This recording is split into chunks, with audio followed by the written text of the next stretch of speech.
for having me on. I'd like to introduce to Nothing is Perfect, Mr. Zach Nolan. Thank you so much for having me. It's great to have you.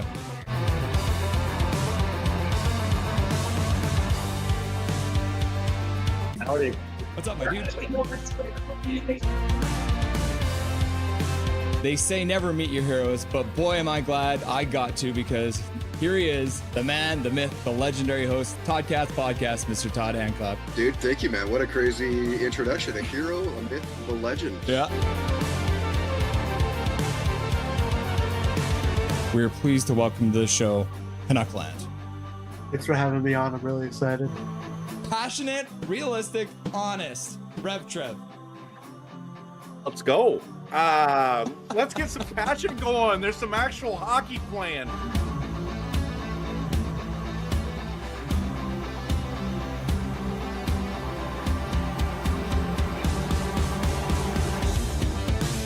Smith plays it right across the zone. Bolana with a shot. Score! The Vancouver Canucks from the blue line! Shot through a crowd! And the Canucks have won it in overtime! Just like that, game one is over! And you don't have to wait much longer because the Abbotsford Canucks have won game one with 14:09 left to go in the overtime period! Woo! Just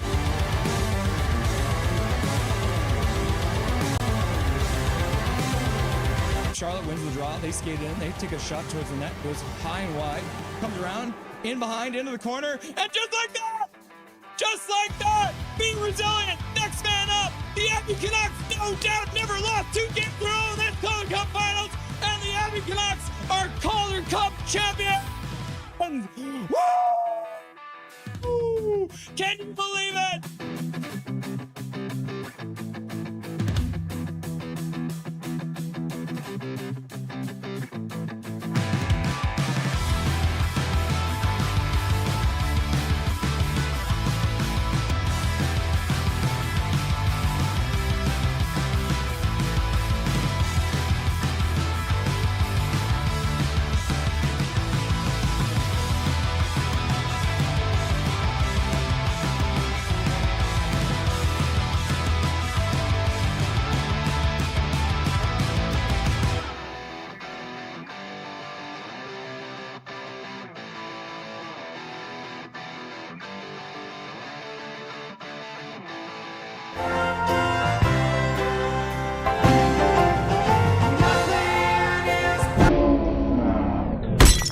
What's up, everyone? It's Nothing is Perfect. I'm Rosa Holiday, and it is another game night for the Vancouver Canucks. Tonight, we'll be playing against the Dallas Stars down in the Texas area.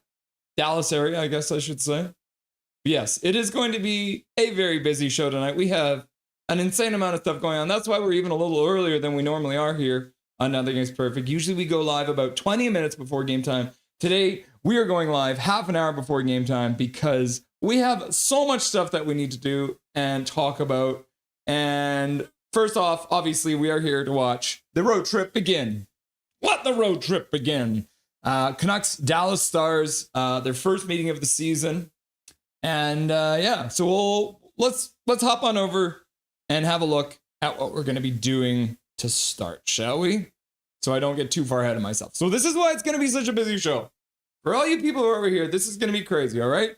So you got Dustin on as usual, but during the Rusty and Dusty Sideshow, we're going to have a special guest, Diener HD, and Knuckle also during the show. And on top of that, I've also added another guest to the docket. He's going to be joining us live from Dallas in the arena at the AAC. So it's going to be very, very cool. So let's have a look at the lineup for tonight. So it is the Canucks versus the Dallas Stars. So pregame, we're going to be going live to Dallas, right into the arena, and we're going to be speaking with Jeff Gould.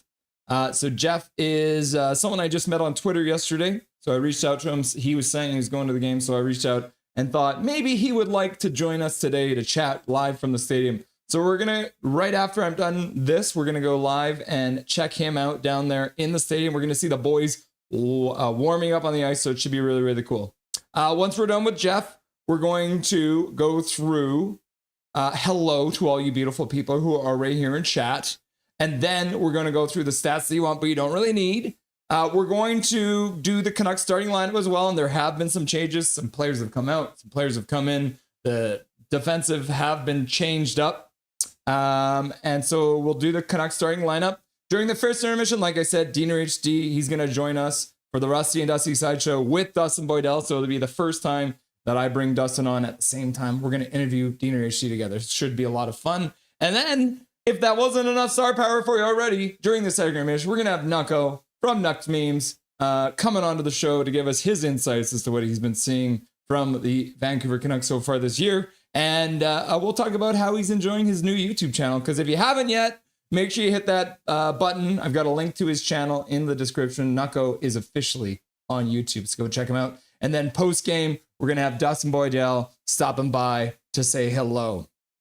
Cool. And I'm also, at some point today, I'm also going to, I will give you guys a little preview of what happened the last time the Canucks and the Dallas Stars met. So that should be a lot of fun. So let's hop back to the bar for the moment. And I'm just going to send a little message over to Jeff.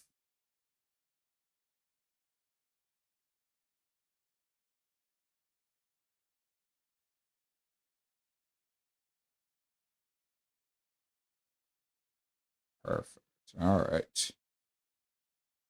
Yeah, guys, can you believe it? We're going to have 3 guests on today, plus Dustin, and that makes it 4. So it's going to be an absolutely crazy day out here on Nothing is Perfect. Should be a lot of fun. I'm very excited about this. Perfect. Awesome. I got Jeff in the back. So let's bring him on live now from the AAC down in Dallas. Should be a lot of fun here, guys. Welcome, Jeff. How's it going, my man? Oh, it's going good, man. Going to a birthday game. Usually Vancouver doesn't really come to Dallas till usually March. So it's the schedule's a little bit different this year. I'm liking that, and it's good to be here. I've watched this feed before, so it's nice to be here, man. Yeah. Well, I had the description. It says here, so you're an American clinical practitioner who specializes in working with traumatic brain injury, and you've been an avid Canucks fan since 2009 and have seen the team play in roughly half the NHL arenas. So let's start off. Yes. 2009. How did you become a Canucks fan? Well, it's almost embarrassing to admit, but I was living in the hockey hotbed of Tucson at the time, and I kind of couldn't get down with the Coyotes. It was the Coyote jersey at the time, and they were boring as hell to watch, and I didn't dig the jersey. And I was actually watching a lot of East Coast hockey, a lot of Devils, Sabres hockey, and I saw the Green Men on Sports Center, and I love a good freak show. I said, I'm going to tune in and check that out. And I started watching the team, and I was like, how did I not know about these guys? You know, the Sabines and their beer commercial, some commercial had come out. And you know, I shared this on social media. So my mom was from St. Louis. My dad's from Tampa. I was born in LA. My brother and sister from New York City. There's a lot of teams I could have picked, but I picked this one, and we've had some suffering together ever since. We'll just leave it as simple as that. So, yeah. Yeah, I guess we could say you came on during a high, and now you've been just experiencing the lows. Yeah. Uh-huh. So I think you said you've been to 15 different arenas to watch the Vancouver Canucks play. What would you say would be your favorite arena that you've actually watched them play in? Tampa's pretty cool. You know who had a really cool arena? The old New York Islanders Coliseum with the high school scoreboard. It was just, it was so small and packed and tight. It just felt like a mosh pit in there. It was insane.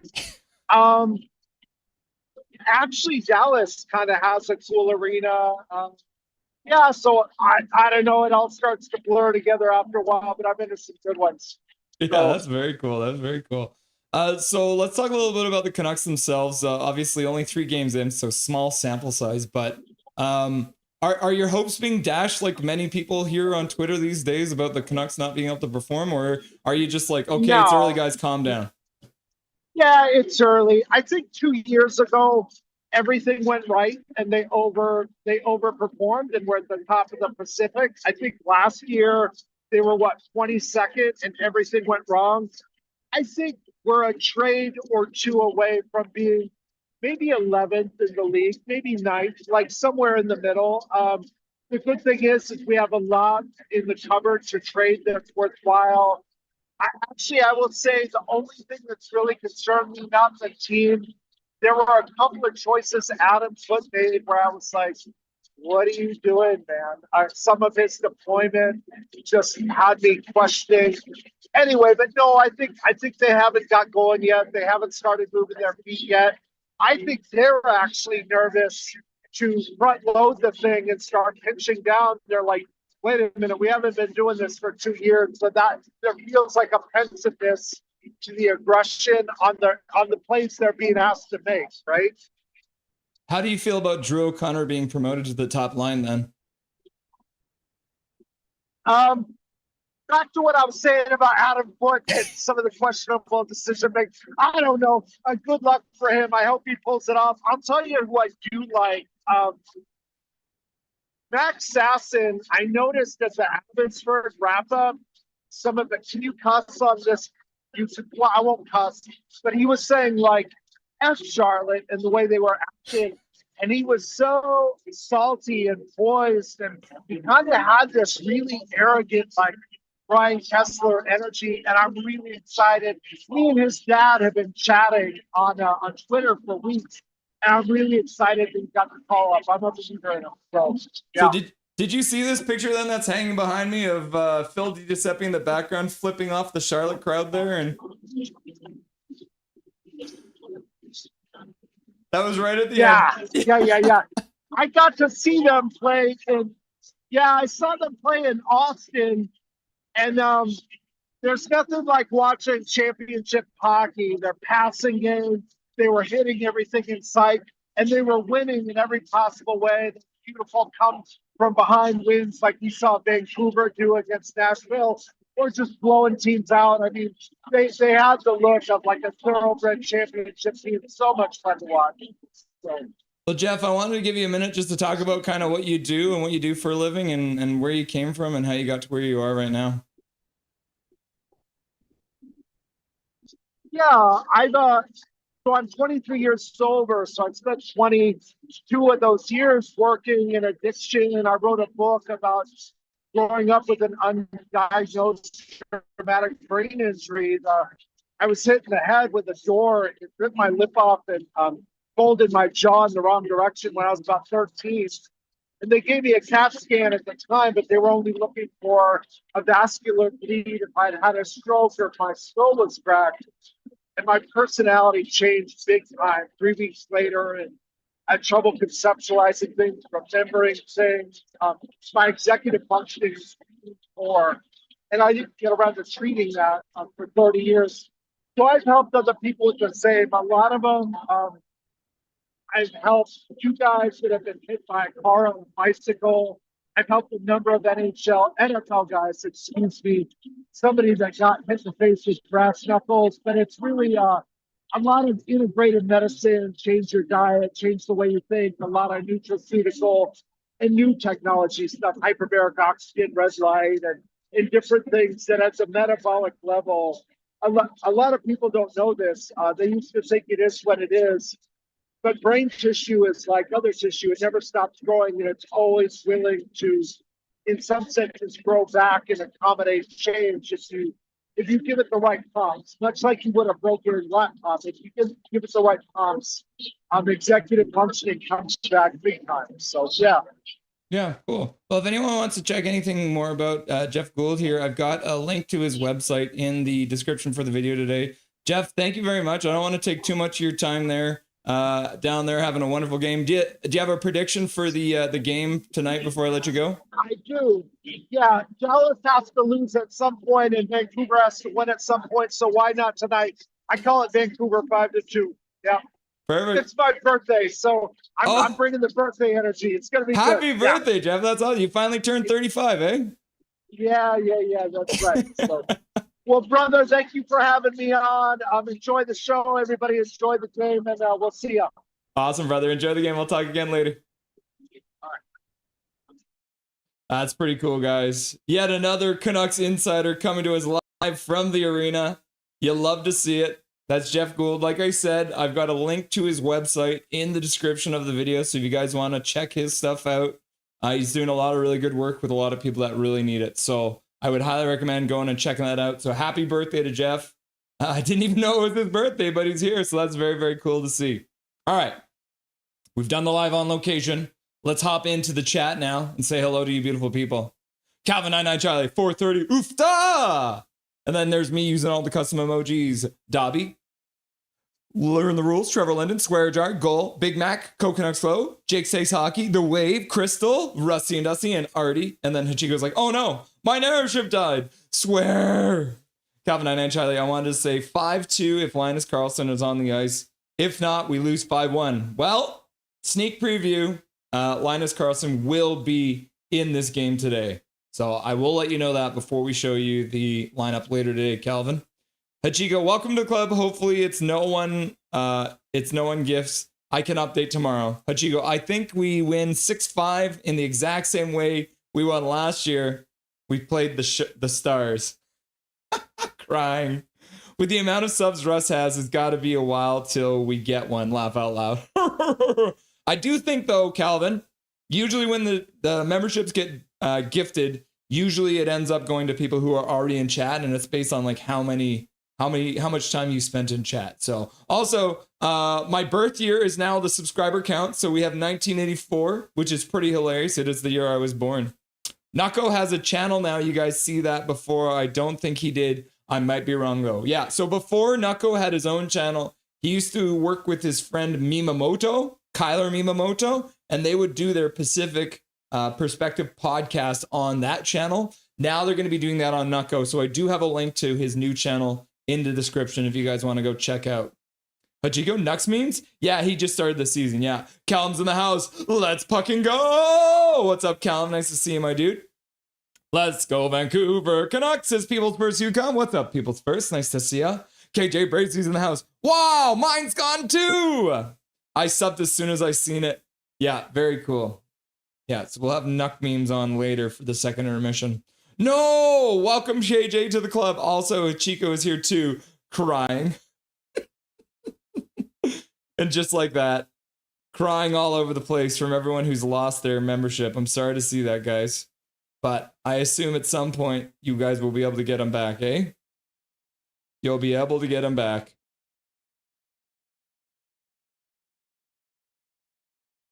Where is this here? Oh, okay, that's right. Okay, that's cool. Yeah, turn that off. Okay, yeah. Okay, cool.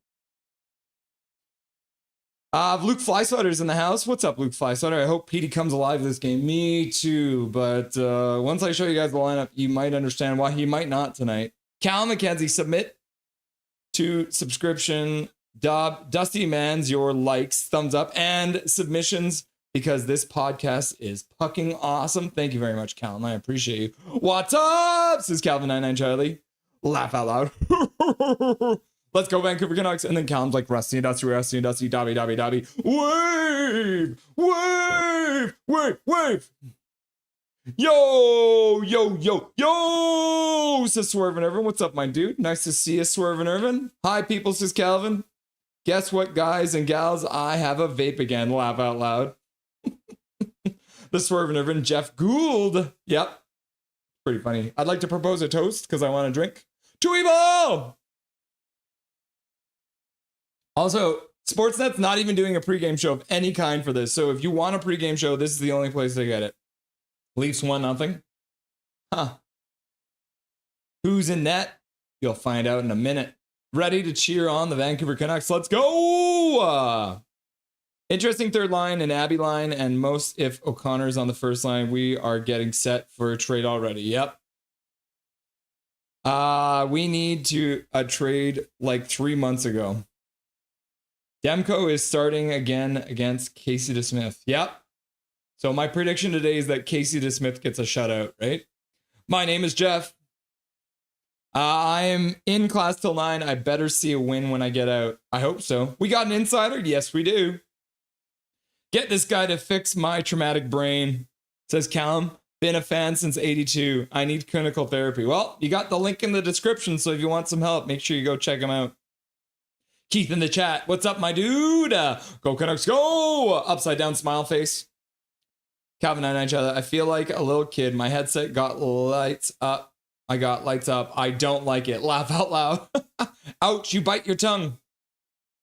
Emmanuel Smith in the chat. Hello, everybody. Hello, Swervin. Hello, Hachiko. Hello, Callum. Hello, Big Hog. Hello, Russell. Hello, Big Mac. Hello, Zach. Hello, People's First Yukon. Hello, KJ Brazy. Hello, Luke Flyswatter. Hello, all. What's up, Emmanuel? Nice to see you, my dude. Yo, what's shaking, everybody? Big Mac in the house. Welcome, Big Mac. Nice to see you. Macky Mac. W Jeff. Hashtag win it for Jeff. Hell yeah. I love that, Jeff. Happy birthday, Jeff. Happy birthday, says Big Mac. Happy birthday to Jeff. Happy birthday to Jeff. Happy birthday to Jeff. Happy birthday to Jeff. Luke Flyswatter. Happy birthday, Jeff. Shout out to Jeff. What a dog. Emmanuel Smith. Happy birthday, Jeff. We made it in the 1980s. Let's go. Sort of nerds like Dobby, Dobby, Dobby, Dobby. Swear, learn the rules. Dobby, Dobby, Dobby. Learn the rules. Dobby, Dobby, Dobby. Learn the rules. I just dipped my vegan chicken nuggets in caramel. Interesting. Caramel chicken nuggets. Russ and crew. What's up, Mike Torrance? Nice to see you. John Mark Kilpatrick. Let's go, boys. What's up, John Mark? Nice to see you. People's First Yukon. I need Vancouver Canucks has 5 and Dallas Stars will have 2. Emmanuel Smith. I'm going to be honest. It didn't taste bad. That might not be bad, actually. Your parents make you eat vegan, Emmanuel? Mm-hmm.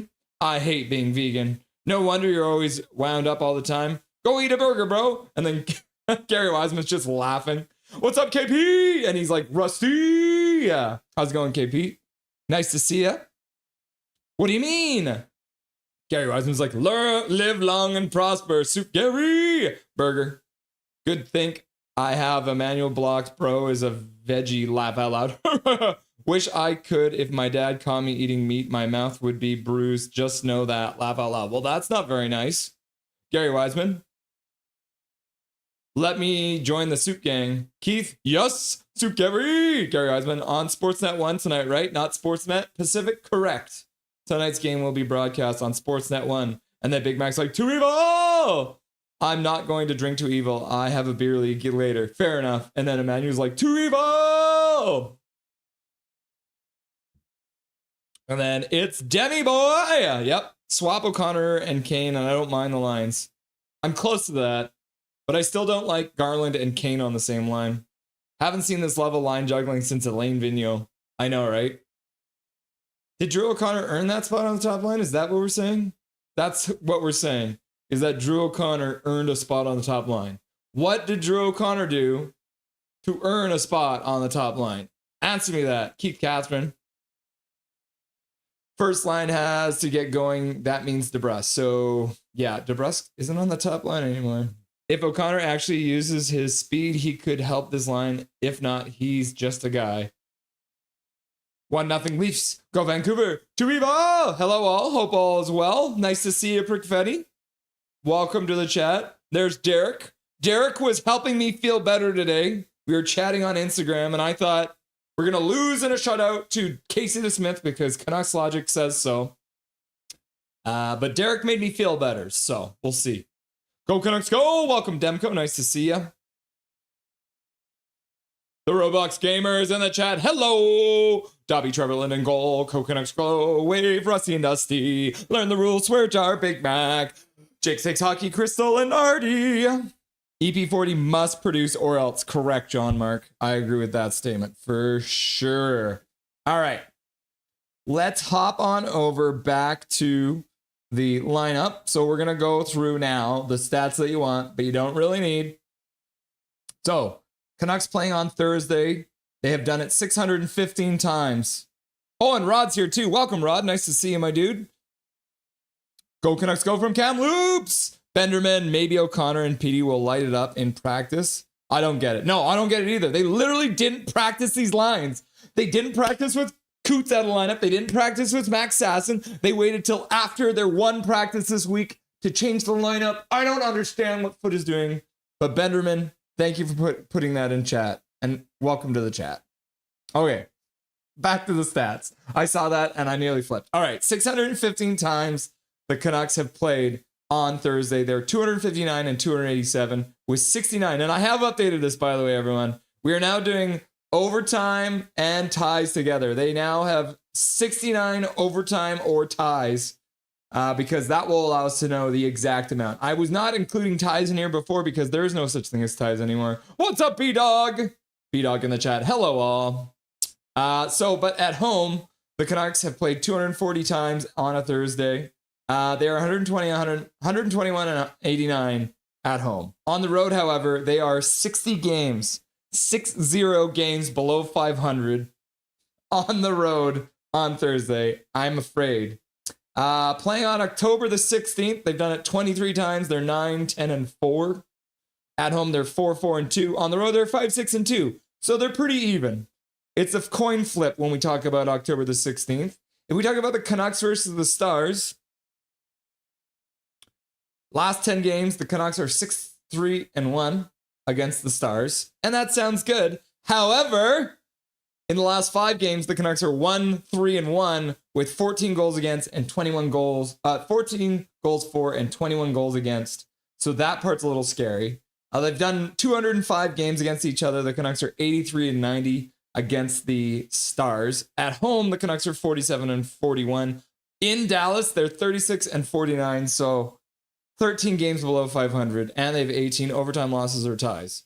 In the last 10 games against the Dallas Stars, updated stats that you want but you don't really need, 35 goals for, 30 goals against. But like I mentioned, the last 5 games have not been good. However, we will talk about the one game that they won in the last 5 games against Dallas. We're talking about the Canucks versus the Stars on Thursday. The Canucks are 7 and 15, 3 and 6 at home, 4 and 9. These are all bad stats. The stats that you want but you don't really need are not giving me confidence that the Canucks can win the game tonight. Let's just say that right now. Okay?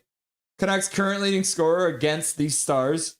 And I now am including the all-time. So the current leading scorer, EP40's got 6 goals in 16 games. Marcus Naslund holds the all-time record with 20 goals in 44 games. Quinn Hughes has 12 assists and no goals.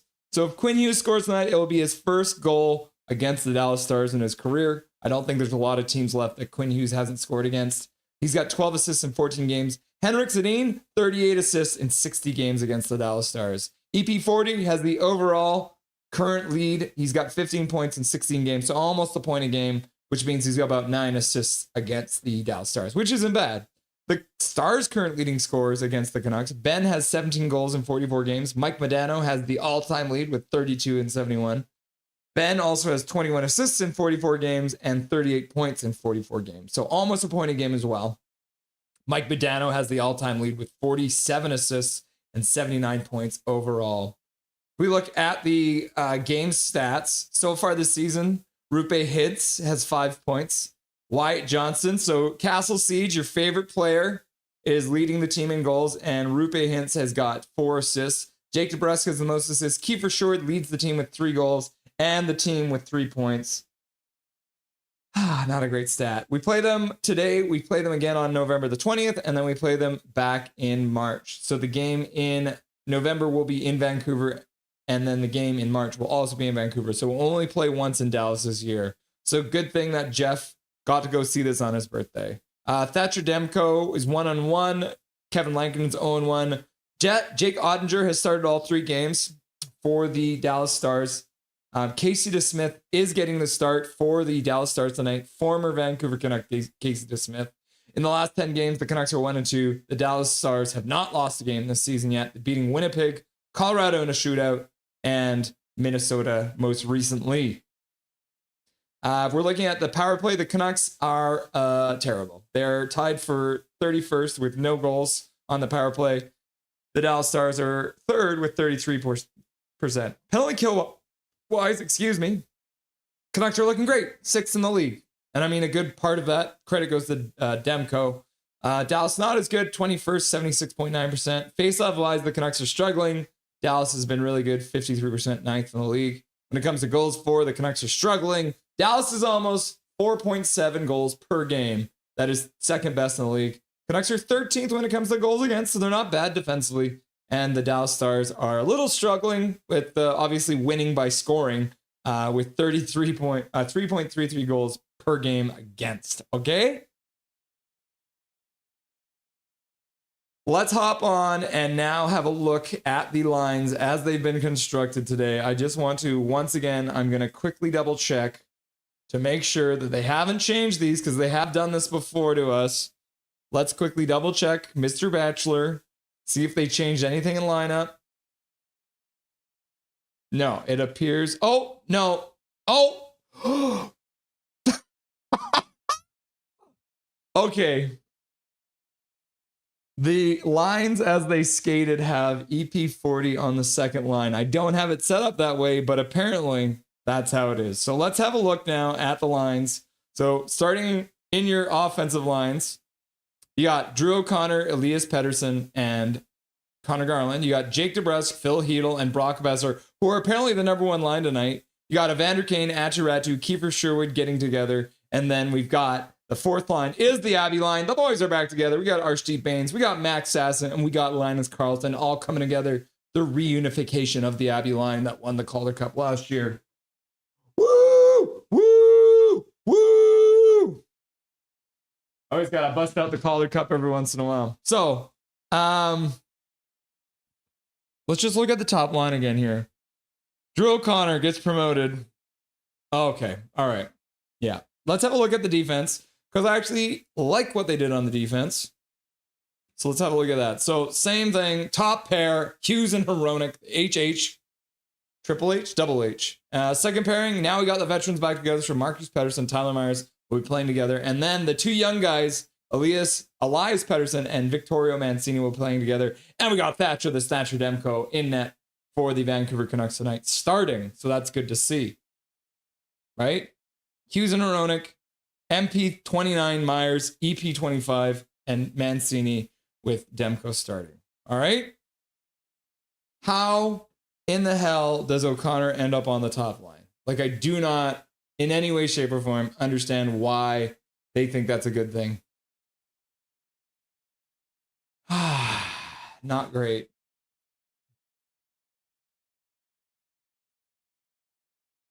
We just got a message from Jeff.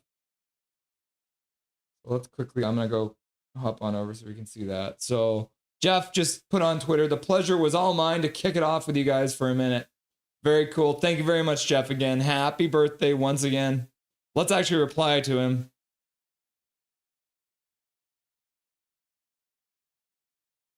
To wish you a very happy birthday. Perfect. Thank you, Jeff. That was awesome.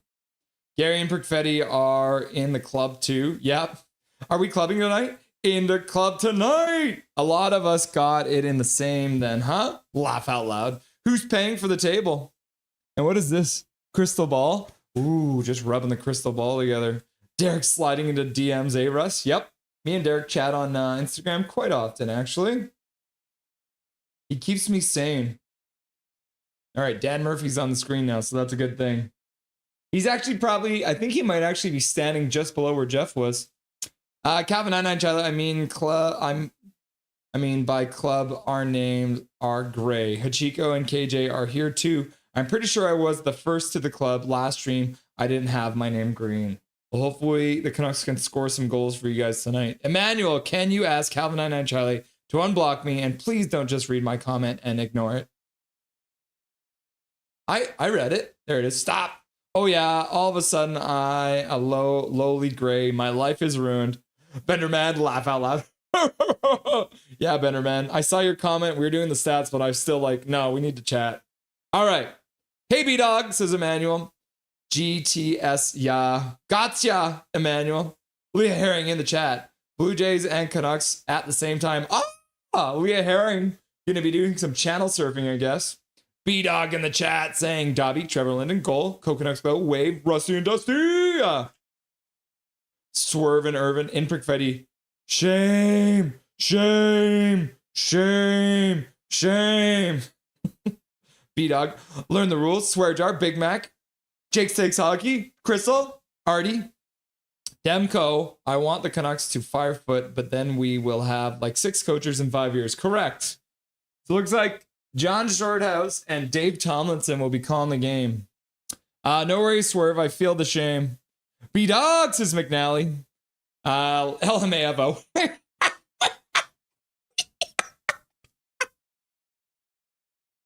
Gotcha. GTS. Gotcha to B-Dog. You're all right, bud. Haha. Russ, did you see that when PD was growing up, he played the left wing and then played his best he has, but now they play him at 1C. I think he needs to be a 1C and 2C. Hey, McNally, Big Zed, says B-Dog. The Swerve and Irvin, how's Taves doing so far? Weak. Not bad, though. Just for him. Just not him. Yeah. It might take him, right, Prick Freddy? Because he's been gone for a long time, so that might be a minute before he gets back. So he's playing like an old guy who's been out of the league for 3 years. Yep, that's a good description of how he would be playing. Stink on the Ice made a new video with Wayne Gretzky, and he put him on our team. I told him Aqua said no, it would put us above the mushy middle. Pretty much, it was not a surprise. His contract is heavily dependent on games. At this rate, he doesn't deserve to play a full 60 games and earn an additional 5 or 6 million or whatever. Captain Kiefer? Man, they might make him captain if this keeps on going and we trade Hughes away. Eli McCabe has 3 goals. Doodle Hockey in the chat. What's up, Doodle Hockey? How's it going, my dude? Swervin's like, Jacob! Doodle, what's your opinion on the new lines? I like the Abby line being back together. I don't mind the Ratu line with Sherwood and Kane, but I hate the top lines. I hate it. I hate the top lines. How did Drew O'Connor end up on our top line? It's like McCabe and Lafferty and all these other plugs that we've had playing with him before. Terrible. What up, dog? Hey. Both 6'7", 6'7", 6'7", 6'7". Doodle, I don't mind because on my franchise mode, I have the same lineups, but I have Linus Carlson up higher because I'm hella biased for him. Fair enough. Say it ain't so. That's a Weezer song, right? Say it ain't so. Mike Torrance, like the second line, kind of wish PD would center PP1 and have Hughes on PP2, but that's me. Interesting. So you kind of want to use them as the anchor, eh? You think PD would be better on PP2 than Heronic? Huh. That might be interesting. The graphic showing all the lines going up and down is awesome. How do you do that? Laugh out loud. Doodle Hockey, my dude. Check out Uno Overlays. It is the website that I use. Let me just pull it up here. I might as well just show you. This is the website. Uno Overlays is the one that I use. So it's got all the stuff that I use, all of the graphics, all that kind of stuff. So yeah, Uno Overlays. Check it out, Jacob. I don't mind pushing PD down the line, give him an incentive to play better. But I feel like, Calvin, I want him to play more. So, all right, they're doing the national anthem. So while we're waiting for that, let's quickly have a look and see what happened last time the Vancouver Canucks played the Dallas Stars, shall we? Dallas comes up with the puck, shoots through the empty net. There it is. Dallas scores again. Where's Dobby? That's a good point.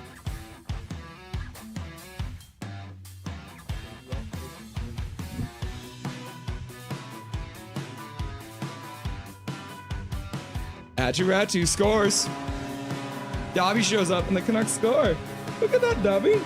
Look at that tongue hanging out of your face, huh? Vancouver Canucks have made it 5-3. Calvin and Charlie, Trevor Linden goal, Trevor Linden goal, Trevor Linden goal, Trevor Linden goal. And the Canucks have scored again! Chaos! Dobby, you got 2 goals for the Canucks! What is this anarchy? They got 28.4 seconds left to go, people! Quinn Hughes shot to the front. Oh, that one just goes wide. Are you kidding me? They took the game! Oh my good God! 5.2 seconds left to go! And the number 1 center on the Canucks, Pew Sooner, scores!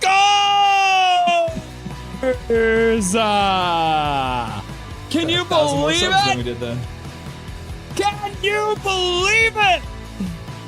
I don't think you can believe it. I can't believe it. Download for Heronic into the far corner. Heronic loses in the corner. Down the check. Connect! Keeper showing in overtime. 4-4 hockey after the power play is over, and the Vancouver Canucks, in unbelievable fashion, have won 6-5 against Dallas after being down 5-2 with 1 minute left to go in the third period. Canucks win! Vancouver Canucks hockey. You never know what you're gonna get. You have literally no idea. You think you know? You don't know. Nothing is perfect. Please help us achieve our goal of 1,000 subscribers. Well, we've got 1,000 subscribers since that video was posted. 1,084, so that's pretty crazy. All right, the national anthem has been finished. Milosh is in the chat. Welcome, Milosh. Nice to see you. Go Canucks, go! All right, let's get the clock out, shall we? Yep, okay, it's still working. Casey to Smith starting for the Dallas Stars. First period is about to get underway. Looks like we got Connor Garland. So, despite what was tweeted out, we do have Connor Garland, Petey, and Drew O'Connor starting this game. So, let's get it on. First period is underway. Dallas wins it. Sends it into the Canucks zone. Puck comes around for Quinn Hughes. Back to Hronek. He flips it out of center. Intercepted by Dallas. They put it in. Over the blue line they come. Into the corner. Hronek pins his man to the boards. Drew O'Connor moves down to support. Quinn Hughes prevents a puck from being centered. Lindell throws it far side corner. Ratnan picks it up there. Ratnan skates him behind the net, puts it back to Lindell on the blue line, pass to the front of the net, looking for a tip or something. Connor Garland puts it up the boards, but it gets intercepted by the Stars, who put it back to the blue line. Rupe Hintz puts it down into the corner. O'Connor takes his man down. Could have been a penalty, but the refs didn't call it, so thank goodness on that. We're now 1 minute into this game. The Canucks have spent the entire time in the Canucks zone. Hughes picks it up. He takes a minute. His team will change. He'll pass all the way up to the blue line. Connor Garland puts it in down low. Texas native Tyler Myers puts it over for Jake DeBrusk after he went in on the forecheck. DeBrusk trying to get in, gets pinned. Hedl moves in on the forecheck, but can't come up with it either. Lindell plays it behind his own net for Heiskanen. Heiskanen puts it off the boards and out to center. Canucks intercept it there. Canucks moving in. DeBrusk with a shot, deflects off a stick and goes off the end boards. Bounces all the way out to the neutral zone. Brock Besser, first man back into the zone, picks it up there. Pass down low into the Dallas zone. Besser moves in on the forecheck, throws a hit, but can't come up with a puck. Pass over the blue line now. Dallas moves in down the faceoff circle. Quinn Hughes apparently hasn't changed yet.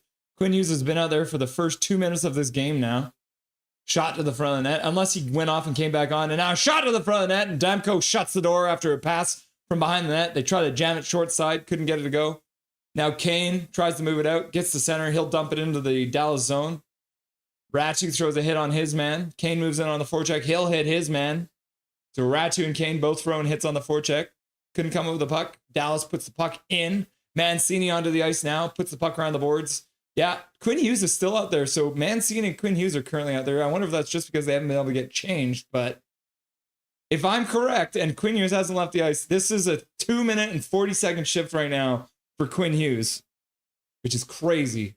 Dallas controls into the slot, shot, and Demko gets a piece of it and it goes wide.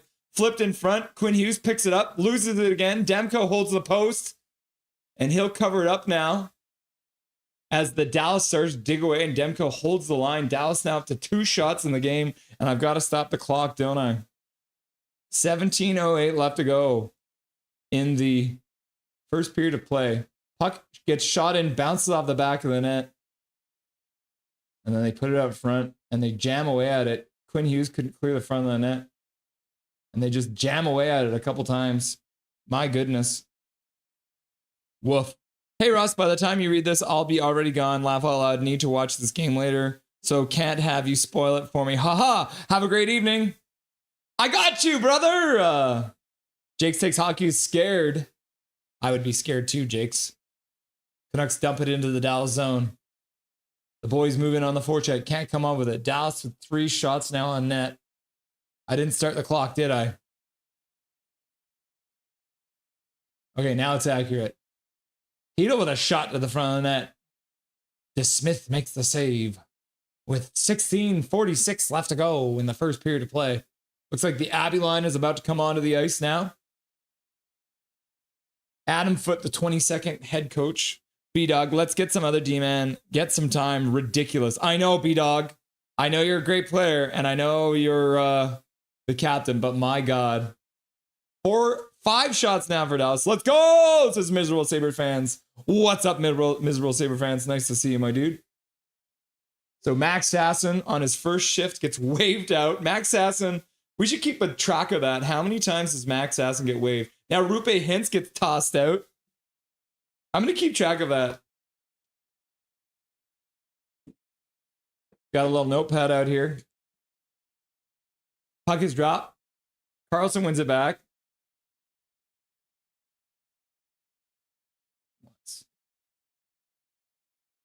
Hronik, Hughes. Hronik puts it down low. Puck gets chipped past Hughes and out to center. Hronik's back to pick it up. Max Sasson with 2 goals down in the American League so far this year. Getting the call up with Coots going back. Puck almost in front for Carlson. Dallas comes out. Carlson does well to get back and cover his man in front of the net. Pass down low, chip just through the crease. Dallas tries to put another one towards the net, can't get it to go. Quinn Hughes picks it up between the face-off circles. He'll pass out to center. And Carlson will put it down low into the Dallas zone. Drew O'Connor moves in on the forecheck, tries to cause some chaos. Intercepted by Garland. Garland tries to put it over for Petey, but it was a pass that was pretty high. Petey couldn't knock it down. Puck into the Canucks zone. Drew O'Connor puts the puck out. Goes all the way down the ice and over the red line. And that's going to be an icing call against the Vancouver Canucks. Learn the rules!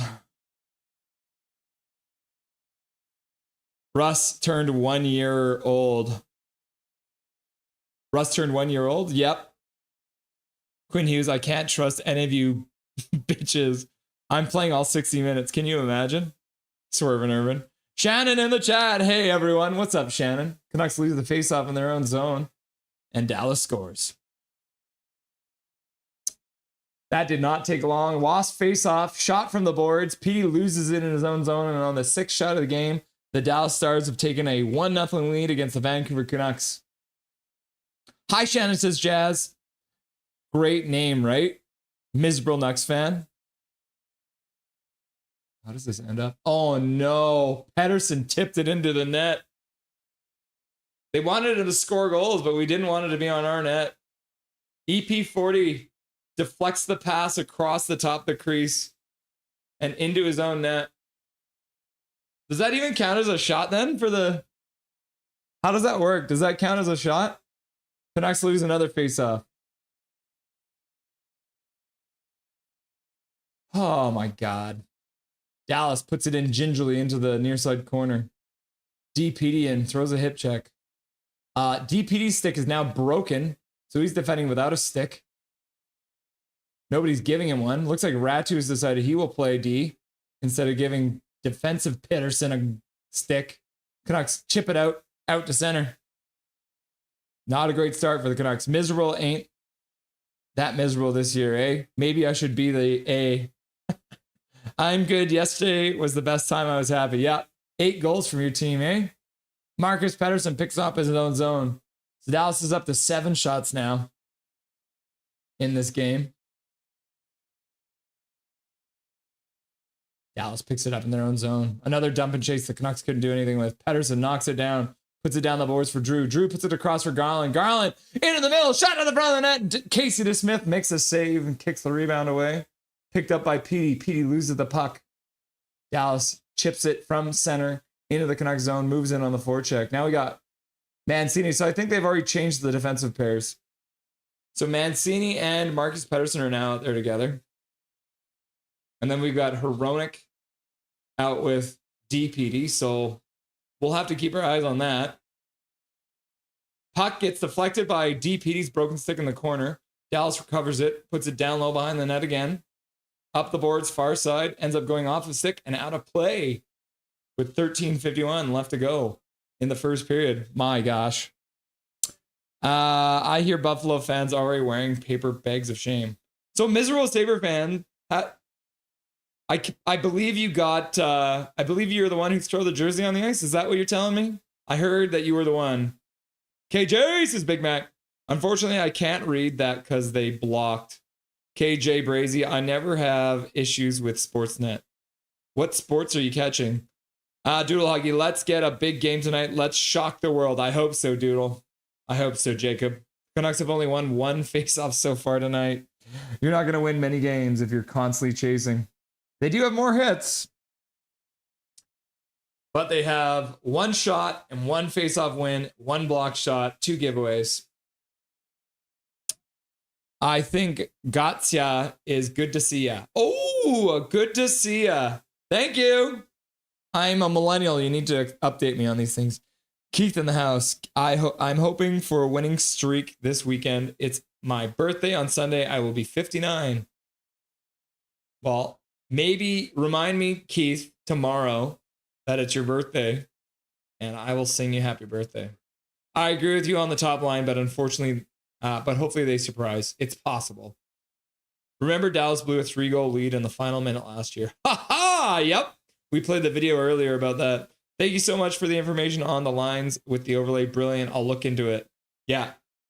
YouTube is full of videos about how to use those overlays. It's very, very cool. I use them for everything. All of this. The everything pretty much on the screen you see here is done through Uno. Let's go Vancouver Canucks is people's first UConn. Dobby is MVP. And the Rockets red glare. I'm hitting beer store back shortly. Are the bombs bursting in the air yet? Yeah, they already did, and it's over now. Demko in between the pipes. Go Canucks, go! Gary Wiseman, Myers on the forecheck. Laugh out loud. I know, right? Isn't it weird? This season, every time you hear condensed schedule, you have to drink 2 evil. It's like a drinking game, right? Oh, and the Major's here too. Shot down low. Demko with a save. He blockers it away and then uses his stick to poke it to the corner. Canucks digging it for it there. Brock Besser passes to the middle. Up to center. Tipped in by DeBrusque. Down low. Dallas plays it in front of their own net. Plays it to the side. Good transition up. All the way up to the Canucks blue line. But it looks like they came in just offside. So the whistle is gone. Jason Robertson trying to get by Demko, but couldn't get it to go. And Demko uses his stick to flick it away there. The Majors in the chat. If the Canucks get smashed this game, I'm going to voice my opinion. Fair enough. Got 13:22 left to go in the first period. Jazz, I'm drinking Coke. You ain't alone. Yeah, Jazz, I saw you. Cheers to evil and you're drinking Coke. So that's good to see. Underage drinking isn't cool, guys. Canucks lose another face-off. I want to hear your opinion anyway, Tao. Major General, don't make me say it. Demko, save. We're down 2-0 already, if not for Demko. Yep. Give my guy some help. Canucks have iced the puck. Learn the rules. And then there's Thomas Hornbrook, who, if you guys remember, is the inspiration. So anyone who wasn't there, let's just skip ahead a little bit. Yeah, Thomas, thank you for becoming a member. This is your 6th month as a member. Look at this. Thomas is the reason Vancouver came back. All right? Thomas is the reason. He told me to get Dobby, and then the Canucks scored 3 goals to come back. Wild stuff. Canucks 3 guys through center. Hedl across. Hughes in on this, and he puts the puck right into the crease. Nobody was there to tip it in. Dallas clears it all the way down the ice. The Canucks finally get a chance, and they don't get a shot on it. Whoops. I'm going to beer. People's first UConn getting some beer. Coach Rob Willie is in Grand Forks, BC. Have fun in Grand Forks, Coach. Milosh is like, puck. Hi, Jazz. Canucks digging in behind the Dallas net. Fatality Blackhawks. Russell Bleeding Blues is quiet lately. It's a good thing, in my opinion. Welcome, Fatality Blackhawks. Nice to see you. Dijon Mustard in the house. Canucks need to go back to the school of Take Chemistry 101. Yep. Agreed. I hate this team right now. Ugh, says Mike Torrance. All right, 12 minutes left to go in the first period. Canucks through center. Quinn Hughes passes over Kane. He puts it in. Tries to put it down low. Ends up getting taken away by Dallas. Kane. Oh, throws a hit. Short tries to dig it out. So Kane and Short out right now. I honestly think these lines are in a complete bender right now. And Dallas has now iced the puck. They're like, hey, that looks like fun. I've seen the Canucks do it a million times this shift. That looks like fun. So they tried it. Learn the rules. No, Thomas, why did you leave the club? Laugh out loud, crying. We love Dobby. Yeah. Are Mike Modano and Marty Turco playing? Yeah. They are, Thomas. All right, Gary, how'd you know? Pedersen wins a draw in the offensive zone. Puck in behind. Drew O'Connor puts it to the corner. Hronek puts it down low. Gets intercepted there by Dallas. Canucks get back in time. No offensive breakdown or defensive breakdown this time. Intercepted at center by Drew O'Connor. Tries to put the puck over for Connor Garland, but can't get it. Emperor King in the house, laughing and drinking.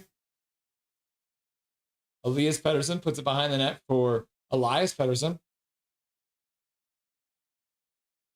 Canucks are changing, so they'll take a minute in their own zone. Canucks are still stuck on one shot.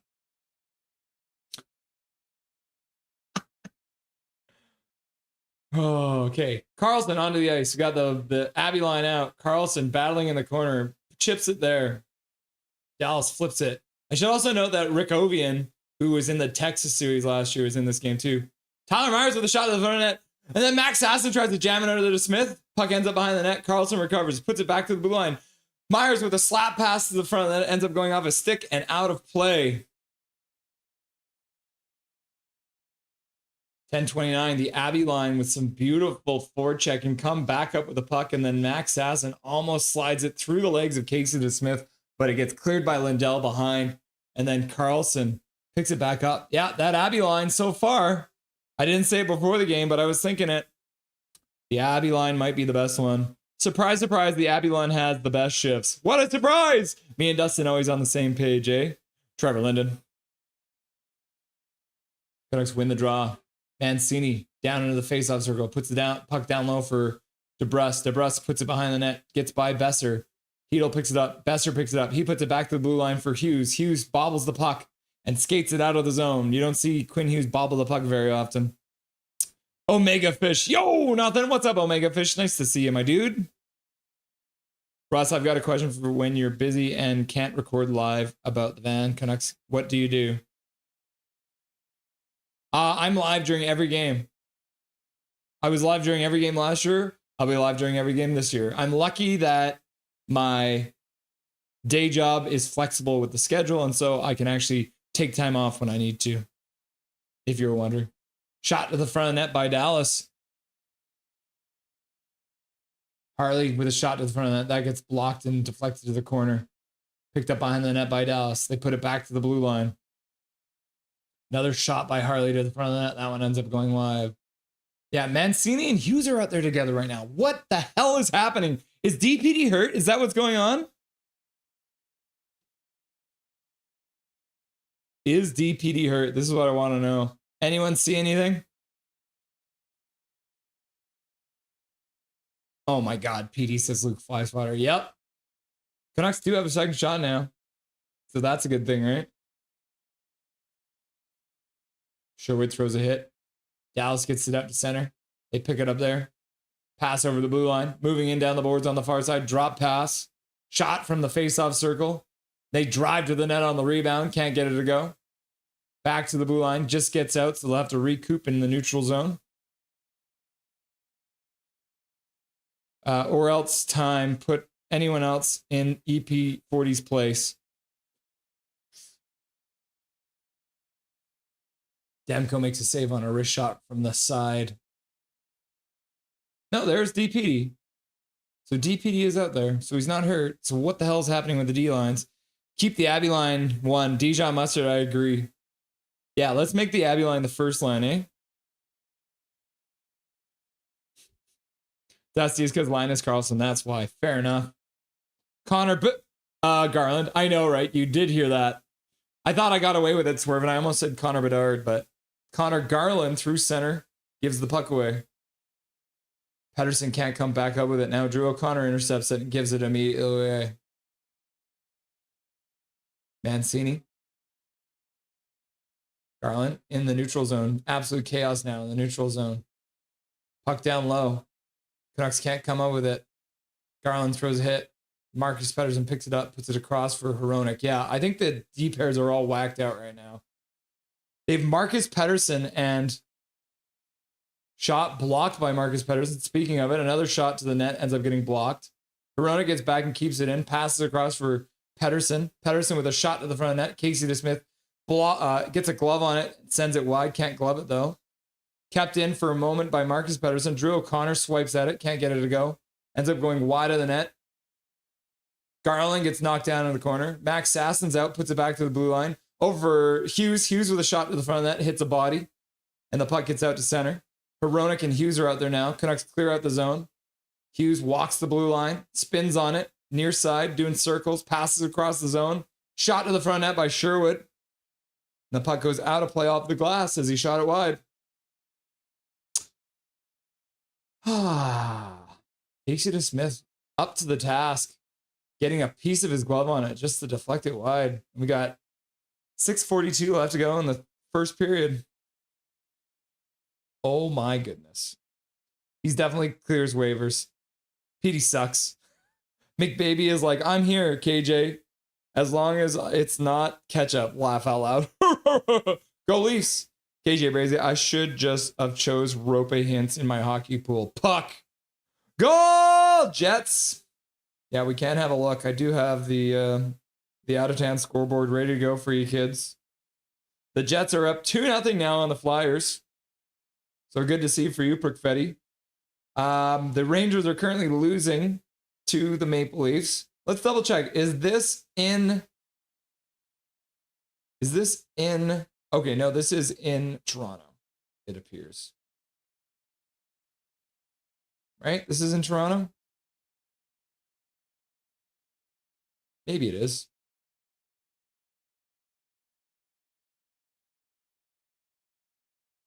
I guess I should have the MLB game up here too, right? Keep up to date on the Blue Jays game. Once they get started, they're going to get started here in just a couple minutes. So it is in Toronto. So New York does have a chance to score. They haven't scored at home yet, but it is in Toronto. Bruh, Prickfetti, you scared me. Sorry, I'm watching 3 games. Blackhawks fan? Okay, let's go Knox! Never seen a Blackhawks fan in a while, yep. Santa for himself, yep. So I heard a story that JT Miller doesn't have social, and Connor Garland was always showing him Twitter posts to wind him up. I don't have enough jerseys to be the hockey guy. Yeah, fair enough. Oh my gosh, down 1 already. Yep, horny Tom. I'm definitely a Jets and Canucks fan. Most Canadian teams. Fair enough. All right, face off. Pettersson taking it against Johnston. Pettersson wins it back. Skating down from the blue line. Literally no one in front of the net. Quinn Hughes puts the puck in the front of the net. There's no one there. So we got Sherwood out now with Pettersson. So we had Pettersson take the face off and then go off. Are they like worried that Hedl can't take that face off? But we now have Sherwood, Kane, and Pettersson out. The lines are in a blender. What's up, Shay? How's it going, Shale? Jay Nally in the chat. Puck to the front of the net. Pettersson with a pass over to Kiefer Sherwood, and Sherwood chopped it on net. Hughes picks it up at the blue line. Down low for Pettersson. Pettersson looks back to the blue line, tries to get it there. Gets deflected away by one of the Dallas Sticks. 3 shots on net for the Canucks. Hughes can't get the puck over the blue line. Kane pressuring so the Canucks can get a change on. Shane Alley in the house. What's up, my dude? Japan for time to spark one up. Dig in. One shot already. I suggest we play PD nonstop, and he's not allowed to leave the ice until he scores. Fair enough. Dallas controls in the Canucks zone into the faceoff circle, poked away from them. Now the Canucks break out. Good speed there. Shot on net. Out. Oh, Vancouver gets another shot on the rebound. So DeBrusk showing some good speed down the wing, gets a shot on net, and then Mr. Brock Besser comes in and gets a shot off as well. Casey DeSmith stops both of those. The Canucks are now up to 5 shots in the game. You'll be happy to know. 5 shots to 10. Then they relieve the pressure by putting it down the ice. Luckily, it tipped off something, so that won't be an icing call. Just under 5 minutes left to go in the first period of play now. Rob Willie, where my family is from, nursery on your way towards Alberta. The Big Apple Orchard now was where I grew up. My mom and grandparents are 6 houses or last house on that road. Very cool, Thomas. Giving Coach Rob Willie some info on the town. Elias Pettersson now out with Tyler Myers. So yes, they have done a full lineup change already in this game. Baines in the corner spins, puts it down for Sasson. Sasson pins it to the boards. Waiting for some support, comes out with a second. Now Baines comes in to support him as Sasson has been pinned to the boards. It is a full-on rugby game in there. Puck squirts out, picked up by Carlson. Scoops it back to the blue line, but it's a slow one, so Marcus Pettersson had to backpedal. Now Sagan moves in.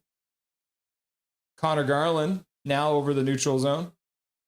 Gets the center, dumps it in. Baines moves in on the forecheck. Now he'll go off for a change. Garland now forechecking. Garland is such a workhorse, yeah. Size-wise, he's more like a donkey than a horse. Fair enough. Pettersson moves in on the forecheck. EP40 can't get there. Drew O'Connor can't get there. Misses his man. Dallas skates through center.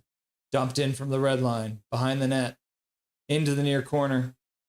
They try and pass out front. Bounces high. Quinn Hughes puts it up the boards. Back to the blue line. Lindell puts it down low for Dallas. Comes all the way back to the half boards. Back down below Demko's net. Shot to the front of the net. Demko does well to stop that one through a crowd after it came in low. Got into the butterfly at just the right time. Drew O'Connor chases the puck out of the zone, and the Canucks will start to change. Dallas will change as well. Trade PD. What can we get out of him? Demko stops behind his net, rings it up the boards for Garland. Garland makes a pass over too far ahead for Kane, but Kane puts on the Jets to put it to the front, puts it off the side of the net. Now Kane can't come up with the puck in the corner. Mancini pinches down on the half boards, near side. Kane jars the puck free further down into the corner. The Canucks work it out front. Sherwood just jams away at it. Now the puck comes out. Canucks just trying to get one greasy. Not enough for icing. Mancini turns and spins, throws it all the way up to the blue line. Kane stops it there. High stick down by a Dallas player, and then he'll touch it right after. And so the faceoff will come into the Dallas zone and will be to Casey DeSmith's left-hand side. Okay, so the boys have finally woken up. It took them about half the period to actually do that.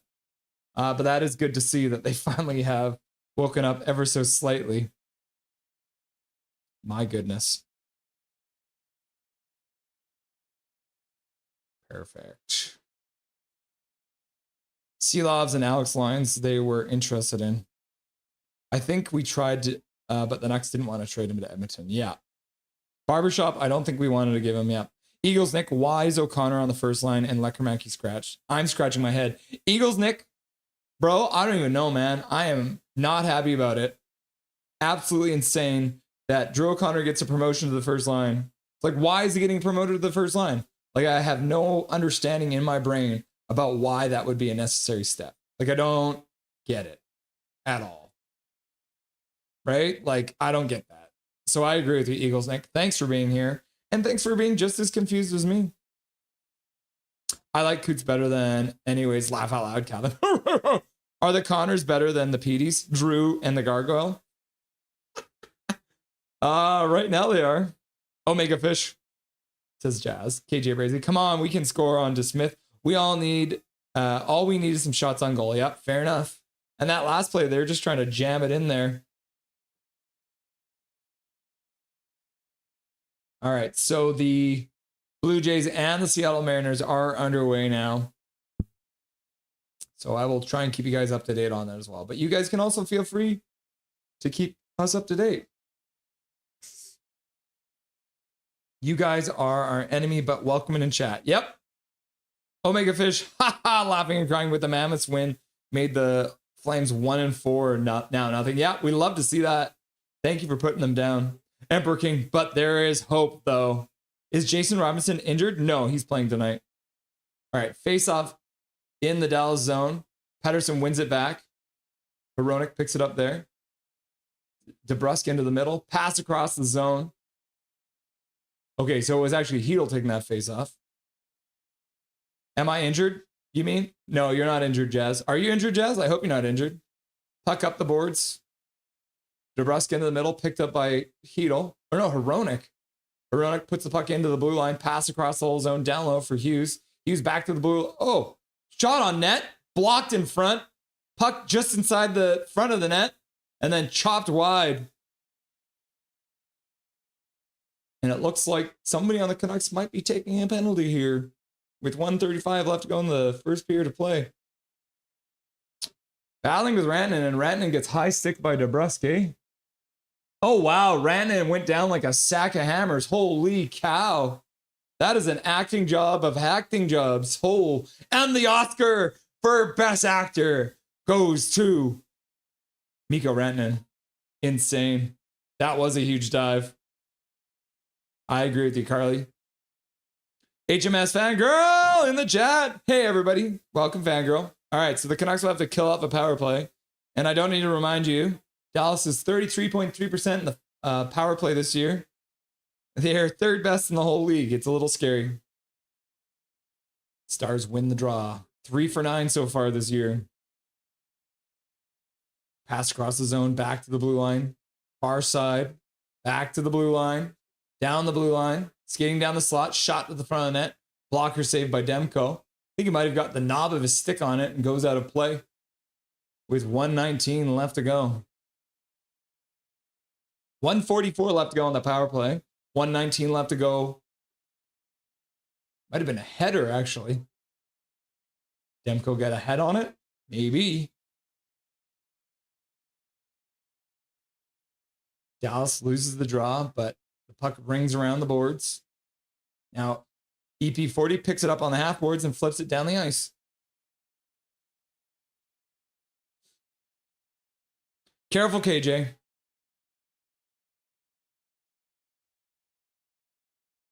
Dallas flips it in. Ends up behind the net, slapped around the boards. Kept in there by Dallas on the half boards, but Drew O'Connor does well to get it by his man and then chip it out into the Dallas zone. So they'll go back there and start winding up. Now with some speed, hints over the blue line, drops it for Robertson, pass across the zone, and Dallas scores.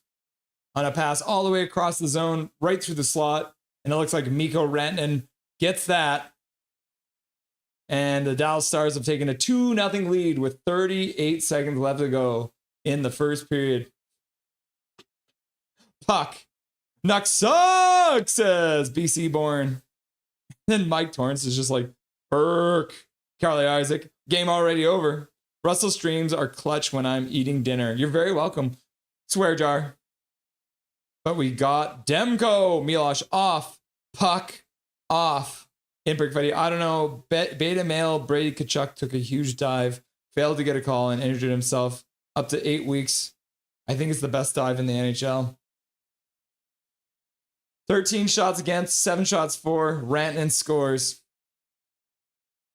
My goodness. Canucks win the faceoff at center. Oh, no.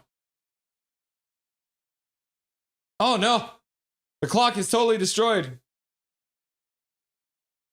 There's only 20 seconds left. 16 seconds. There we go. We got it back on track. Oh, my gosh. PD scored. It's 1-1 Dallas. Yep, true. PD did score. Man, there is literally zero chemistry. Hedl gets burned. Demko makes a save. And the whistle has gone, and that is the end of the first period. So we've got the intermission coming up here. The Rusty and Dusty Sideshow with special guest Diener HD. So let's get this started here.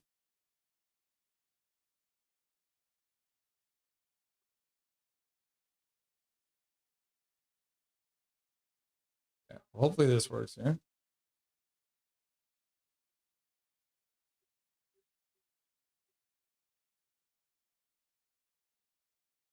Perfect.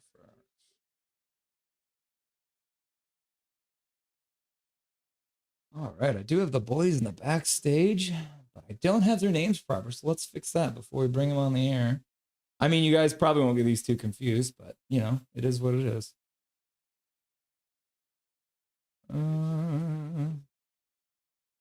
Let's just move Dustin's face. Then we'll move Diener's face. That works easier, I think. Yeah, there, perfect. Dustin moving his head all over the place. All right, one last alteration here. Oh yeah, here on Nothing Is Perfect, we do things on the fly, so let's make it so you can see Diener's face too. Perfect. Oh, this is beautiful, guys. This is gonna go well.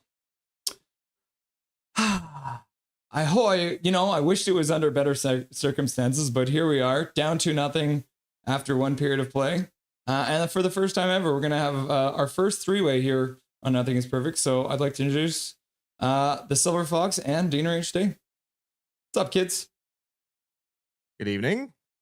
It's good. How are you guys doing? Could be better. Yeah, for sure. Holy. Oh, well, Diener, thank you very much for joining on the Rusty and Dusty Sideshow. I know you were very excited to meet Dustin. So Dustin, Diener, Dustin. Pleasure to meet you. Yeah. Welcome. Yeah, you too, man. Honestly, I mean, I love this part of the show, and I love the dynamic that the two of you have. So hopefully, I don't screw it up that bad today. But it is an honor to be here. So yeah, let's get into it. Absolutely. So Diener, I'm going to start off by asking you, because before the game, I was upset about the lineup. Drew O'Connor on the top line seemed like a stupid idea. And then as soon as we get 5 minutes of this game, Foot just hits the blender button, and suddenly we're seeing different defensive pairs. We're seeing different line combinations. Like, what are you seeing from Foot as a rookie coach so far with this lineup? Well, I mean, we're certainly seeing things that we've never seen before from this team. I mean, we're seeing career fourth liners get a shot on the first line, so I guess that's something. And I don't know what it is, because it seems like Foot's system in the preseason, it had like a little bit of a spark to it. It was something new. They were trying to force a lot more shots, but it seems like now that the regular season's come up, I don't know if this is on the players or just an adjustment that they've made for the regular season, but it just seems like the hesitations are back and we're back to playing stagnant. Honestly, I don't know where this comes from or why it's gotten this bad, but I don't know. I mean, it's still early, so I'll give Foot the benefit of the doubt here, but to be honest with you, I really wouldn't be surprised if this all blows up way quicker than we would have thought in the preseason. So I don't know. Yeah, I kind of tend to agree with you.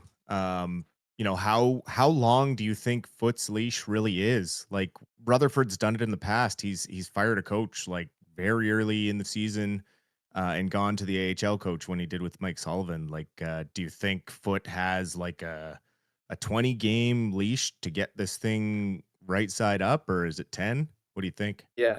I don't know. I mean, it could be anything, because this, I mean, it's looked really bad. Everything from just like the zone time on the offense and all that, like, it's just really not looked good. So I don't know. I mean, Manuel Holtra had a great season last year in Abbotsford, and I mean, I think they extended him to, was it 1 year or was it more than that? I'm not entirely sure, but So we got him for next year so they and have the him year after. so it was just that, guaranteed for right? next season. Yeah. Yeah. So I mean, if it's mediocre, if they decide to keep going here with Foot, I don't know. Like, honestly, anything can happen at this point. But I wouldn't be surprised if in the next 20 to 30 games if they don't get some sort of control under this, because right now it's just not good enough. I mean, you've watched it, I've seen it. I think that, by the end of that first period, it was a little bit better, but then same thing that's happened all season long. We get a little bit of momentum and then we kill it with taking a penalty in the offensive zone, or I mean, just the DeBrusque one just now. I didn't see it because I was setting up for this, but I heard about it, right? So yeah, it's just small stuff like that where, we see them start to build it, and then I guess the delusion that we have as Canucks fans where we think, okay, maybe they're going to turn it around, just for it to kind of come crashing down. So I don't know. I hate to act negative, but it's just same old, right? Well, Yeah. let's dig out. We can dig out a little bit of positive from this game because it hasn't been all bad. Obviously, the first half of that period, the Canucks did not look like they were ready to go, which has been a theme so far this year. But once we got that Abby line onto the ice, the boys looked like the chemistry was already flowing. How happy were to see, with everything else going on with the lineup, to see the Abby boys get put back together? Very happy, honestly. I mean, you look at Baines individually, and I think that it makes sense to put him with the guys that he feels most comfortable with. I mean, you go back to the preseason, the last best offensive play that he had was that toe drag over to Max Sasson on that 2-on-1 against Calgary. Like, I don't know what it is with him. Maybe he just gets nervous when it comes to playing with new players, or he just doesn't. Maybe the communication isn't all there. But I think that the Abbotsford line has been a bright spot in this game. They've created a couple of chances. That Carlson shot, if it went on net, I think it had eyes, and there were a couple of in close scrums. But yeah, no, I've definitely liked what I've seen there, and the guys down there, they show chemistry, and if anything, they really deserve a shot to see what they can to see what they can show at the NHL level, because they really are, three underrated players. I think Max Sasson, it's long overdue for him to finally get brought up, and I love Coots as well, but I mean, that was definitely the right move. I think that Sasson, I mean, obviously, objectively speaking, I think he did have the better training camp overall. And I know Coots did have a good training camp, but Sasson was one of our fastest forwards. So to go against two rush teams and the Oilers and the St. Louis Blues the other night and not include Sasson in the lineup, it was obviously going to be a disaster, because you just weren't going to keep up. And we saw that. I mean, those teams were just working us every single shift, and we're getting hemmed in our own zone. So I think that it really is nice to see him finally back, and he's looked pretty good. Yeah, I agree. And I didn't feel like Foote and the coaching staff did Coots or Lekermacki, for that matter, any favors by having the two of them together on a line with Drew O'Connor. I think there was just far too much inexperience there. And it just essentially felt like an extended audition for Coots when he went back to junior after 3 games. It felt like inevitably he was going down. But one thing I've kind of noticed with that AHL line, we'll call it the Abby line, is that they go in and they dig the pucks out. Like, all 3 of them. It doesn't matter who. It's just they kind of communicate. One guy is always going in, digging the puck out and getting it back out to either to the point or finding one of the other forwards. And they continue to apply the pressure and keep the pressure going, and essentially get a cycle going. Do you think that DeBrusque and Besser can ever find that kind of chemistry, or do you think they're just too similar? Like, no one really goes and gets the puck. They're just both kind of floaters. And now with Hedl, I mean, that's 3 kind of guys playing the exact same style of hockey. North-south, fine, they're all fast, but what do you think about future chemistry with those 2? Well, I mean, I did hear what you said a couple of shows ago, where you talked about how Besser and DeBrusque should be split up, because, I mean, you need one of each type of player on each line. And I agree. I do think that you have a duplicate there. It's 2 players that, are good when the puck is on their stick, but, it's about getting the puck there, right? And I just don't know what the solution there is, because if you look at it, like, there's no one really that can get them the puck, right? So I don't know where you move DeBrusque. If I'm being honest, I really have been disappointed by him to start the season as well. It just seems like whenever the puck gets to his stick, the play just kind of dies out. I don't know if it's just because he doesn't know where to go with it, or he doesn't have anyone open, but I don't know. I mean, there's a lot of space that's being given out in the defensive zone, but then on the offensive zone, people are closing us down. So yeah, those 2 players, I don't know, like, they just don't really know how to get the puck to the other players on our team, right? So it really is something where I don't know. I don't know. I mean, maybe you might have to make a trade or something like that for one of those two. I don't know if they have no movement clauses, but it really seems like there's something that needs to change between those two players. So Yeah, and I was never a huge fan of the DeBrusque signing. I've not been a big DeBrusque fan ever since he started, even back with Boston. I think his name outshines his talent a little bit, and he's kind of hung on that, given who his dad is, and his dad had a successful NHL career. Um, but I've never been sold on him going the extra mile, um, taking that time to get better. I just have never really seen a progression in his career to take that extra step, and I feel like he's just kind of wasting a lot of ability that he does have out there sometimes. yeah, absolutely.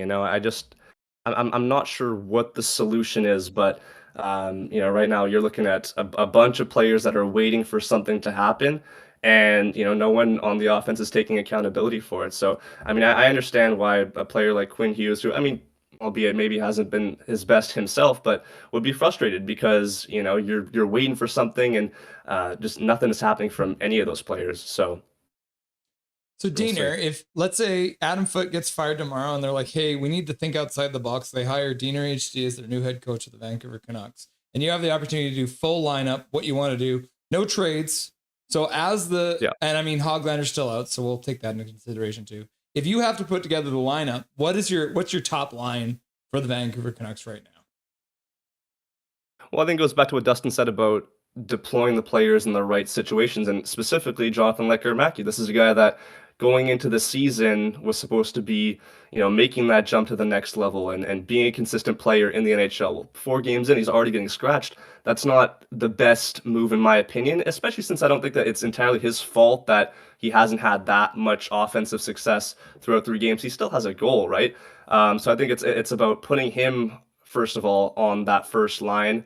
And secondly, to play alongside those two players. I think that Pettersson, obviously, by default, has to be your first line center because of just everything. I've 11 million reasons why that's the case. But other than that, Pettersson, Lecker-Mackey, and man, we're really running low on players already. But I think that you just stick it out with Besser because I mean, at this point, right? Like, what else you can do? I mean, they're trying Drew O'Connor for God's sakes, right? So that's just I don't know, man. Like, it's baffling to me that they've gone to these lengths already, and it's concerning as well that we don't have that many other options. So I would just go with Besser. I mean, he's shown success with Pettersson before.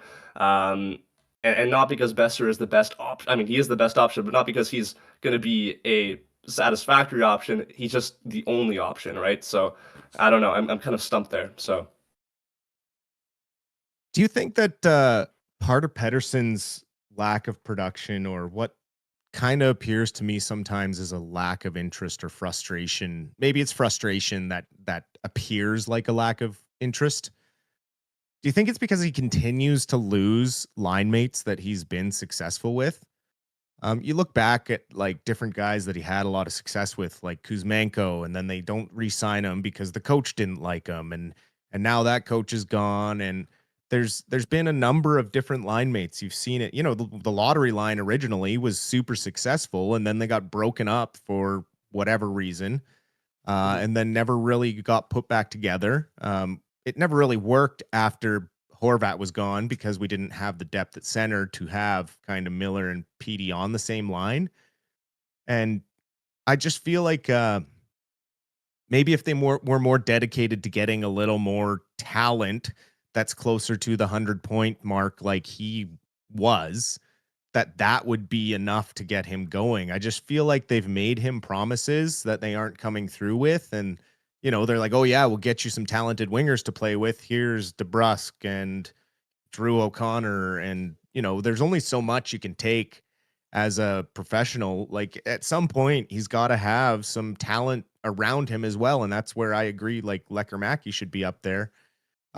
If you had a trade that you could make to bring in someone that would, help Pettersson get a little more space and get back to that elite performance that we've seen in the past. What kind of move would you make? Well, for me, I look immediately at a team that's aging in the Pacific. So I mean that would make it a little bit tougher. But I look at Adrian Kempe. He's expiring. He's a Swedish winger. He's fast. He's tenacious on the puck, and man, he can get open for a guy like Pettersson who has at his best very good vision, right? So I think that if anyone can unlock him, it's him. And yeah, it would be a lot it'd be a lot that we have to give up for a guy like Adrian Kempe. But look at their blue line. They got rid of Gavrikov. They got rid of Jordan Spence.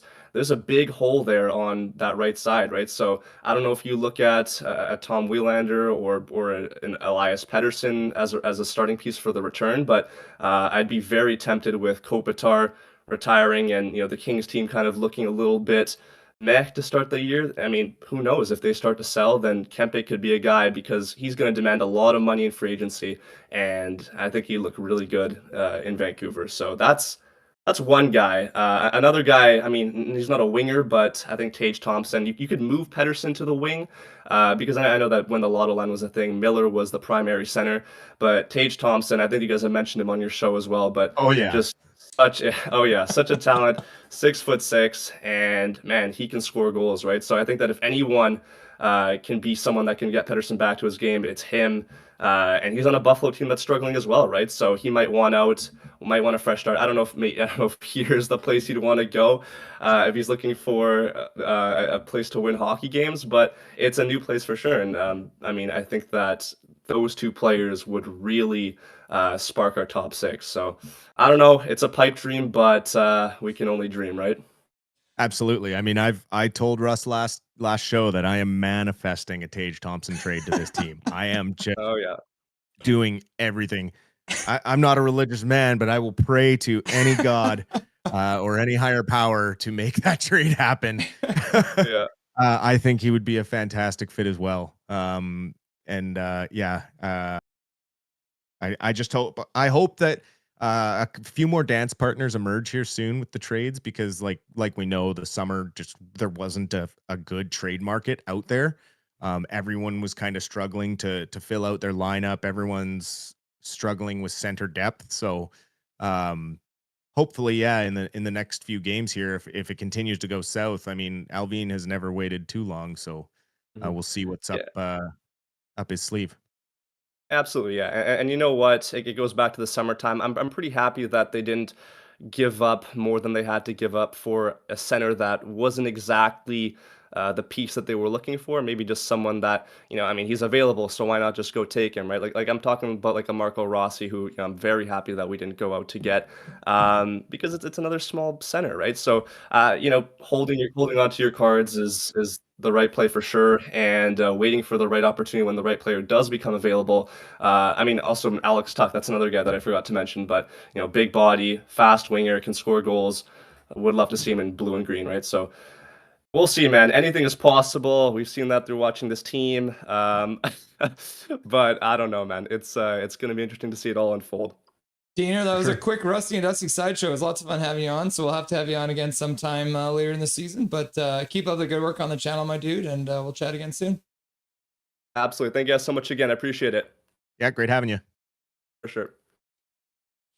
Oh, a very special Rusty and Dusty Sideshow with special guest Diener HD, so that's good to see. Thanks, guys, for coming on. That was lots of fun. The puck has been dropped at center ice. The second period is underway. Can you guys see the clock? You can. Look at that. And during that, Calvin99 Charlie became a member. Thanks, Eric. I'll pay it forward, and I'm out of the club. Calvin99 Charlie, 10 months as a member. Canucks are currently chasing their own zone, so we're going to focus on these gifted memberships that Eric Hunter has donated. And if we want to have a look at what Eric Hunter has donated to to Nothing Is Perfect, Doodle Hockey, Arch the 12th, Mike McGraw, Mike Torrance, Calvin99 Charlie, all getting a free gift of membership courtesy of Eric Hunter. So thank you very much, Eric Hunter. Demko makes a save and stops the clock with a shot from the point. Thank you very much, Eric Hunter, for donating 5 gift memberships, and congratulations to Doodle Hockey, Arch the 12th, Mike McGraw, Mike Torrance, and Calvin99 Charlie. We appreciate you very much. And then Calvin99 Charlie immediately using his membership message to say, I will pay it forward tomorrow. Thank you very much, guys. I appreciate you. And thank you, Eric, for the generosity there that you've always shown here on Nothing is Perfect. You're a great man. Canucks lose the face-off in their own zone. Dallas controls. Pass to the blue line. Harley puts it down into the face-off circle. A swing and a miss on a shot, but the puck gets recovered and a shot right through the crease. Hedl and Besser and Dustin Boydell comes in and also drops 5 gifted memberships into chat. You guys are crazy. Canucks are digging the puck out from behind the net. As soon as we get the next breakage in play, I'll acknowledge your 5 gifted there, Dusty. Puck down the boards, near side. Dallas tries to step in front, ends up behind the net. Sagan skates up the boards, turns, puts it down low behind the net, loses it. DeBrus picks it up there. He puts it high on the backhand out to the blue line. Hedl picks it up, tries to get it deep, can't get it to go deep. Now DeBrus follows up. Puck comes back to the Canucks blue line. Marcus Pettersson takes it there, passes across. Oh, then Marcus Pettersson receives it. Evander Kane now onto the ice, takes it into the near side corner. Puck around behind the net. Wyatt Johnston gets hit by Kane. Now Harley comes in to support. Ratu comes in to try and dig the puck out. Puck behind the Dallas net. Dallas gets the puck up to the Canucks blue line. Hronek rubs his man out in the corner. Loses the puck to the second Dallas star who came in to support. Now Kiefer Sherwood helps him out, but gives the puck away to Dallas, who rings it in. Puck comes around to the near side. Now they flip it down behind the Canucks net, spinning them around. Kiefer Sherwood puts it through the neutral zone.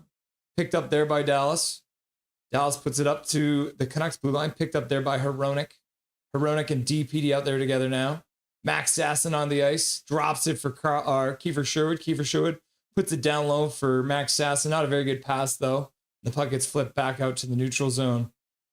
Canucks have completed the change. It looks like it was a hand pass there. And the whistle blows. Faceoff will probably be at center. We shall wait and see.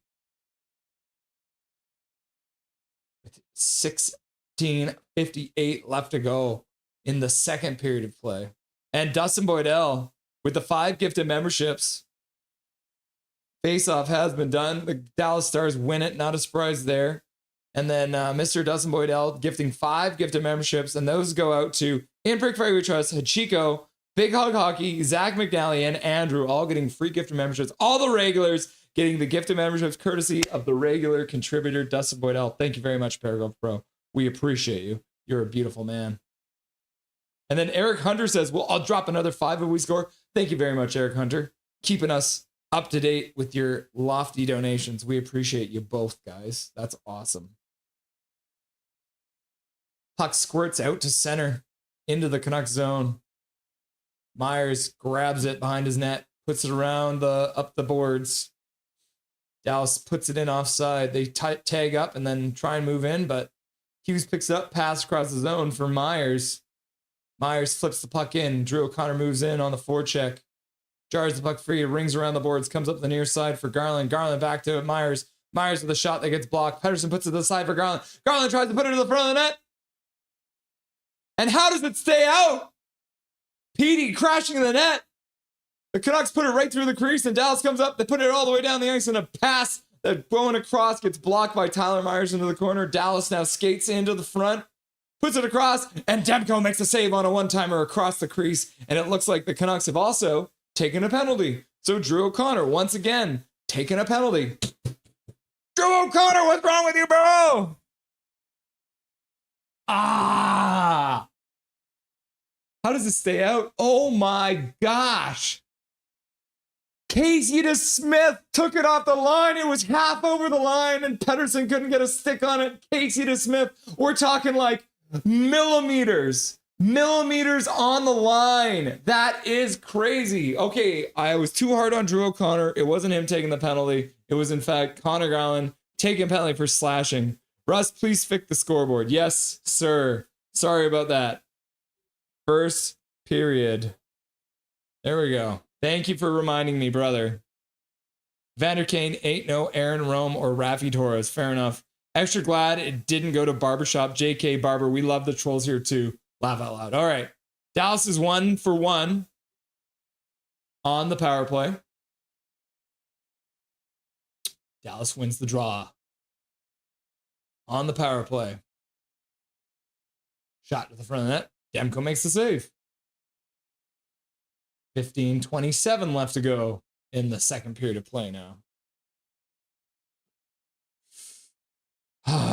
Mercy me. Mercy me. Like, seriously. These Vancouver Canucks need to get their stuff together. That is 100% true.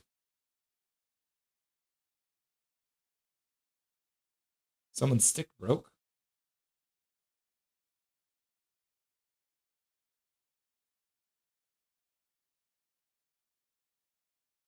Aturatu wins the draw. Put it behind the net. Kiefer Sherwood off the glass and out all the way down the ice, which is a good start to this part of the penalty kill. 1:40 left to go on the power play for the Dallas Stars.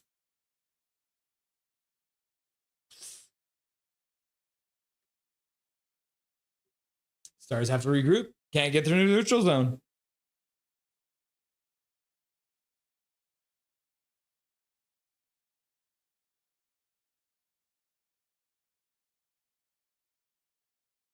Into the front, shot across.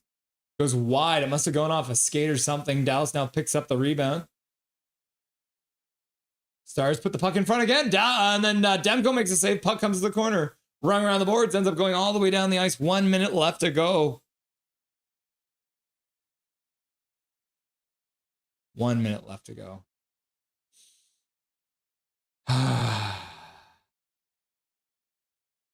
Sagan in. Puts the puck across.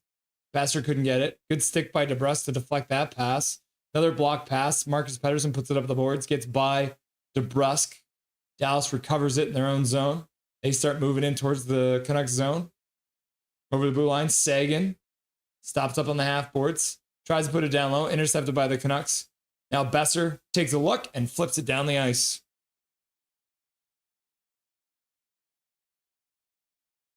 $20 seconds left to go on the power play.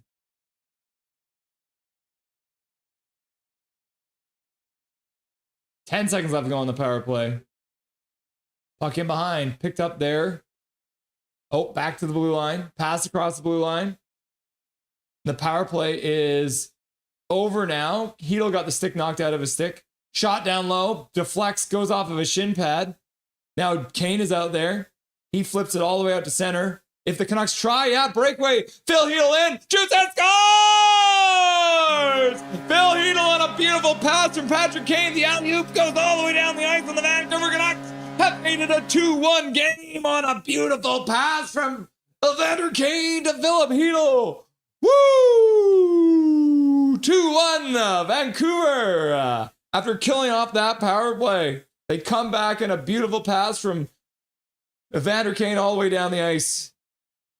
Oh, and then Harley can't control that bouncing puck. And then Hedl with a good move in front, putting it past the Smith, bouncing it right by him, settling down a rolling puck, and a good deke to the forehand, putting it over the blocker of Mr. DeSmith. Hashtag you'll love to see it. And then Eric Hunter drops a $10 dono into chat. Plays back underway. Thank you very much, Eric Hunter, for the donation. Your 10th super on a live stream. $10 dono. We appreciate it. And you're doing a spin.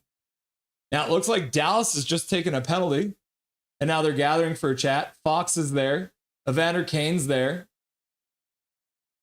Canucks get a goal. And then, Eric, you donated $10 already. And then you're like, you know what? That's not enough. I need to also donate another 5 gifted memberships. So Eric Hunter comes in with 5 gifted memberships going out to KJ Brazy, Connor Cahill, Swerve and Dervin 95, Leah Herring, and Sherwood Shoulder. Congratulations to the 5 of you, and thank you very much, Eric Hunter, for your generosity. And then Major General is like, you know what? I also need to donate a gifted membership. So Major General also shows up and donates, and it goes out to Colin Whitehead. So a lot of the regulars getting re-upped. So thank you very much, Eric Hunter, for the 5 gifted memberships. And thank you very much, Major General, for the gifted memberships as well. You guys are beauties. I appreciate both of you.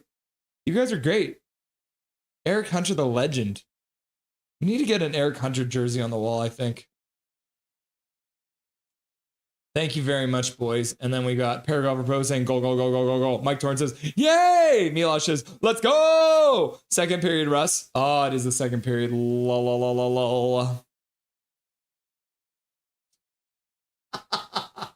Fix the scoreboard. Tries to fix the scoreboard. Doesn't do it right. Go! Then a penalty shot to top it off.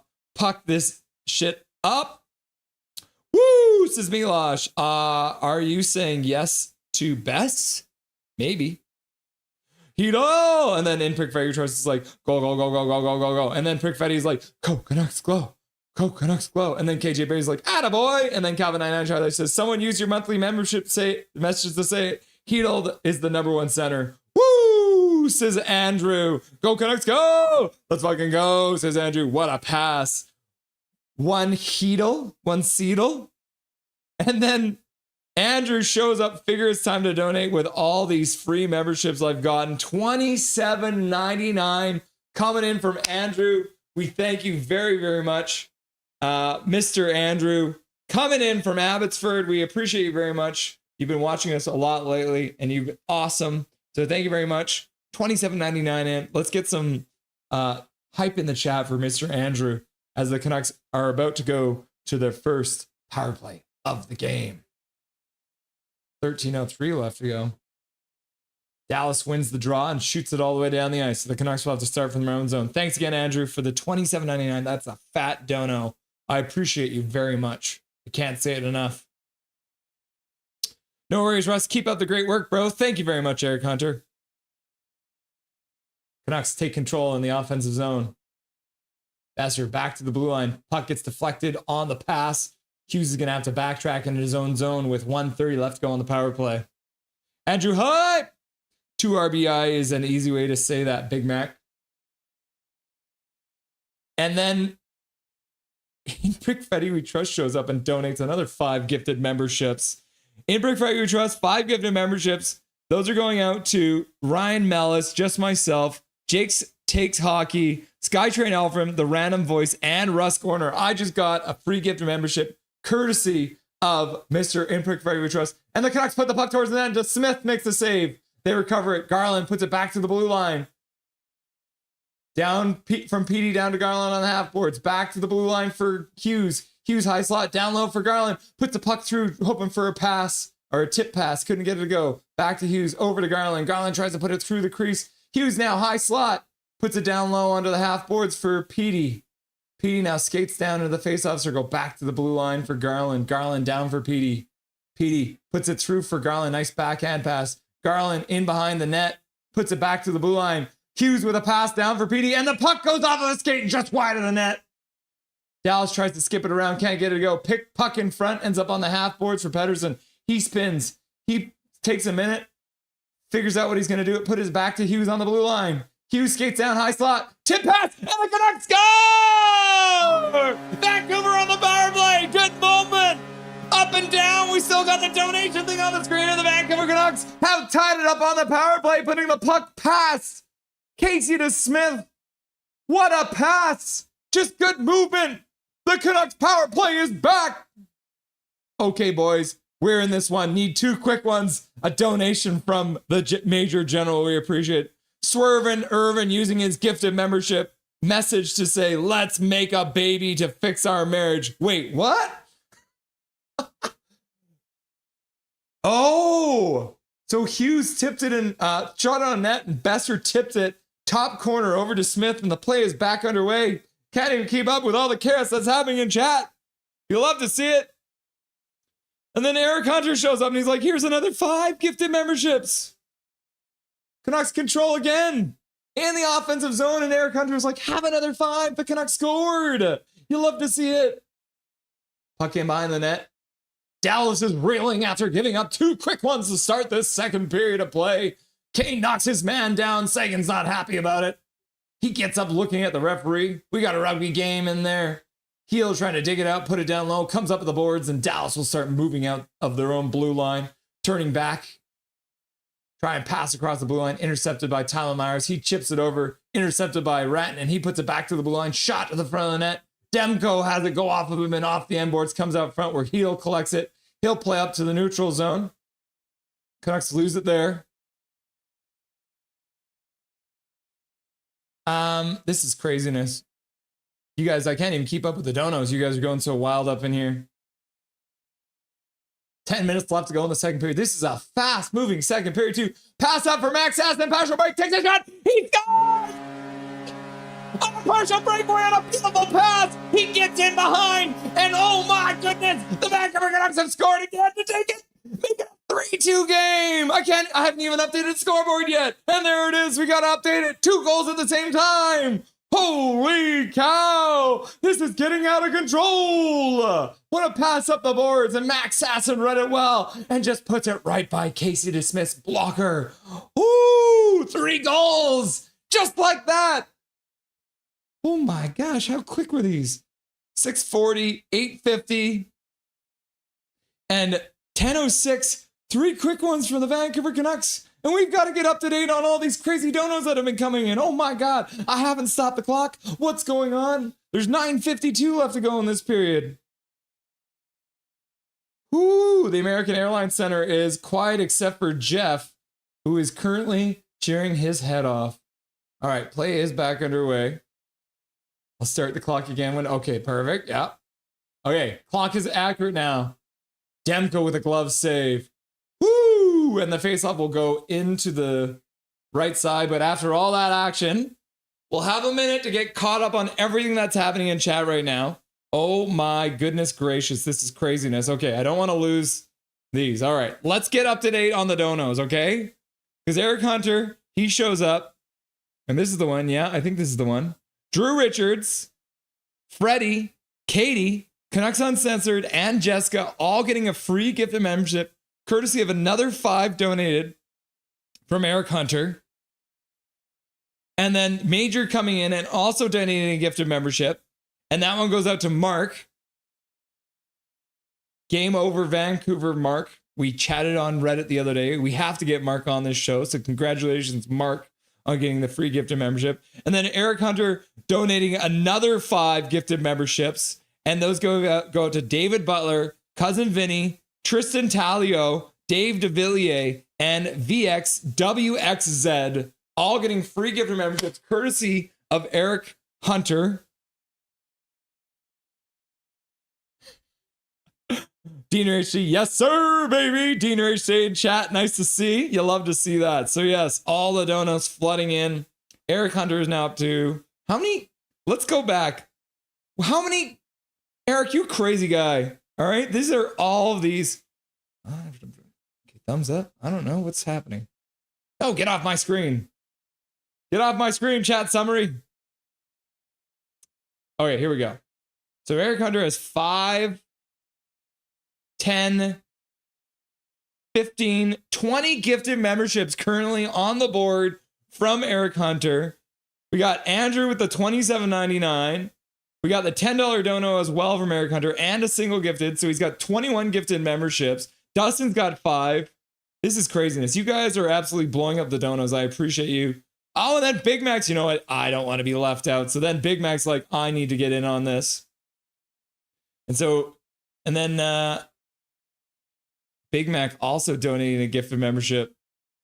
Oh my gosh, this is absolute chaos. All right, Canucks win the face-off in their own zone. Send the puck all the way down the ice. Big Mac, your dono isn't popping up here for some reason. I don't know why, but I appreciate you anyways. Who did it go out to? Well, we can show it on here. So the free gifted membership goes out to Fisherman Islanders. So you'll love to see that. Thank you very much, everyone. You're blowing up my donos. This is craziness. Myers and Pedersen getting the assists there. Canucks skate over the blue line. Garland stops up on the half boards. Looks to the blue line. Now throws it down low. Pettersson puts it back up for Garland. Garland skates down the boards. Pettersson moves in behind the net. Garland has... How did that stay out? Garland had Casey DeSmith all spun around. And oh my goodness, how did that stay out? No one knows. Holy cow. How did that one stay out? Garland with another wraparound that stays out. Now Tyler Seguin on a breakaway going the other way. Demko makes a blocker save. Puck into the corner. The Canucks say it went out, but the referee didn't blow the whistle down. Pass to the front of the net. Now they got the happy line out. Bane's going ahead. Carlson moves up. Stops up at the blue line. Into the front of the net. DeSmith is all over the place in his crease. Pass across for Quinn Hughes. Quinn Hughes with a shot to the front of the net. DeSmith with a save. Comes back to Quinn Hughes. He plays it across the blue line. Shot to the front of the net. Deflects just wide. Ooh-wee. Back to the blue line. Hronek over for Max Sasson, who's covering for Hughes. Shot to the front of the net. That one gets blocked. Ends up in the near side corner. Eric Hunter, don't forget to like and subscribe to Nothing is Perfect with a $5 donut. We appreciate you, Eric Hunter. You're a god. Oh my goodness. The Canucks have been absolutely dominating this second period. They are, honestly, the Dallas Stars are very lucky right now. They haven't given up 5-6 goals in this period. They absolutely turned it around. What are the shots on goal? The Canucks currently have 12 shots on goal now. Right? 12 shots on goal. They got 3 goals on 12 shots. Luke Flyswatter in the chat. Thanks, Eric. 60 in chat. Like and sub. Thank you, Major Minor. Bramjot Hundile. This is bonkers. You're absolutely right, Bramjot. Nice to see you again, my dude. Canucks put it up to the Dallas blue line. Besser gets hit. Back to the blue line. DPD, I should say. Over his defensive partner. Pass across for DPD. He gets to the red line. He'll slap it in around the boards hard. Hedl puts it down low for Kane. Kane with a shot from the side of the net. Bounces back to him. He loses it there. Now the Canucks will not come up with the puck there. Yeah, Casey DeSmith is swimming in his net right now. Now 3-on-2 for the Dallas Stars if they try. Kane gets back in time to make it a 3-on-3, and the puck goes off of a stick and out of play. Holy cow, guys. Holy cow. Where are we? What is happening? Who am I? What's your name? How does this stay out? Oh my God. I did not stop the clock, did I? The clock is totally whacked out. No, let's fix that. The clock has run way further down than it actually is. So it's actually 6:09 left to go because I haven't been stopping it properly because of the chaos. Forgive me. We need 2 goals, not Assassin. Shot to the front of the net. Dallas wins that draw inside the Canucks zone. Rung around the boards by Myers. Up the boards for Kane. Kane flips it across the zone. Sherwood flips it towards the net. Gets deflected away. In on the forecheck. The Canucks digging away. We've got a rugby game in the corner. Ratu trying to come up with the puck. But the Dallas Stars managed to come out of the pile with it. Harley skates out, gets stopped up by Kane. Good double forecheck by the Canucks on that one. Dallas puts it in. Puck down low, right through the crease.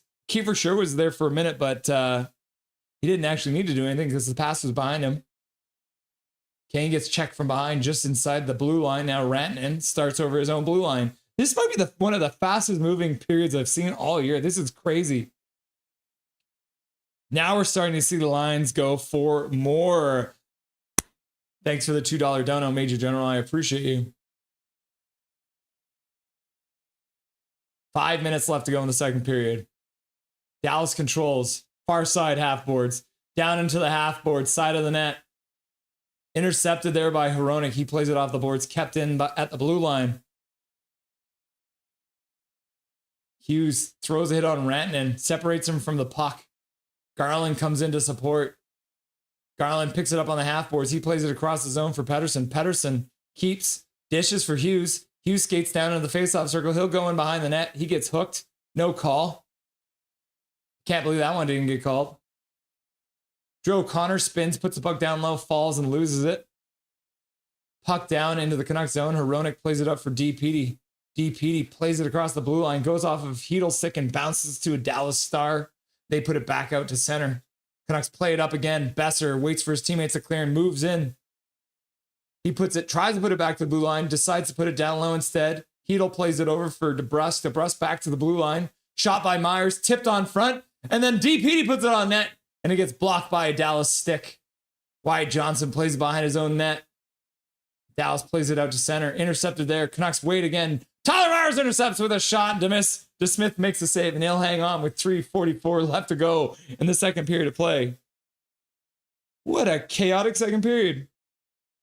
The Canucks are up to 8 shots in this period to Dallas's 5. So apparently somebody got yelled at in that intermission, because that is craziness.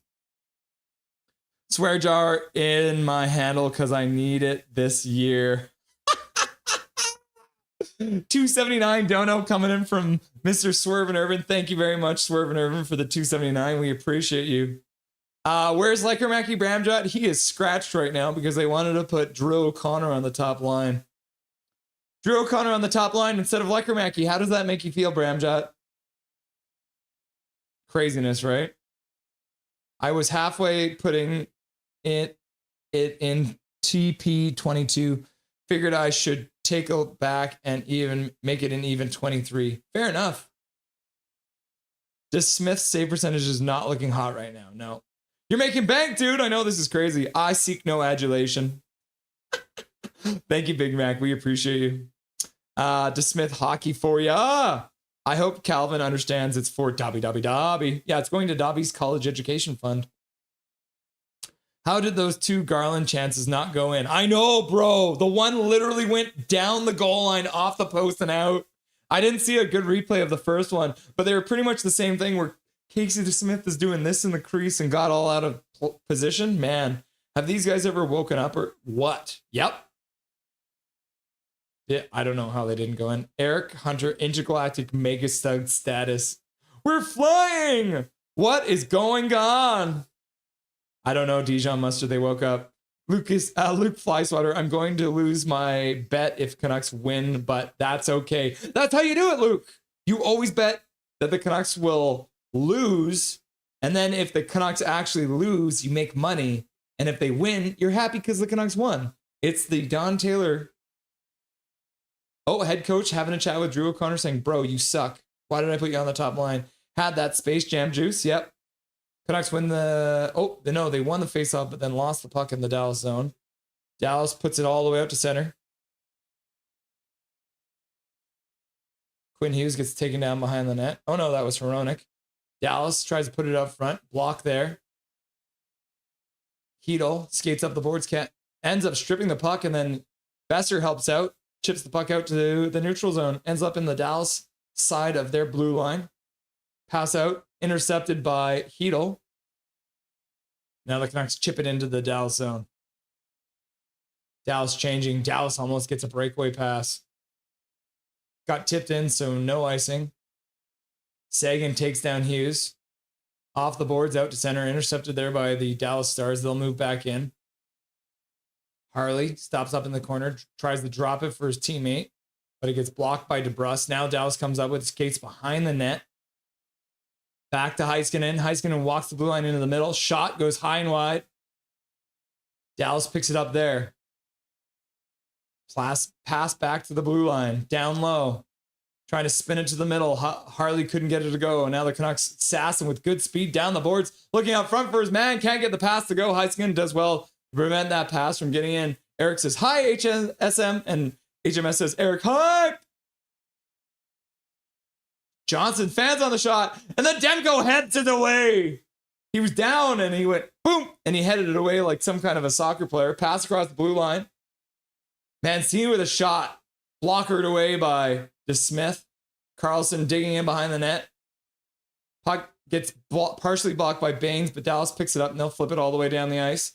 That should be enough for icing with Mancini back. So the Dallas Stars have iced the puck. Learn the rules.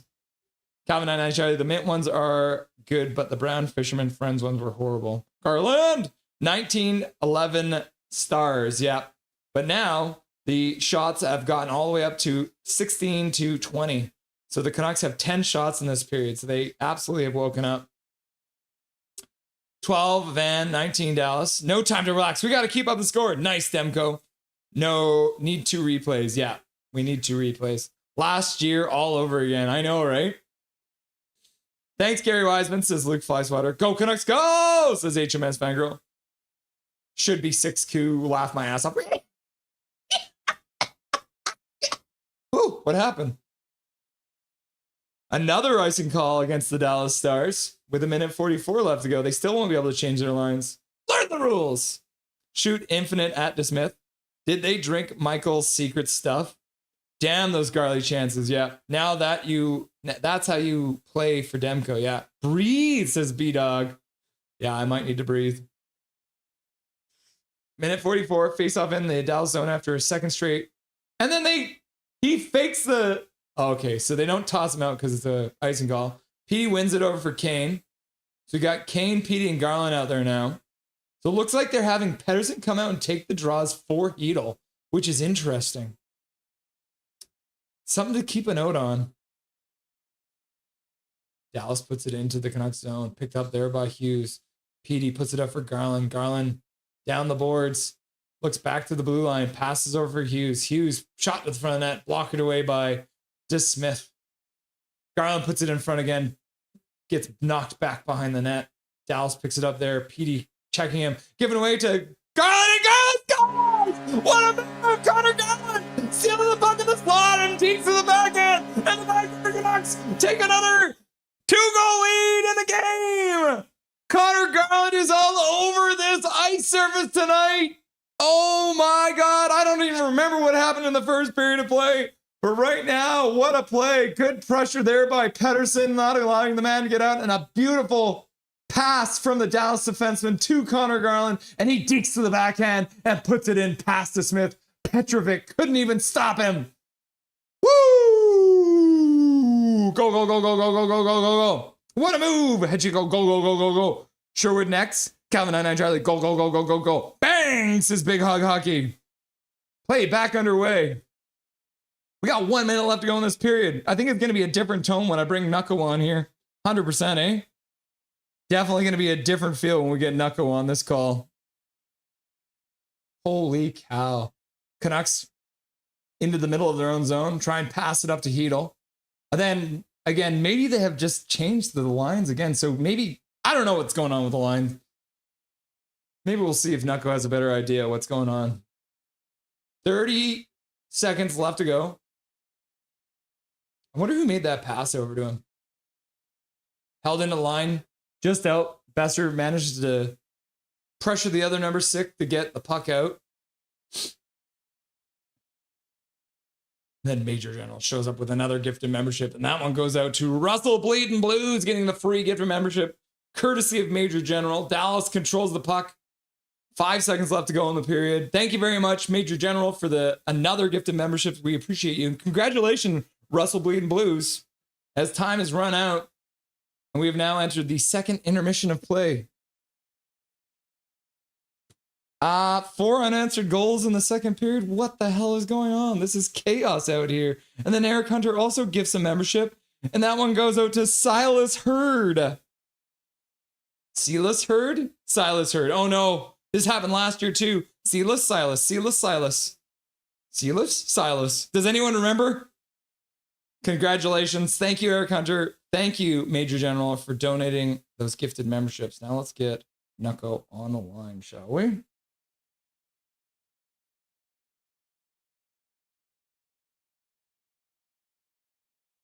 What a chaotic period. Oh my goodness. Mohammed in the chat. Go Canucks, go. Go Canucks, go. Go Canucks, go. Nice to see you, Mohammed. Oh, there he is. All right. He is in the back now. So once again, we're very, very excited to have this man on. He is an absolute legend in the Canucks community. I'd like to introduce Mr. Nucko.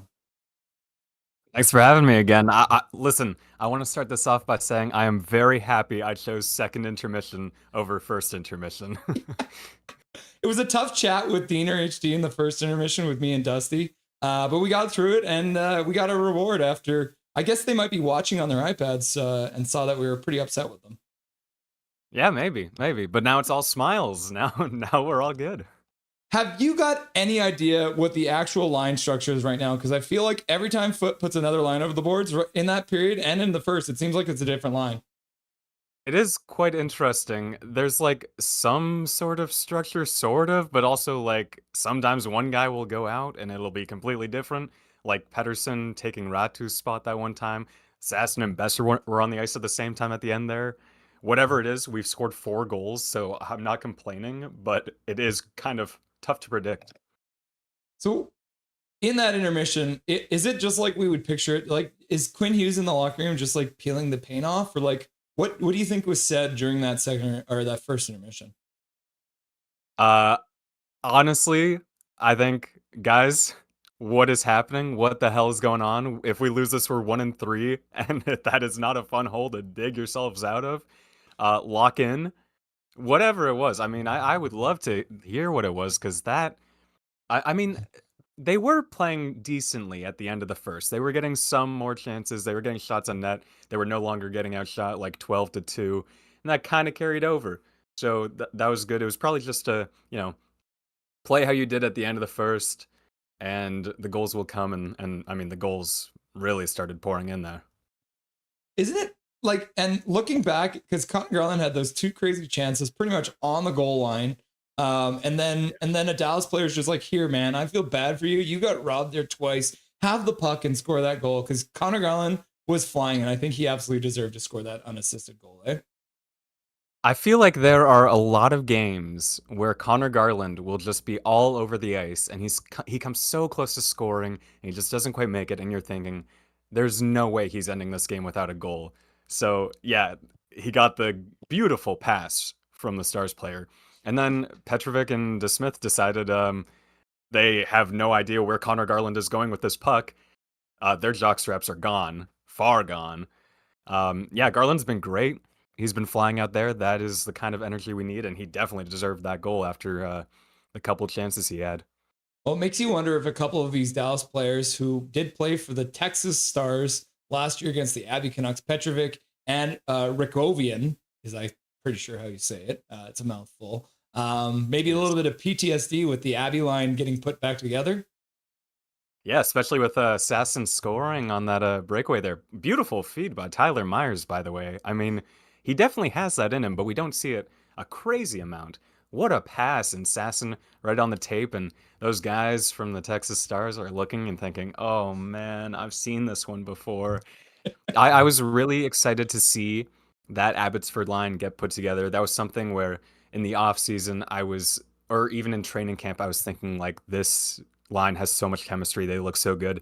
Even if the success in the AHL might not translate to the NHL, I'm sure the chem is there, and the chem is really there. They've had some good shifts, and yeah, it's really got to be giving them Texas Stars the PTSD, because wow.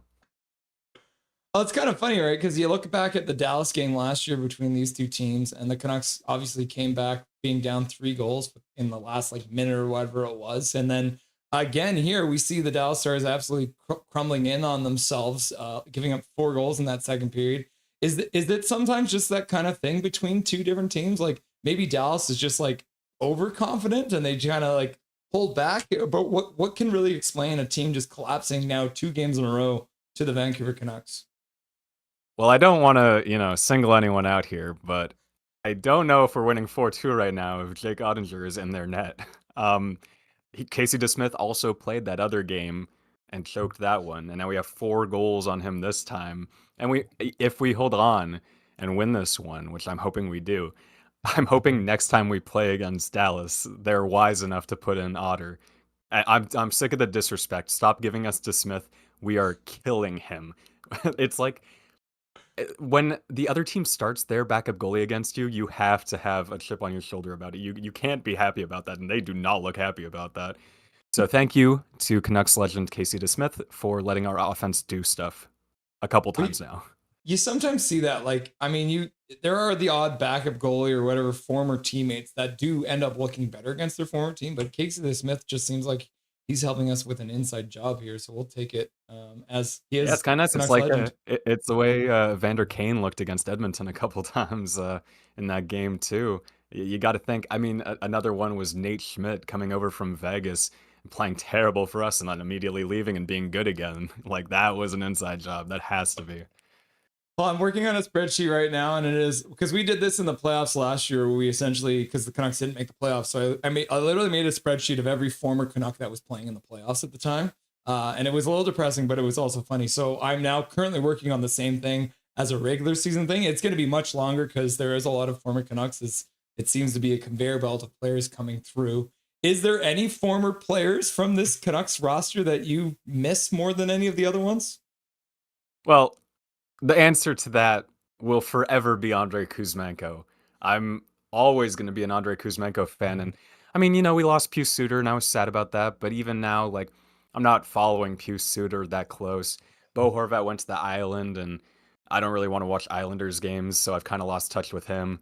JT Miller is JT Miller. But Andrei Kuzmenko, I will always watch him no matter where he is. Even when he was in Philadelphia, I was still suffering through those games.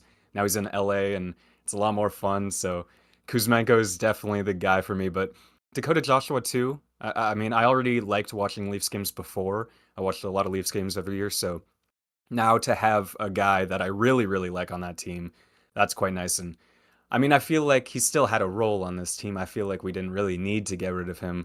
I'm just happy he went to a contender, a good team. We're going to see playoff Dakota Joshua again, and I like that because he deserves that. So Joshua and Kuzmenko for me are the two guys that I will be following the most in terms of former Canucks this year. I don't know if you saw it. It was a bit of a minor move, but the Montreal Canadiens tried to send Sammy Blais down about a week ago. The Toronto Maple Leafs actually ended up picking him up. He hasn't played a game yet, but that does mean there is potential. You could see Sammy Blais and Dakota Joshua playing on the wings for someone in Toronto, which I think as a Canucks fan, I would have a hard time watching that, because with what Sammy Blais did for the Abbey Canucks last year, I was really hoping we could find a roster spot for him, but sometimes it just doesn't go your way. Yeah, I was too stacked. I really hope he does find an NHL role because he deserves one. I mean, that playoff run, the fact that he had like over 60 penalty minutes and was still almost point per game during that run, like that is exactly what you need in a playoff performer. The Abbotsford Canucks do not win without Sammy Blais. I'm hoping he can get onto that Toronto team at some point. I'm surprised we never had him in the NHL last year, honestly. But yeah, they had him signed as just an AHL deal, so it was a strictly AHL deal for him last year. That's why he never ended up getting the call up. I wouldn't have minded, upgrading him mid-season or something. There were times where we could have used that grit that Sammy Blais adds. I wouldn't have minded it. Whoever would get to center Dakota Joshua and Sammy Blais would have to feel so comfortable and safe in between them because they will kill anyone who tries to touch them. Yeah, true. So if you're going to give a letter grade out to Adam Foote through his first 3 2/3 of a game as head coach of the Vancouver Canucks, what letter grade are you giving out to Adam Foote so far? Man, it's so tough to do it this early because they looked so good in that Calgary game. And then the 2 games before this one were terrible. And then this one has been good. I would say we'll give him a B minus, kind of teetering on the edge of C plus, because those past 2 games were really bad. He didn't get enough energy in the locker room. I mean, the third period against Edmonton, they were kind of turning it on a bit. St. Louis game was just horrible. I do really like what he did with the lines for this game. I looked on Twitter and so many people were so angry about the line tweaks, but I don't get it. Like, yeah, sure, Drew O'Connor on the first line. Yeah, maybe that's weird and all, but he's fast. He's a good forechecker. That's kind of a good guy for Pettersson to have. He has chemistry with Garland. It makes sense.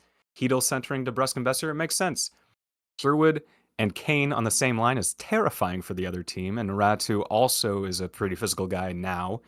I like that. And then obviously the Abbey line. Like, I like what he did with these lines, and so far it's working. So that grade can easily go up if this persists throughout that second period. I mean, A+ for him in that second period. But I don't mind him so far. I was worried he'd be Tocchet 2.0, and Edmonton and St. Louis games, it looked like that. But I think he's different. I think he's different. And so far, I think he's doing fine. Yeah, I think once they can get the systems into their brains and not have to think about what they're doing, and that's part of the big problem, right? New coach, new systems, and not a full overhaul of the systems. But yeah, it might take this team a little while to start doing things with muscle memory rather than having to think about everything they have to do out there. So I'm not too worried yet. It is early. That's Yeah. the thing I have to keep repeating to myself, is that even though some of those past two games looked very much like last year's Canucks, and that's worrying, it's early, and there's always time to make it better. They at least don't hate each other so far this year, so that's good. So Chad was talking earlier because they all know now that Nako has officially entered the YouTube space. You started your first, I guess your official Nako channel, because I know you were still doing the Pacific Perspective podcast on Mimamoto's channel, but now that has been transferred over to Nako. How have you been finding doing the YouTube thing so far this season? So far, I mean, it's been fun. I've done the 3 reaction videos, and they've gotten good responses. They've been fun to make. I'm a really big fan of yapping, and I can't exactly bother the people I know in real life with 12 straight minutes of talking about what happened in one Canucks game. But I can bother the people online because they get to choose to watch it, and I love it. I always make sure to record right after the game ends because that's when my emotions are running the highest over the game. And I think it's been fun. I mean, the editing sucks. I really hate editing. It's terrible, but it's worth it. It's been fun. It was the right next step for me to make if I want to continue creating content. I wanted to do YouTube for a while, and it made sense. I think I understand it well enough. Even if Instagram is always my number one, I think I understand YouTube well enough, and I think it's fun. And it has been fun. It's been a lot of fun. So I'm happy to join you on this platform. Yeah. So if you haven't yet, there is a link in the description of today's stream. So make sure you go give Nako a like and a subscribe. He is going to be posting, like you said, I think you're saying you're going to be doing post-game reactions. And then what else is, like I said, the Pacific Perspectives podcast. It's going to be posted on there now. Yep, and then I have a friend who knows a lot about hockey who's also making a video for me every week, and then if anything else sparks interest in me in the hockey sphere, I'll make another video. I mean, I don't want to plan out everything. Sometimes something random will happen, and I'll be like, yeah, I want to talk about that. So, yeah, but it's mainly the Canucks reactions, and the podcast is now on there too. I am trying to keep it a little bit organized. So before I let you go, I wanted to get your reaction as well. Obviously, Braden Coots, 15th overall draft pick for the Canucks this last draft, does end up getting sent down. Are you thinking that was the right choice for his development moving forward? I think there was no way he was going to play this full season with the Canucks. I'm surprised it was this early, but I also kind of like the fact it was this early because he wasn't quite cutting it on the ice in those first couple games, and it's understandable. I mean, he's 18.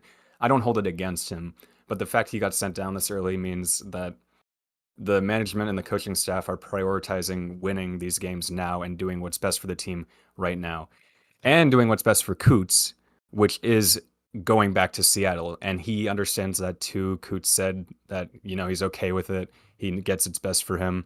He can go down there, put up 100 points, and then come back next year, next training camp, more prepared. Clearly, so far, it's been the right move. And, I mean, the guy replacing him in the lineup is Max Sasson, and it's gone quite well so far. So I'm okay with it. I was surprised it was this early, but I get it. I think it's the right move. I think it's one of those things what was he getting, like maybe 9-10 minutes a game? And for a guy that young, the development needs to be happening at that young age. And he's going to get 25 minutes a night down there in Seattle. And with how bad Seattle is too, there is a good chance he might end up getting traded to a contender and maybe get a lot of experience in the Memorial Cup, but who knows? Yeah, I do think it's definitely best for him right now to go down and dominate. But I like that he got those 3 games. He dipped his toes in the water of NHL hockey. He knows what it's like now, and he can come back next year with that knowledge and with more confidence, more development. I like it. Yeah. Do you think he has a chance to make the World Juniors? Because from what I'm hearing, the Team Canada is supposed to be absolutely stacked down the middle. Is it worth for development even if he makes it as a winger? I honestly just want a Canuck to root for on Team Canada. I mean, last year we had Minio. He didn't play a whole lot. I think it's worth it because you're still playing against the best of that age group and a lot of future NHL players. So I think it would be worth it even as a winger. And his sense is good enough where he can still take over as a center. I would like to see him make it, but with some of the decisions Team Canada has made with their rosters in past years, they might do some random stuff that makes no sense. So it's kind of hard to predict exactly what that roster is going to end up being. I mean, some of the things last year, some of the snubs, pretty crazy. Yeah, pretty wild stuff. Well, Nako, I appreciate you very much for coming on. Everyone was very excited to see you today. So keep up the good work on your YouTube channel and everything you're doing on Instagram. I absolutely follow. And I wanted to tell you, my nephew William lives in Australia. And every time I go on Instagram, every single one of your posts, he's got a like on that. So do you mind giving a shout out to my nephew William? Thank you, William. You are the GOAT. Please keep liking my posts. I love it. Awesome. Thanks, my dude. We'll chat again sometime soon. Enjoy the rest of the game. Yeah, sounds good. Thanks for having me. And go Canucks. Let's close this out. Canucks legend Nako stopping by to say hello to all you beautiful people. It's always good to see him. And yes, if you haven't yet, like I said, he has started his own YouTube channel. There is a link in the description. So go check him out. Nako, such a nice guy, stopping by to say hello. Alrighty, the game should be getting back underway here. They're showing us some stats.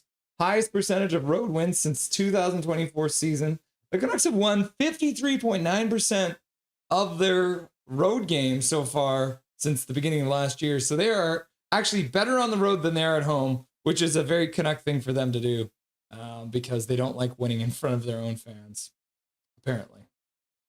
All right, reset that clock.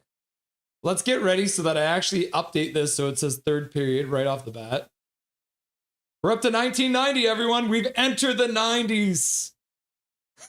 It's like the Garland line is going to be starting here. Oh, yeah, it's third period. Here we go. Let's get it right on the first try. We didn't get it right in the first. We didn't get it right in the second. But here we are getting it right in the third. Play is underway between Vancouver and Dallas after Dallas collapsed in the second period, giving up 4 goals to the Canucks. So we'll see what happens here in the third period. Shot goes wide of the net off the glass. Back to the blue line. Dallas rings it back in. Rantanen picks it up on the near side. He plays it down the boards. Intercepted there by Pettersson. Pettersson takes a minute to see what he's got. Passes over behind the net. Quinn Hughes has the puck bounce off his shin pads, but manages to pick it up. That is, by the way, the first power play goal of the year for the Vancouver Canucks. So earlier when they scored on the power play, the very first time they've scored on the power play so far this year. 1990 subs, says Ryan H. Isn't that crazy? 1992. That's the year I moved to BC. We've entered our live times, guys. Tyler Myers with speed through the middle of the ice, dishes to the side for Besser, goes to the front of the net. Besser tries to throw it over for a tip, but Myers couldn't get a stick on it. Puck comes back to the blue line. Myers throws it down low. Besser picks it up, puts it back, skips past Marcus Pettersson. Regroup at center. Besser over the logo, cuts to the near side boards. Shot goes wide, hoping for another tip there. Hughes comes onto the ice, puts it down low. Puck gets past the Canuck player in the corner, and it ends up getting scooped out to the Canucks zone by Dallas. Ratu smashes his man into the board, takes him down, jars the puck free. Quinn Hughes gets it out to center. Now Ratu skates onto the puck. He kept all of his momentum after hitting that man down, moves in on the forecheck and pins his man to the board. Dallas works it up the boards. Mancini pinches in. Kiefer Sherwood supports and chips it down. Ratu takes his man down, and they're going to call him on a penalty for that, apparently, even though it looked like a battle for the puck. But Ratu will put his team shorthanded here once the Canucks have touched the puck. Welcome, Ryan H. Nice to see you, my dude. Knuckle with the flow. Yeah, Knuckle's got the sick flow. Oh, and good block by Carlson to prevent that one-timer from happening. He blocked that pass right through the face-off circle. Dallas puts it down low, back in front into the slot. Now the Canucks can't get control, but the whistle goes anyways. Maybe a bit of a friendly whistle for the Canucks there. But Ratu taking his man down. Major General, 2,000 sub, guys. What are we waiting for? Thank you very much for the $2 dono, Major. I appreciate you. I appreciate you very much, Major General. Our OG #1 subscriber. If he's in Ottawa, yeah. Canucks have always been slow starters. I'm so not worried about this year, other than Petey.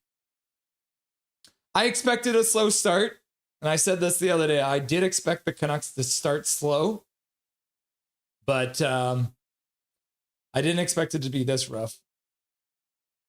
Xavier Germain in the chat. Welcome, Xavier. Nice to see you. Canucks managed to squeak the puck out down the ice into the Dallas zone. They'll have to start from there. 1:45 left to go on the power play, the third of the game for the Dallas Stars.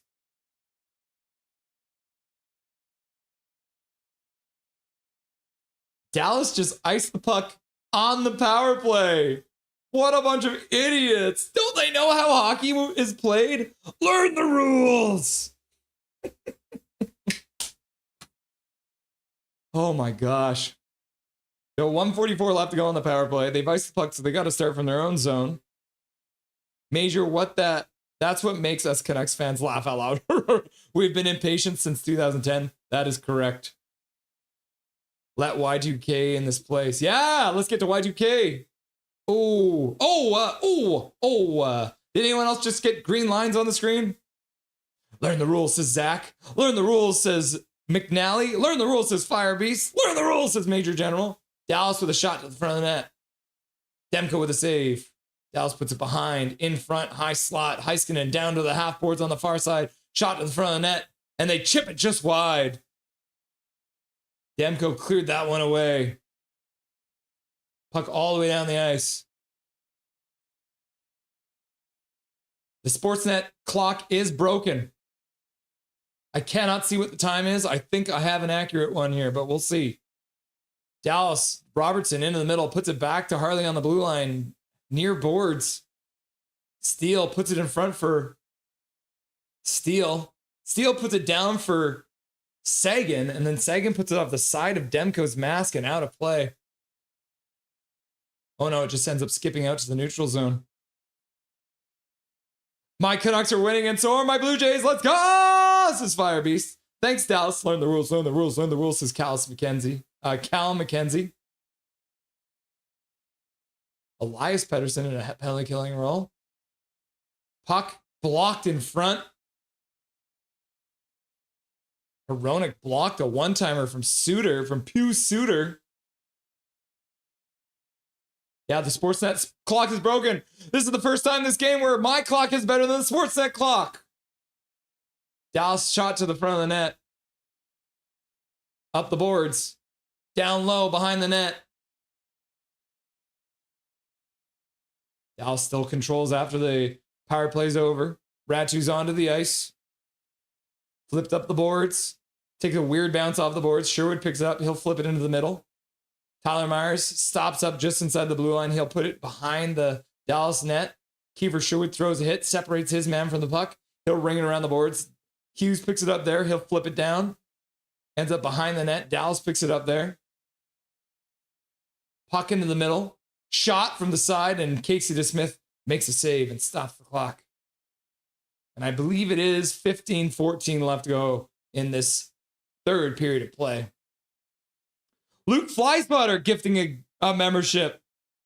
Luke Flyspotter giving it out to Ryan H. Ryan H. shows up in chat and immediately gets a free gift membership courtesy of Luke Flyspotter. Luke Flyspotter, thank you very much for your donation. I appreciate you, my good man. You've been here for a long time. You're an absolute beauty, and congratulations to Ryan H. on the free gift of membership. Big Mac says, don't forget to like and subscribe to get this channel to the moon. Canucks lose the draw off the ensuing faceoff in the Dallas zone.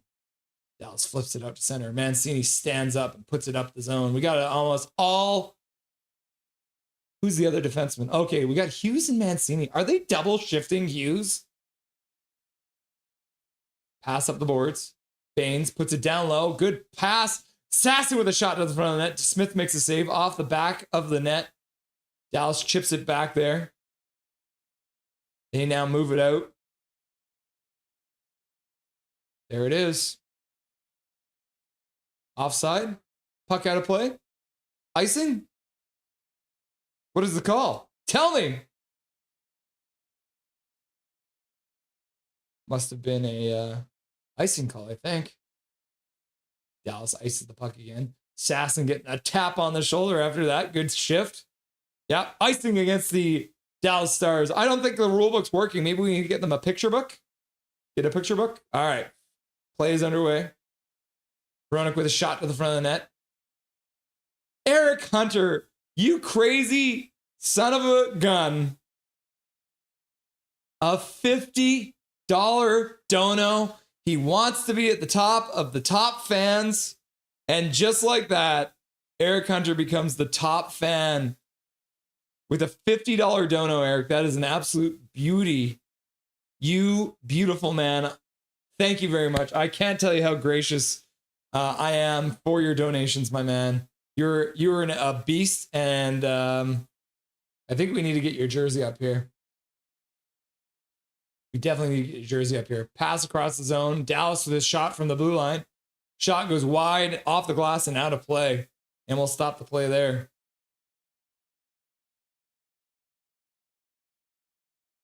I think we're 13:25 left to go if I'm reading the situation. Okay, I'm going to try and keep you guys up to date because Little League Sportsnet is not.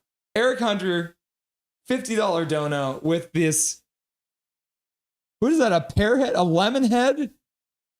My goodness, Eric Hype. This is craziness. All right, and I can confirm as well, the Blue Jays are up 5-1 right now on Seattle. End of the fourth. So the Blue Jays looking to come back and make a 2-2.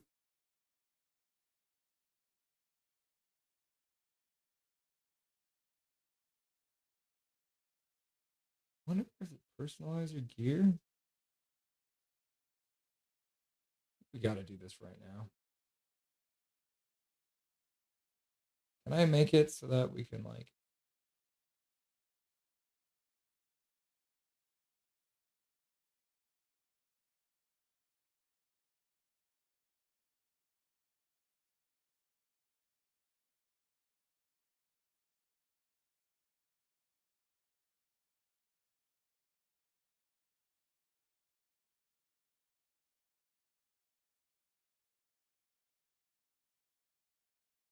Eric Hunter, you beautiful bastard. Win by an inch, win by a mile. What are we waiting for? Laugh Out Loud reminds me of a scary movie. Didn't do it. I didn't update it.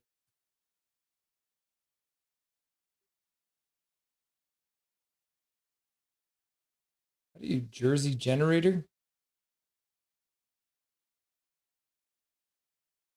Generator.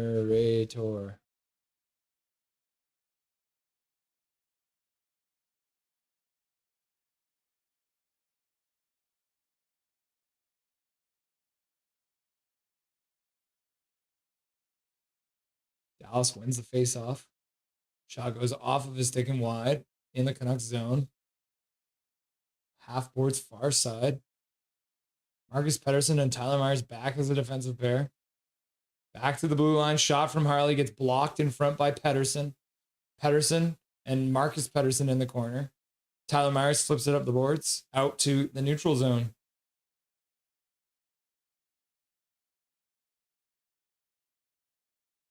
Russ, go to the goal scored for the "What are we waiting for" meme. Laugh out loud. Okay, let's see. Did you send me a message here?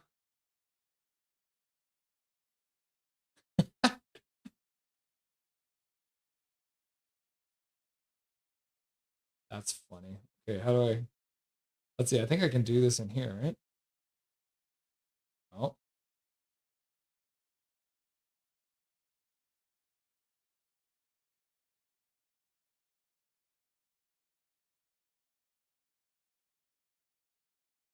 No, it's over here.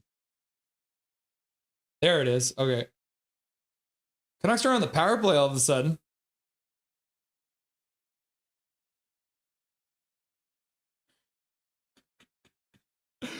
What are you waiting for? All right, Canucks control. I'm getting distracted by memes. Okay, let's get this actually. Okay, the scoreboard is back up on my side, so I can actually look at it. There we are. Okay, this is up to date now. Oh, Garland with a shot goes off the side of the net on a beautiful pass from Besser. DeBrusque digging away in the corner.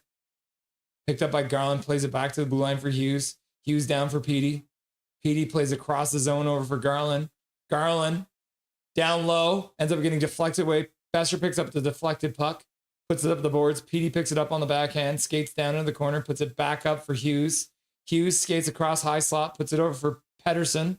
Pettersson stops up, puts it down low, in front, tipped away on the pass through the crease. Hughes picks it up on the far side boards, back to the blue line, being covered there by Pettersson. Pettersson over for Hughes. Hughes skates in the faceoff circle, drag move, in front, pass across, Besser couldn't get a stick on it. Back to the blue line, Pettersson's now there. Down low to the near side boards for Besser. Besser skates in the faceoff circle, back to Hughes. Hughes high slot, shot to the front of the net. Rebound goes wide, picked up by Garland. Garland puts it back to the blue line for Hughes. Hughes skates in the faceoff circle, shot, blocked in front. Dallas picks it up, and they'll be able to corral that puck and put it down the ice. Absolutely crazy. 10 seconds left to go on this power play. Did not score, but they did look pretty good. They looked pretty good on this power play. Let's say that. Kane, second power play unit out for just a quick moment. Now Hronek puts it down the boards, near side. Hedl across the whole zone. D. Petey. Kane dekes to the backhand, puts it just off the side of the net, maybe the post. Dallas puts it up to their own blue line, picked up there, and they'll dump it into the Canucks zone. Hronek, first man back to pick it up, loses the puck for a second. Puck in front. And I think that got shot wide. Either that or Demko made another beautiful save. Sherwood dumps it in. Can't get it deep, though. And Dallas will skate out. Pass across. Intercepted there. Good stick there by Sasson. Puck out to the neutral zone. Sasson hits his man. Forces the puck back into the Dallas zone. Harley dumps into the Canucks zone. Intercepted there by Baines. Baines puts it across the front of the... Marcus Pettersson does well to prevent that one from being intercepted. Now Baines passes over for Marcus Pettersson again. He'll start skating over the Canucks blue line. Pass across for Baines down the near side. He'll stop up there. Looks back to the blue line. Shot from Tyler Myers. It's blocked in front. Another shot. DeSmith makes the save. Dallas starts out. Pass up to the Canucks blue line. Rantanen stops up, spins, puts the puck into the middle. Robertson rings it around the boards. Marcus Pettersson's back again, puts it up the boards. The Abbey line works it out to center. Dallas intercepts there, and they'll play it down low. Into the Canucks blue line. Good body check there by Carlson. Sasson's also there. And then Tyler Myers finishes up by pinning his man to the board in the corner. 9:15 left to go in the third period of play. Under 10 minutes now. Horvat hat-trick versus Oilers. Hilarious. You love to see it. Dallas brings it in, and they go offside. And then after the whistle had already gone, Michelle falls down, but there's no penalty because the whistle had already gone. Woo, Bo, says Andrew. Where's Barbershop? We need to troll him. Barbershop pops in and out, you know? We're not worthy. We're not worthy. Swing, Eric Hunter. I think everyone is a member now. It is possible. Barbies, Russell, you need to make a dumpster fire emoji for your channel because that's how I would describe the stars right now. That's actually not a bad idea.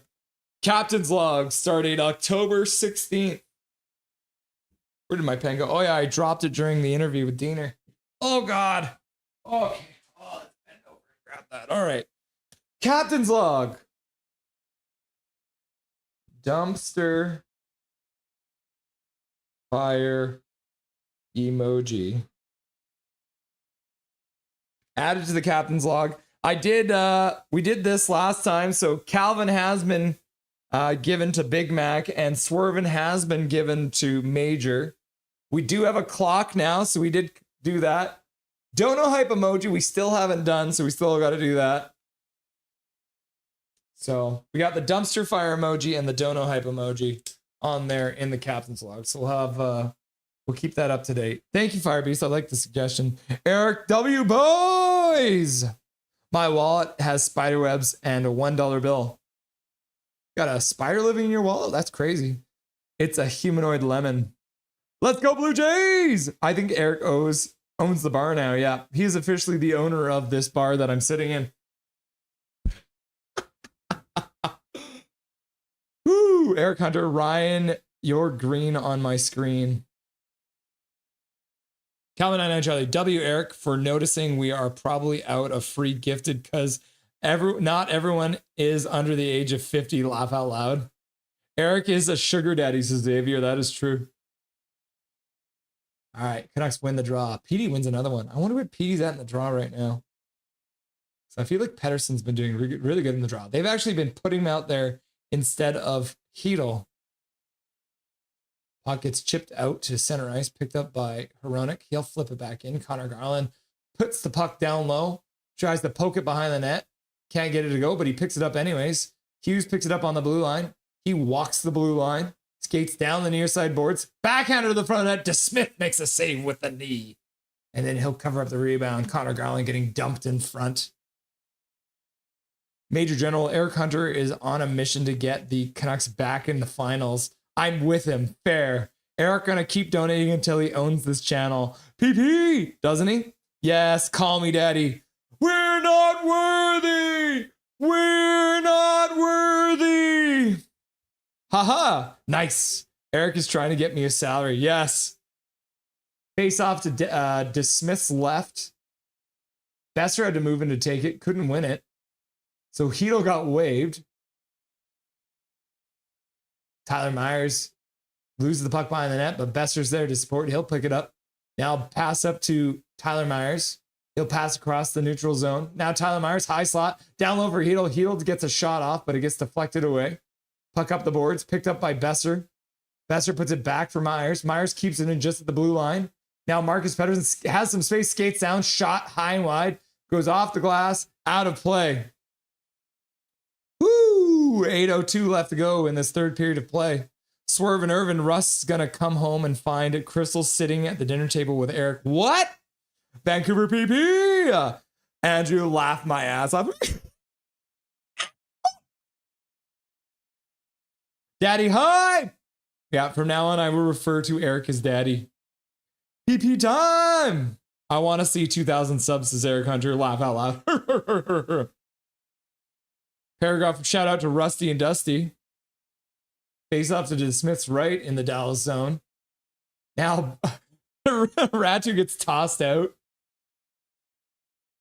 O'Connor comes in. So O'Connor now is out there with Ratu. The lines continue to turn. The blender is still spinning apparently here. Into the zone. The puck goes. Canucks moving on the forecheck. Now it's Ratu, Connor, and Sherwood. O'Connor doing well for a moment there in the corner, but couldn't come up with the puck. Dallas double teamed him. And now they'll skate through, dumping it into the near side corner. Hronek, first man back on the puck, gets hit. Jars the puck free. Hughes picks it up. He puts it up the boards. Drew O'Connor stops up at the blue line to get it. Now has it come past him. Ratu gets hit. Puck gets skipped over to the Dallas blue line. Now Ratu's just trying to get off for a change. Dallas is trying to change too. Now Ratu's getting into it with the other team that's trying to change. I have not started the clock. So we'll go like this. And then we'll go like this. And the whistle goes. Sorry, I didn't start the clock. 7:08 left to go in this third period of play. Hell yeah, Dusty. Eric, we lost a sub. Laugh out loud. 93, baby. Haha, weak call. The fuck? Andrew, 1901 was a good year. I fully agree. Yeah, Luke gifted me. I'm good again. What's Hunter's number? All right. Face off now inside the Dallas zone because the puck went out of play.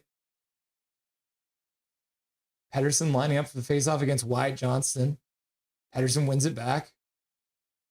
Marcus Pettersson rings it around the boards. Canucks try and come up with it. Garland first one in on the forecheck. Takes the puck away from Bichelle.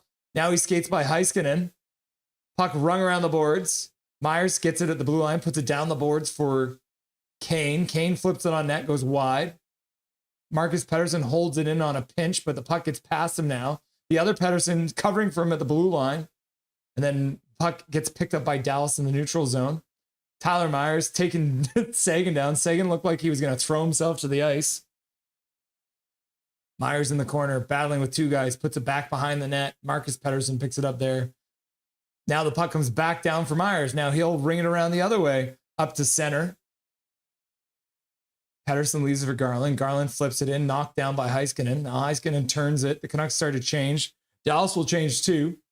So the Stars will have a moment, flip it into the Canucks zone. Power play finally generating legitimate chances. Garland is such a dog on the boards. It goes a long way. Yep. We wanted Leckermack instead of Kane, and we got Garland instead of Kane, and I'll take that. Shots are now 24-26, if anyone's wondering. 25-26. Oh, you're still getting the Discord call on there. All right. Canucks in. Carlson flips it towards the net. DeSmith makes a save, and he'll be forced to hang on to it with Carlson skating in towards him. All right. I'll try and show you guys that again because I forgot I had the thing. Okay, yep. All right, let's try that again, shall we? The shots are now 26-26 after that, or 25-26, yeah. 25-26 after the last shot. There's 5:37 left to go. Canucks have 23 hits to the Dallas Stars 21. Dallas has blocked 17 shots. Now the giveaways are even, which was a concern for a minute there. But yeah, look at this second period. Hedl, Brock Besser, Max Sasson, Connor Garland. Max Sasson and Connor Garland getting their first of the year. Tyler Myers getting his first assist of the year. Quinn Hughes getting his second assist. EP40 getting his second assist on Besser's third goal. And Philip Hedl on his third goal. Kane and Hronek. And a beautiful pass from Kane. The Hail Mary flip pass over the neutral zone. And then dropped right in front of Hedl. And Hedl did well to negotiate that too. So you'll see when you see the highlights later on. 1-800-YA-DADDY is Eric's number. Giggity, Andrew. Paragraph Pro found some line combos with energy. Yep. Oilers lost bloody good. All right, let's have a look. So the Maple Leafs also did beat New York. So that's good to see. I mean, no, we hate the Maple Leafs. Where are we? Edmonton. Edmonton is tied currently with the is this not up to date? Like, what is happening? Are you guys all lying to me? Yeah, no, it looks like they are just tied right now. But I guess they lost that last game, right? Yeah. Now they're showing all the Connor Garland highlights. Smith had it right between his knees. Okay, so the first one that was right on the line, it actually hit Smith, dropped down, and stayed out. That's crazy. Andrew's got a winky face going. Unit 2, just the right amount of scruff. Is DPD getting PP2? It looked like it for a minute there. Yo, nothing. We won against the Oilers, and Bo Horvat got a goal. You'll love to see it. I think the NHL website's busted.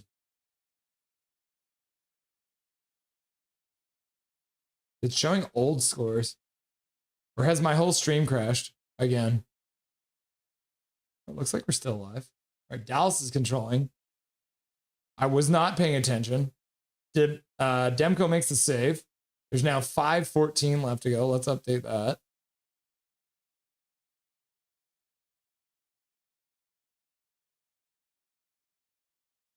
Yeah, the NHL website's whacked right now.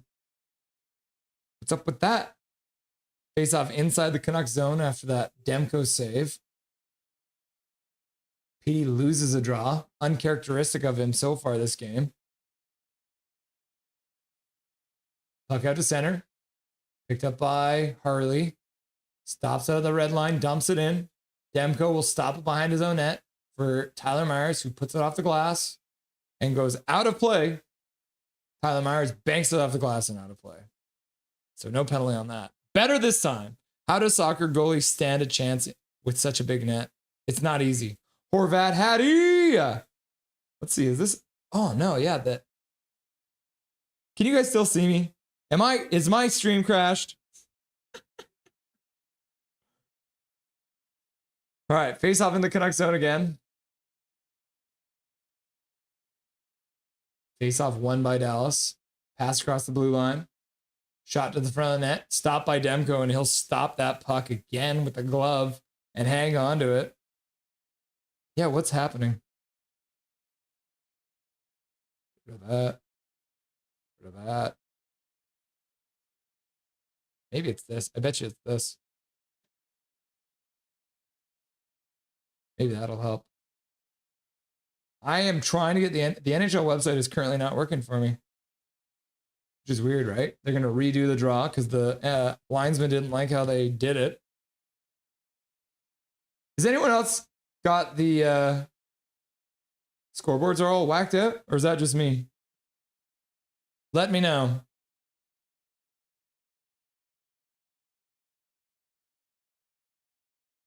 Johnson shoots, goes off the Demko and out of play, so we'll take it.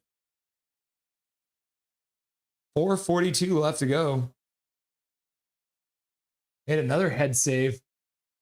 Boonk. I think Demko just enjoys making a head save. It's perfect, no issues. Thank you, that's good to see. The year I moved to BC, 1992. 4:42 left to go. Pedersen, EP40 taking another draw, loses that one, unfortunately. Robertson has a shot deflect just wide. Pass out front. Another block by Pedersen. And then did Hronek block that one too? Web server is returning to an unknown error. Interesting. That is so weird. Yeah. It looks like the NHL website is fully crashed. What a block from Pedersen. Getting a tap from the boys as he skates back. Off the back of the leg, looks like. And then Tyler Myers gets a stick in to deflect the pass over the boards, too. Myers and Pedersen blocking shots. PD grimacing a little bit. Trainer's talking to him.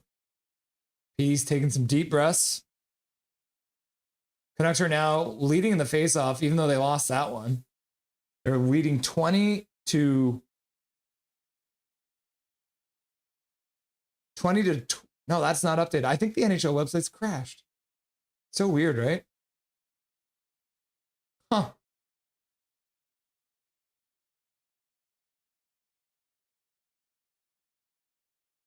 I don't want to update this this scoreboard thing then, because it appears that the NHL website's crashed. Bizarre, right? All right, anyways, back to the game. Under 4 minutes left to go. Dallas controlling. In behind the net. Heiskanen on the blue line. Flips it towards the net. Ends up going wide. Hronek plays it off the boards around. DeBrusk chops it out to center. And that's going to roll. And it's going to be enough for Rising. With 3:35 left to go in the third period. Dark Fear 91. What's up? Nothing is perfect. How's it going, Dark Fear? Nice to see you. -4 in salmon arm this morning. Oh my God, that's cool. EP40, the defenseman. Wow, I know, right? Shannon, yeah, I put a new photo, Calvin99 Charlie. When is the NHL website never broken? Laugh out loud. All right, so after the icing call, learn the rules. Canucks will have to take another face-off in their own zone. Looks like we got Hedel out for this one. Hedel wins it. Hronek can't get to the puck in the corner. Dallas gets there first. Now he pins his man to the boards. Hughes doesn't go to back behind, which is probably a good play. Now the puck is rung around in behind the net. Dallas comes up with it, skates up the near far side boards, shot to the front of net. Demko makes a save, and then the Dallas player crashes into Demko. The puck manages to get out to the neutral zone. Now Hedel with some speed ends up having the puck knocked off his stick at the last second before he gets to the net. Canucks try and flip it down behind the net. DeBrusk intercepts it, puts it back to the blue line. Shot from there. Blocked there by the Dallas defenseman. Yay, we don't suck this time, says Era. Welcome, Era. Nice to see you. 2:46 left to go. Third period, Dallas in their own zone.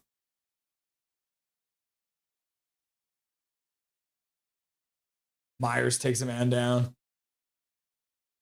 Oh, it's Rantanen throwing himself to the ice again. Aaron Cassidy. Ah, Myers, you beautiful idiot.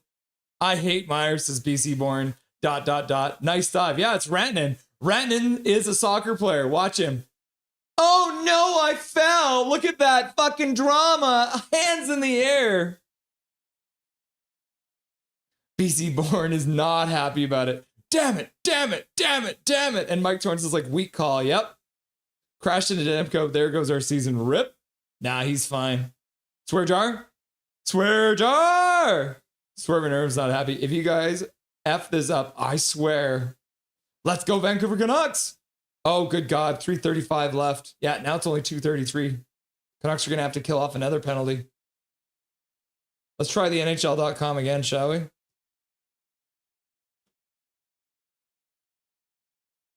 So yeah, for the fourth time, Dallas gets a power play.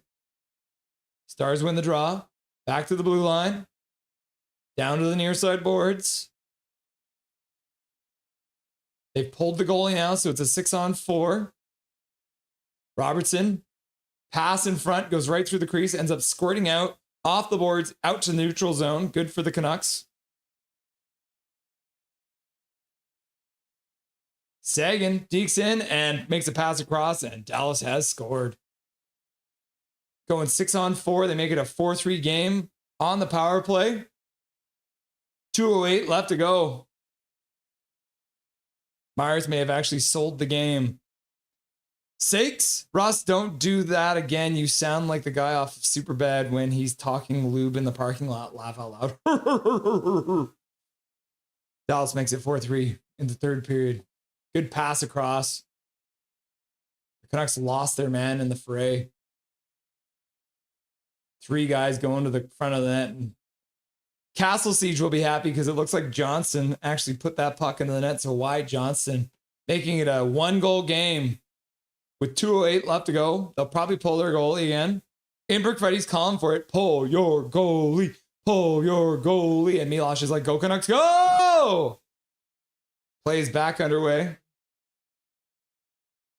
They pulled their goalie once again. Dallas brings it in. Wyatt Johnson with a shot off the shoulder. Besser flips it out into the neutral zone. Picked up there by Heiskanen. He'll take a minute in his own zone. Pass up into the middle. Good blocked pass. And now the face-off, they're calling for it to come all the way down the ice, but they're not going to win that argument. 1:42 left to go. Dallas brings in an offside, so the face-off will come just outside the Canucks blue line. I wonder if Dallas will put their goalie back in. Boo, says Shannon. Talking about was a nice play. Good clear, good clear. Hard to believe Rantanen lost that series last year. He set unbelievable plays. Don't say it. Don't say it. Don't say it. Oh, Dallas is taking a timeout. 8 subs needed. Come on, says B-Dog. I'm chilling watching Ducks game. Nothing is perfect. What's the score? Oh, is it working now? The NHL website is trash. So yeah, I can see the scores now, but I can't click on the scores. Oh, the NHL website is whacked, bro. All right, we got Milosh in chat saying go Canucks go. B-Dog says Dallas dives. Yeah, BS call. Midnight Solar. Yay! Lost another loss. We lost to Brutality Blood. Second Grr. Brutality Blood. Face off. Won by the Canucks. Puts the puck all the way down the ice. Casey DeSmith comes out of the net. Dallas dumps it in. Puck ends up in the corner. Tyler Myers knocks him down. Pettersson's there as well, trying to dig it out. We got 4 Dallas Stars down low, back to the blue line. Heiskanen walks the blue line, passes down low, shot, and Demko makes no mistake on that. He grabs that puck and holds onto it. And stupid, ugly Rantanen chews on his mouth guard and has his visor all the way on his forehead like an idiot. So he dives, he chews on his mouth guard, and he's got his visor up on his head. Serious Chaos Giraffe at it again. Yeah, Chaos Giraffe. All right. Canucks get the puck, put it all the way out and down the ice, and goes just wide of the net, but it got touched, so it's not going to be. Oh, and they're going to, what are they going to call it? They're going to call it tripping penalty. The Canucks tried to put it into the empty net, and then I think it was Connor Garland in front. He absolutely got ripped on. So the Canucks now will go to a power play. Manifesting success. I love to see that, Xavier. Go Canucks, go, says Jazz. Swerving Irvin's over here hyperventilating. Yeah, so Kane got taken down. All the officials are huddling because there was an empty net and he got hooked, so it should be a penalty shot, right? So they're not going to call it. It's a trip. Mika Rantanen drinks Sunny Delight on purpose. I know, what an idiot, right? Kane for the PP, let's go, says Milosh. And then Zach McNally's just like, swear jar, swear jar, swear jar, swear jar. And then Neil Foster shows up, come on, let's go! That's what I'm going to assume you meant by this. All right, Canucks number one power play unit is not out because they actually have Hughes and Hronek out there. So 2 minutes on the power play and 1 minute and 2 seconds left to go. The Canucks lose the faceoff, or did they win it? They did win it, but Hronek goes back to center. Garland flips it down. Hronek plays it across for Hughes. Hughes puts it back for Hronek. The Canucks might just play pass here. Don't be dumb about it, though. Garland in his own zone. He turns back. He'll go behind the net. Up the boards. Hughes. Shot down the ice. Into the empty net, and he scores! The very first goal in the history of Quinn Hughes' career against the Dallas Stars. They pulled the goalie because the Canucks were screwing around in their own zone. And just like that, the Vancouver Canucks have regained the 2-goal lead with 32 seconds left to go in this game. Hashtag you love to see it. My goodness. What a shot from all the way downtown. Shannon, go, go, go, go, go, go, go. Swervin' Dervin, 5-3. Woo! Puck Dallas. HMS fan, go, go, go, go, go, go, go. Go! Go, go, go, go. Sips McFetty. McNally, go, go, go. Major, go, go, go, go. Play is back underway. So Quinn Hughes, that's his first ever goal against the Dallas Stars. You'll love to see it. Milosh, let's go! Hedl plays it back into his own zone. Hachiko, go, go, go, go, go, go. Sir Nervin, go, go, go, go, go. Yeah, yeah, yeah, yeah, yeah, yeah, yeah, yeah, yeah, yeah, yeah, yeah, yeah, yeah. Go, go, go, go, go. Go! WWWW. Hughes, brutality blood. Nothing to see. Move along, Midnight Solar. Woo! And the puck comes down low behind the net. Tyler Myers plays it for Hedl. He'll play it up the boards. And just like that, ladies and gentlemen, it is a final score as the Vancouver Canucks win it 5-3. You love to see it. BC Born, that's how you lift an empty net or hit an empty net. Yeah, hell yeah. My goodness, beautiful. And Midnight Solar's just like swear jar, swear jar, swear jar, swear jar, swear jar, swear jar. Toy Maker, perfect example of a makeup call for a BS call, Myers call. Yep. No worries. And then I did see this too, right? Another 5 gifted memberships, another 5 coming in from Mr. Eric Hunter. So let's quickly have a scroll up here. Because apparently not everyone has them. Because we got Jazz, BC Born, Gary Wiseman, Milosh, Jake the Pancake, all getting free gifted memberships from Eric Hunter. And then he shows up and he drops a 20 in the chat as well. Canucks win. Eric, you gave me more than I got on my birthday. $20 dono from Eric Hunter for the Canucks win? Oh my God, Eric, you're an absolute legend. Okay, captain's log. Eric's Bar. We're going to change this name. We're going to add this in. Captain's log, this is Eric's Bar, okay? That is Eric's Bar because he just donated 5 gift memberships and then dropped the 20 bomb after it. You absolute legend. I appreciate you beyond belief. That is absolutely crazy. I don't even know what to say. I feel like I might be getting a little teary-eyed. Let's get Dustin's face on here now to sell it, because with the first period with Dustin, man, it was a tough look, but now we have something good to talk about all of a sudden. So, and that Pregame Pro, you just donated another 5 gifted memberships.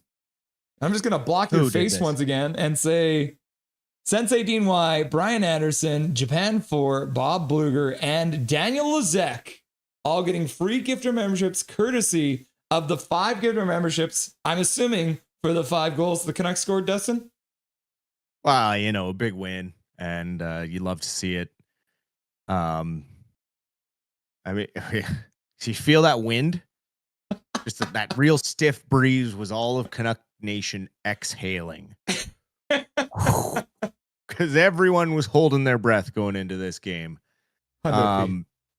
First period, not exactly how you want to start a road trip.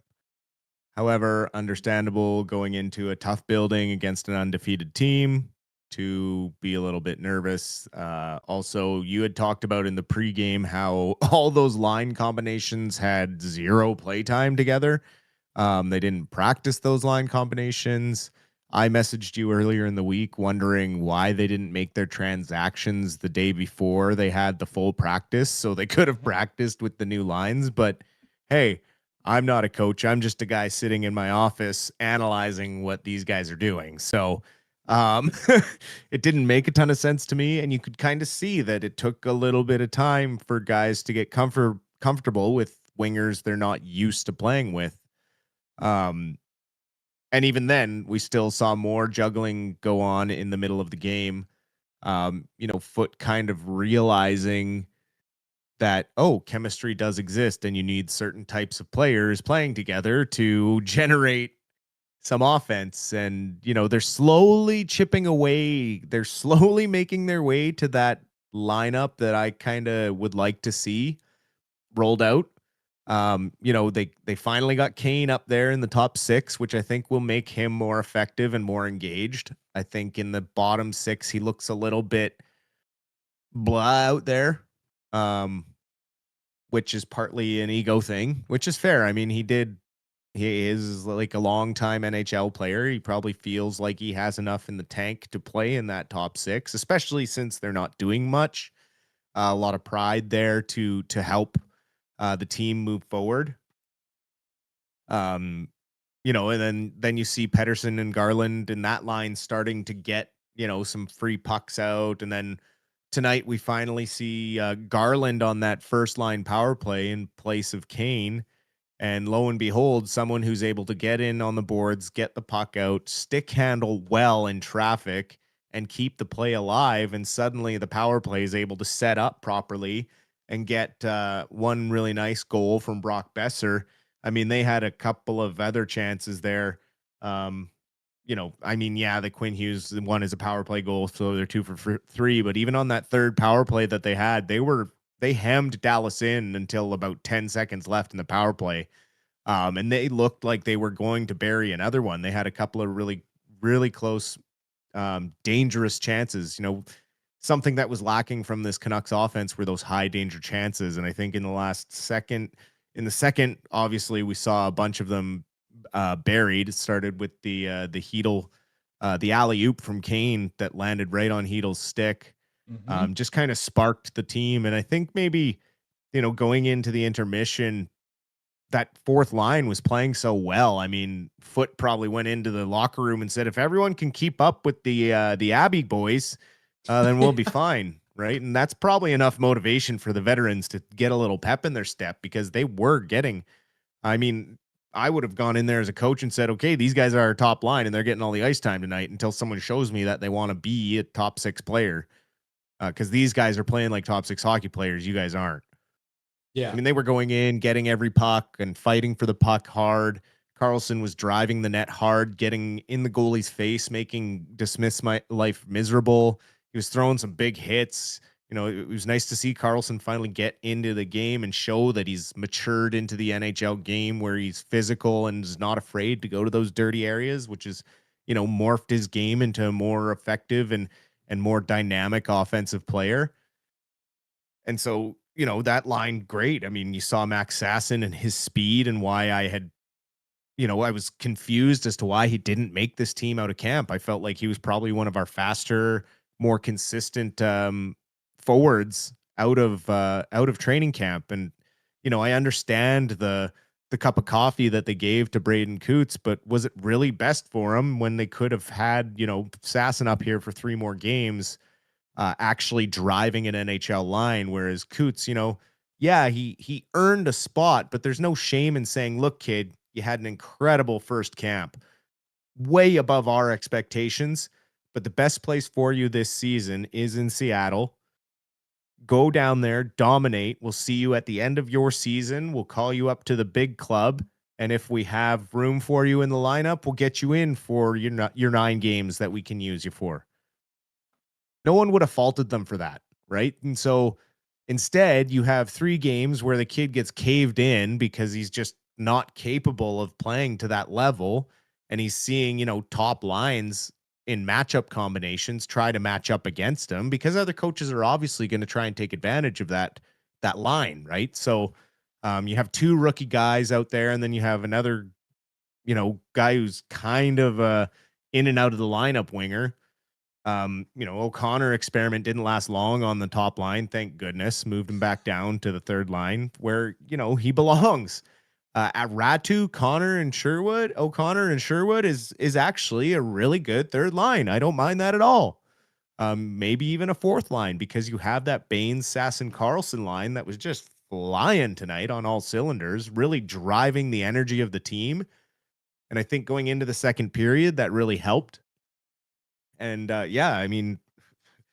after that first period, no one saw us getting 5 goals tonight. I certainly didn't. No. They adjusted well. It was something that was nice to see. Was a recalibration. Dustin, Eric Hunter wants to send you a message. Share with Dusty with another $50 dono coming in from Eric Hunter.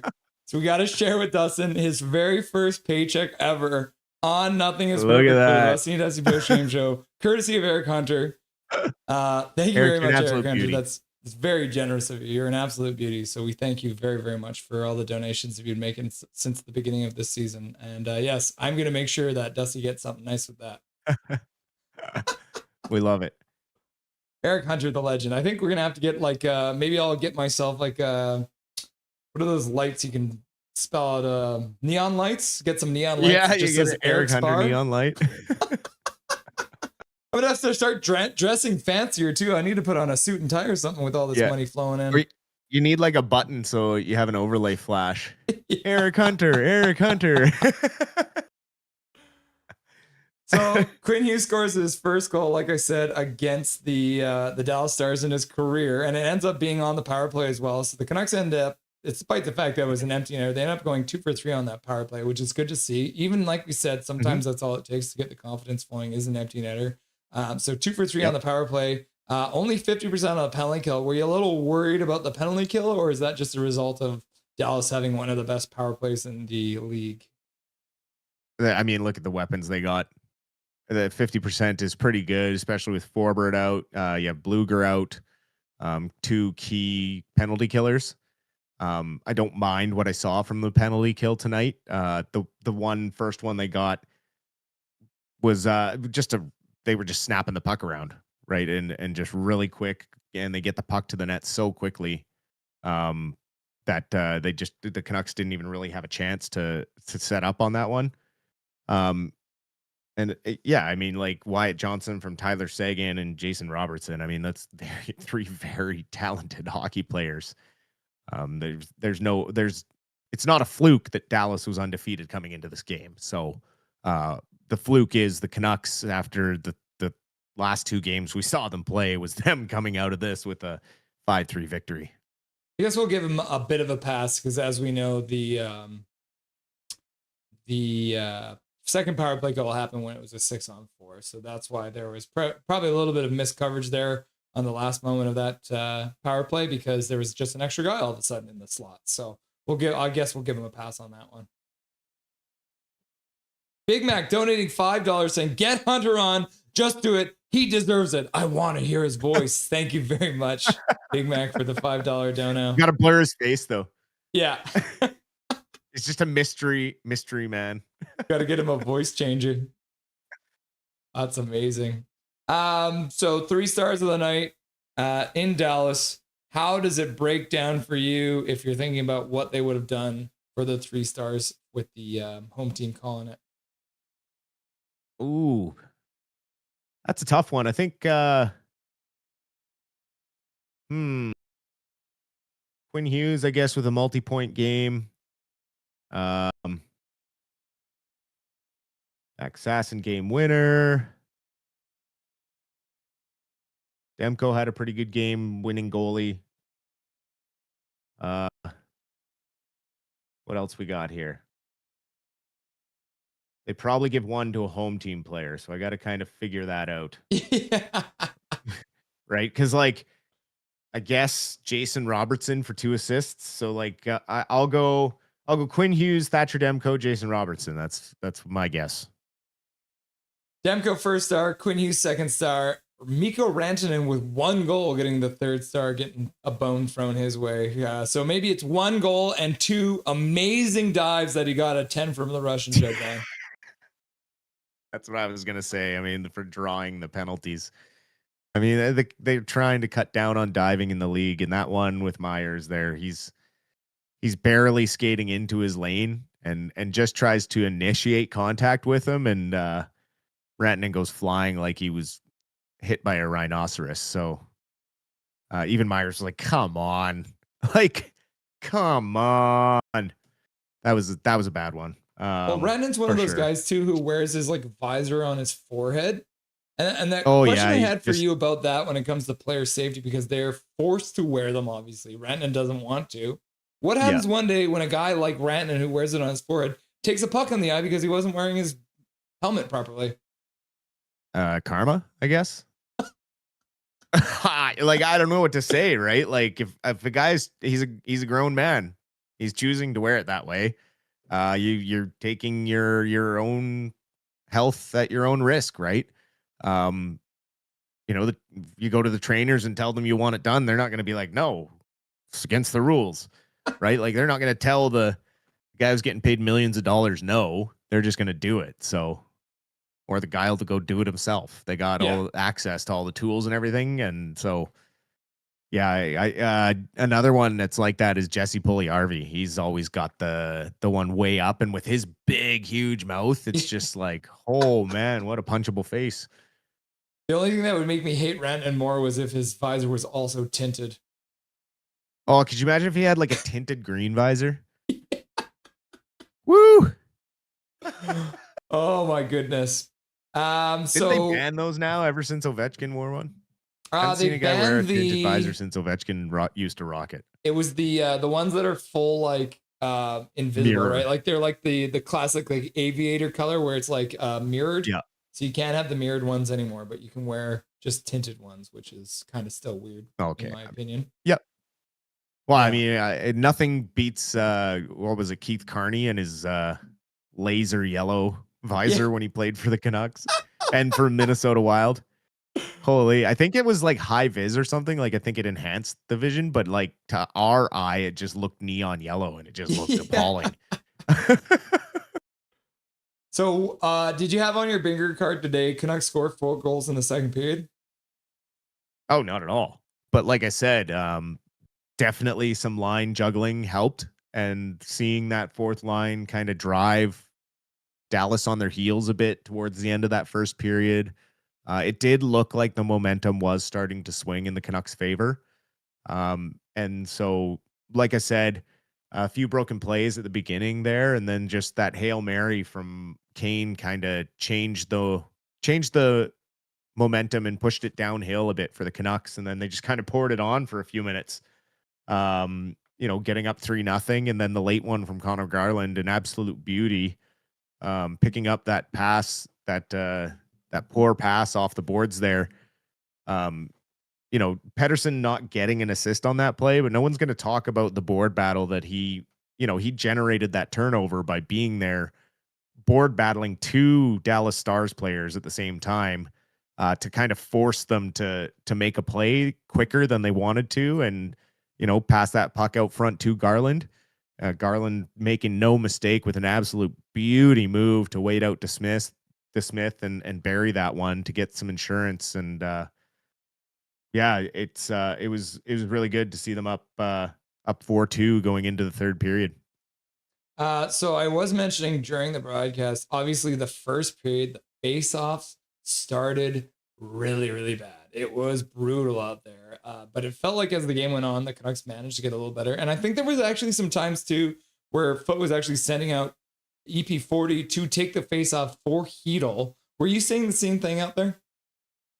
Yeah, I think Hedl was getting victimized big time early in this game in the face-off dot. I haven't looked at the summary yet fully, but I think he was one of the big problems.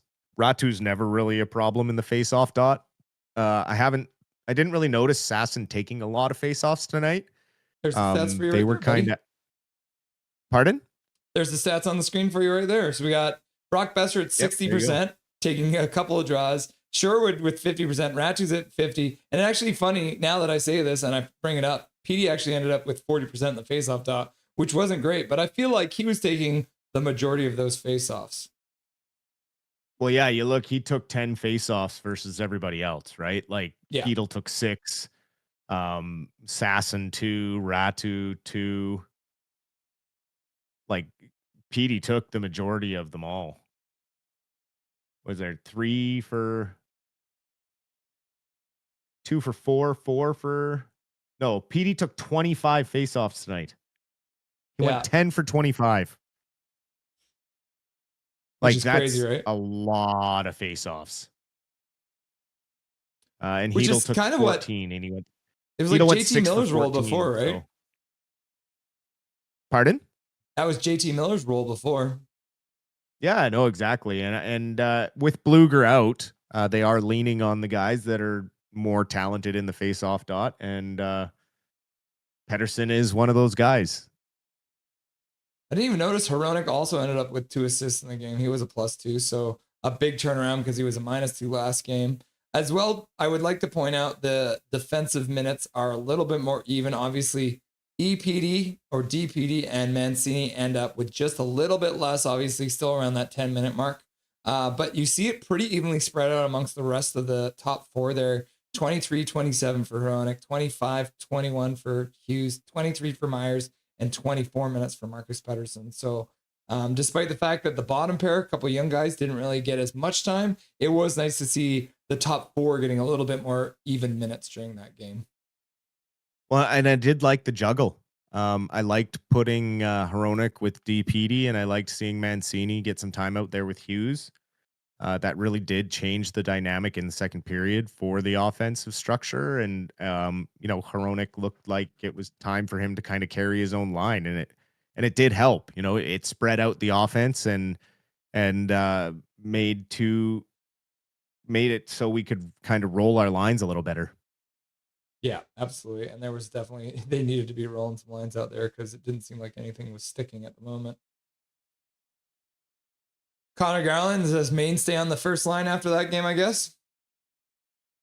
Oh, I think so. I think it'd be hard to take him away from Pedersen after that. Maybe then if Garland's there, maybe now DeBrusk works on that wing on the left side. But Garland can play both sides, so maybe you bring Besser back up there. But I still think the next step is splitting up DeBrusk and Besser. Because obviously you saw it kind of drag Hedl down a bit tonight. Yeah. But I mean, it's very clear that Foote has no problem just juggling these lines like crazy. Well, they're finding something that works, right? Like they're still a work in progress. It's early. We're Canuck fans. We panic, right? It's game 4 and we feel like it's game 50. Because how poorly last year went. We're used to being a winning organization for the most part. in the 2000s. And it's been a hard pill to swallow watching the struggle to get back to, an elite team like we had in 2011. That was, one win away, one goal away. Right. Eric So Hunter, in 94. So it's, what's Eric doing now? he Doing more? gifted another membership, and that one went out to Rome. Longtime viewer Rome getting a free gift of membership courtesy of it. Eric Hunter wasn't done yet, I guess. No, I don't think he's ever done. Starting to get that feeling here. But I just really liked, I liked seeing the growth back towards what we saw in the preseason. I think a big part of that was the Abbey line. We saw them in the preseason continuing to do what they did last year in the Calder finals, and we all kind of wanted to see them together to start the season off. And then all of a sudden, Sasson gets sent down in favor of Coots, and Carlson's sitting in the press box. I would like to see maybe now that, the O'Connor just isn't really working out. I'd like to see Lekkerimäki come back in the lineup because, do you guys ever see O'Connor using his size properly? I don't. I see him losing a lot of puck battles, not really getting in there first. He's not throwing his weight around. Yeah, he's fast, but I think the reason he's fast is because he doesn't want to get hit. So I think the thing with O'Connor, and I talked about this before, it's like he's a big Mason Raymond because his feet move so fast. And I was seeing the same thing tonight where he was managing to separate people from the puck, but he's so focused on the act of actually hitting the guy that then he's like, oh yeah, where's the puck? I was supposed to get that too. And it's like, if you're hitting someone, drawing the puck free and not recovering it, then what's the point? Yeah, I'm just not seeing progression game to game from him enough to like keep him in the lineup right now for me. Above Lekkerimäki. Like when you look at like pros and cons of what Drew O'Connor is giving you right now, game to game, and you look at what Lekkerimäki could potentially give you if you put him in the right role. I mean, it's like apples and oranges. You got to get that kid into the lineup. You can't have him in the press box. And, maybe he just needed a day because this is, new than the NHL schedule. AHL, you have a couple games, then you have some time off, then you have a couple games, then you have some time off. Like, it's not like the every other night. And this is the start of 7 games and 11 nights for the Canucks. So it is their like most intense part of their condensed schedule this year. I think that we kind of calculated out was this first trip was going to be rough. And then even coming back, they still have to play their games at home like really quickly after getting back. So it's not like there's a lot of time in between this back-to-back and everything else. And then, even though they're not playing until Sunday, it's Sunday morning after Friday night. So it's like, it's going to be tough mentally for these guys. And so to get off on the road trip with a win is a extra big win for this crew. Yeah, I think and a relief for Foot, I think too. Yeah, a lot of people who were looking ahead at this 5-gamer, they were kind of saying like, yeah, 2-3, 3-2, but I don't think this is one of the games that they're expecting the Canucks to win. So that's a good way for them to start off. And you did mention 7 games in 11 nights. That's crazy. No rest for the weary. They're in Chicago tomorrow against the Blackhawks. And normally I'd be like, the future Vancouver Canuck, Connor Bedard. And then Chicago goes out and blows up St. Louis 8-3. What can we expect from the Chicago Blackhawks tomorrow, my dude? I mean, you've kind of, they're kind of been, you either get a really dominant team out there that's playing cohesively, or you get sloppy young play that is still struggling to find their stride. They've kind of been on a seesaw so far, but when they're playing well, they look very dangerous. Obviously, I mean that they have a young defenseman in Renzel who looks really poised to be a heck of an NHLer. He's playing, I think, he's averaging over 22 minutes a night, I think. He's 21, new into the league. He started playing a few games last season and he looked, good. But this year he's looked really good for them. And so, they're moving forward in their rebuild to where they're getting more competitive night in and night out. But they still are a young team that is inexperienced and can be, that inexperience can be exposed by skilled teams and the right coaching. And as long as the Canucks try and match their speed, we'll be okay. And they are capable of shutting down guys like Connor Bedard, right? Like we see them do it with Connor McDavid and Draisaitl. We're a well-coached team defensively, 9 out of 10 nights, right? So that part doesn't really worry me. It's just a matter of we need to get the pucks in the net, and as long as we kind of drive play like we did in the second period and for a good portion of that third, we'll be fine. There's no way the Canucks pull a Flames and play Thatcher Demko back-to-back nights, right? Like Lankinen gets start tomorrow, you think? No, not at all. Lankinen tomorrow night, Thatcher Sunday morning. Like it's just there's no chance in hell, not with the injury worry and all that and maintaining him well. I'm 90% sure it would have been a scheduled start. Like Lankinen's name been on tomorrow's game since the beginning of the year. Yeah.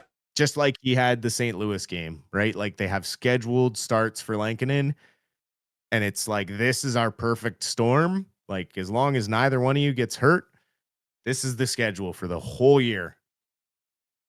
And I'm pretty sure it's going to end up working out to like, a 60-40 split kind of in Demko's favor. So busy like a 50 weekend game, for 30 us. game kind of thing.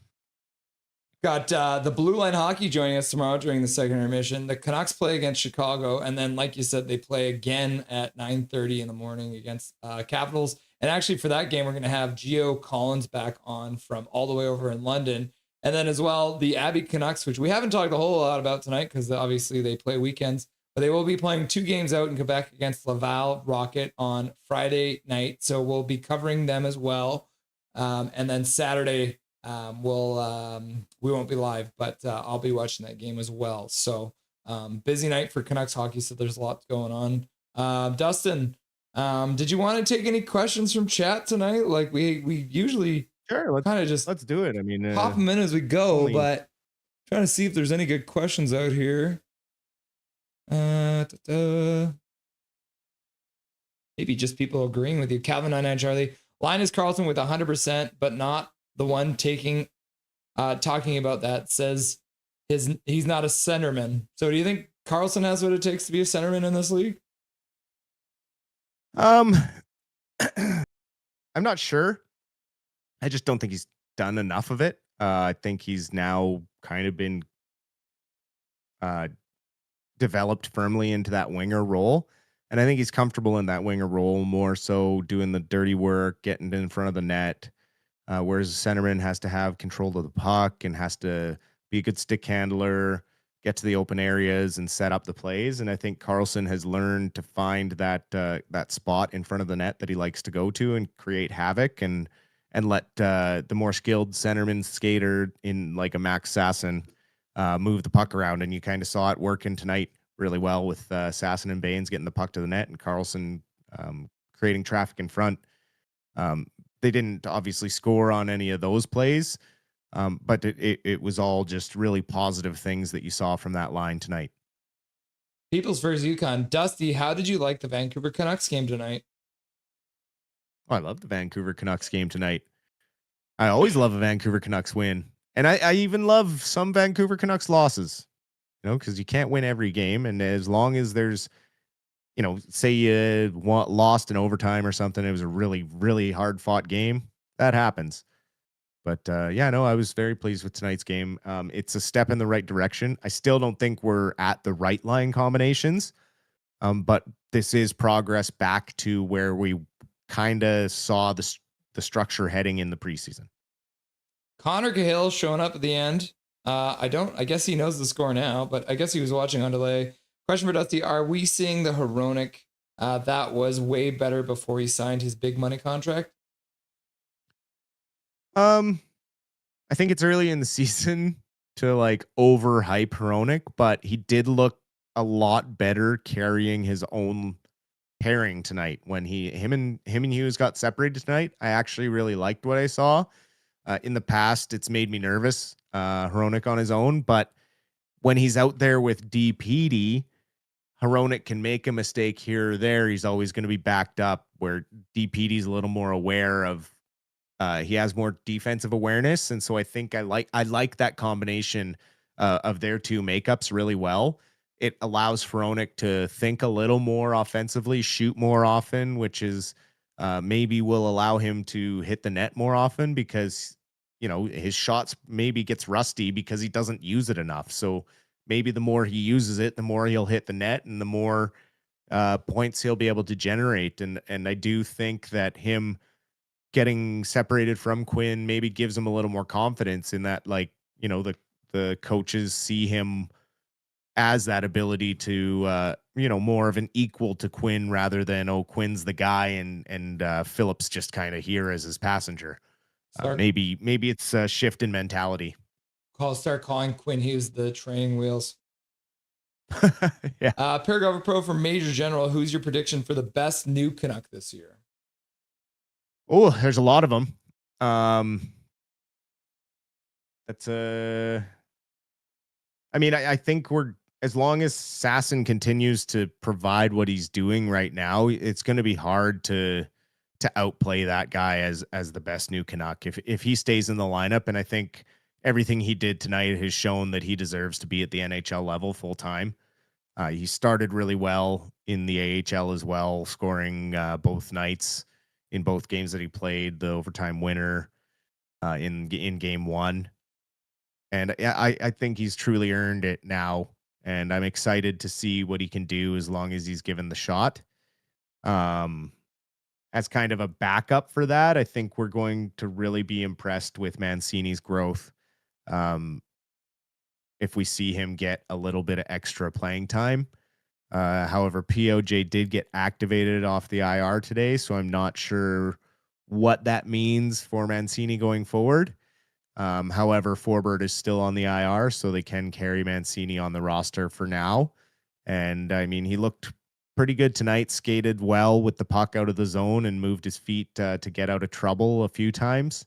And that's one thing that I like about him is he doesn't panic and shoot it away. So I guess on D, I'd say Mancini, and on forward, for me, it's Sasson. This is more of a just so you know, Dusty, did you know we ended Dallas' streak of 5-goal games to start the season, thus protecting the 92-93 Canucks place in the history books? There we go. KJ Brazy, Dusty, do you think Sherwood is going to price himself out of our roster? Oh,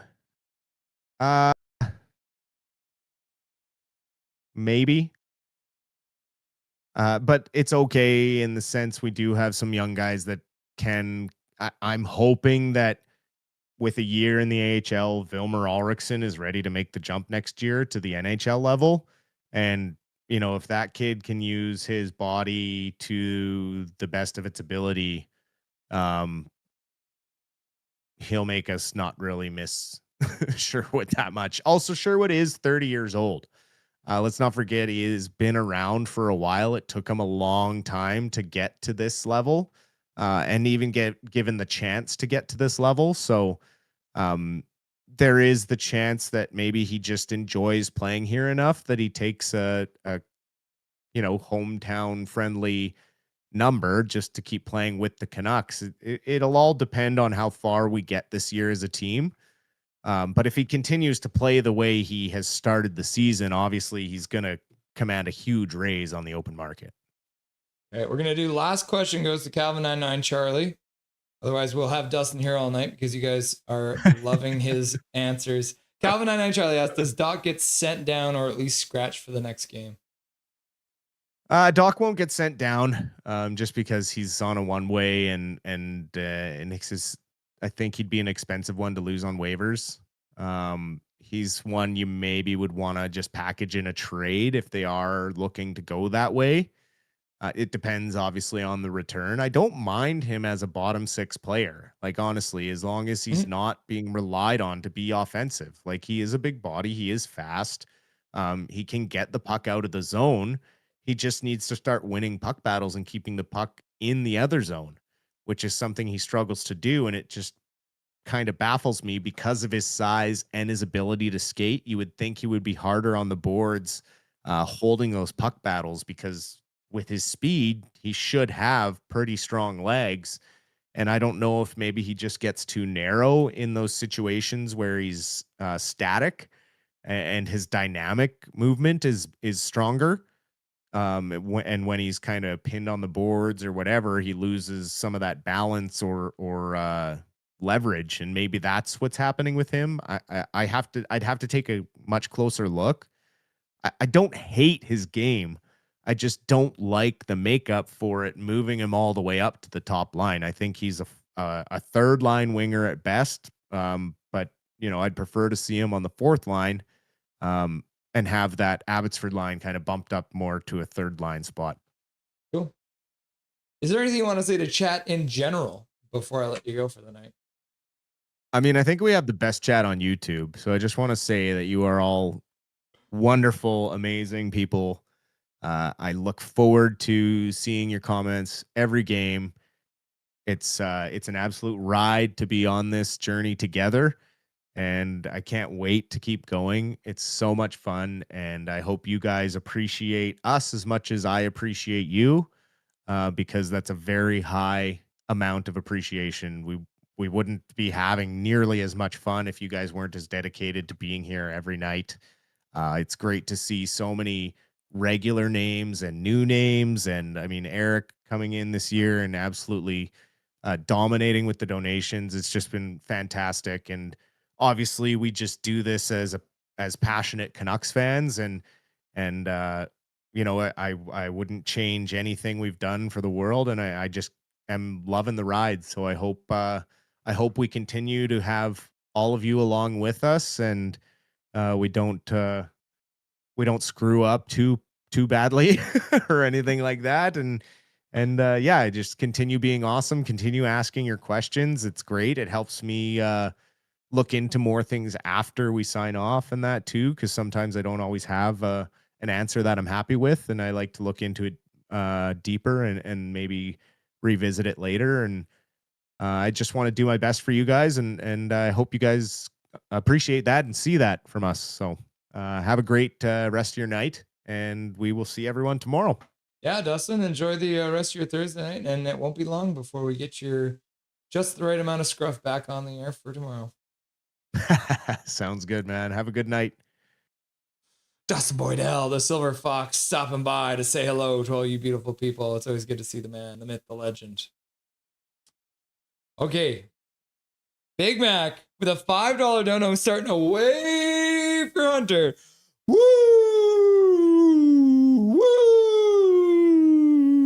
Woo! You are the best. No, you're the best, Keith. This is the best chat. You are absolutely right, Major. We certainly do. Connor Gale says, I am at the Golden Knights game watching them versus the Bruins right now. Nothing is perfect. Have a great night. Very fun fire night. I appreciate you stopping by, even though you're at the game. Eric Hunter. Eric Hunter. And then German Canucks fan shows up. Donka Russell for the win. You're very welcome. I didn't have much to do with it. We're going to give more credit to the Abbey line, but very good to see you, German Canucks fan. Thanks for stopping by. What is it, like 4 a.m. again for you? I got Bedard in my hockey pool, says KJ Brazy. That's sweet. JT Miller shut down McDavid. I'm so sorry, KJ. JK. Blanky gonna blank him. Connor Gill, Russ is really close to hitting 2K. Isn't that crazy? We're 1993 now. We're into the 90s. We're almost into the 94 run. So if you are watching and you have enjoyed tonight, please make sure you hit the subscribe button, hit the like button. We're live during every single Vancouver Canucks game all year long. We don't miss them. We have crazy chat, having a good time. So if you want to hang out and watch the game with us, make sure you hit that subscribe button, because then you know exactly when we're going live. Only early game, yeah. 9:30 a.m. in the morning is going to be interesting. Breakfast hockey. But like I said, we're going to have someone on from England that day because of the time change. Eric Hunter, you are my, you chat are my dopamine. I just did it for the dopamine. Didn't mean to leave you so fucked up. Sum 41, anyone? I'm not wearing a Sum 41 shirt though. Better to watch them lose than no games at all. Fair enough for me. Yep. Dusty, how long have you been a Vancouver fan? Sorry I didn't get this question out to him, people's first. Dustin has been a fan ever since he's a wee babette. So he's probably been a fan, I would say, for a good 35, 40 years. Merci, Russell, for the stream. Happy Habs today. Did you guys win? Is that what happened for you? Welcome, Universal Habs. Let's go, Frank Nazar. Fatality Blackhawks. We get to see you tomorrow. Let's see. Yeah. The Canadiens win in overtime against the Predators, who have actually been playing really, really well, surprisingly. But yeah, Canadiens coming up with a win for Mr. Universal Habs. Heronic is Conor McGregor X with a Sparta. Spartacus, particularly. Rusty! Ruddy? Yes, I'm here late. Laugh out loud. I did watch the game. And I'll have you know, at Calvin99 Charlie, you speak sacrilege about simple minds.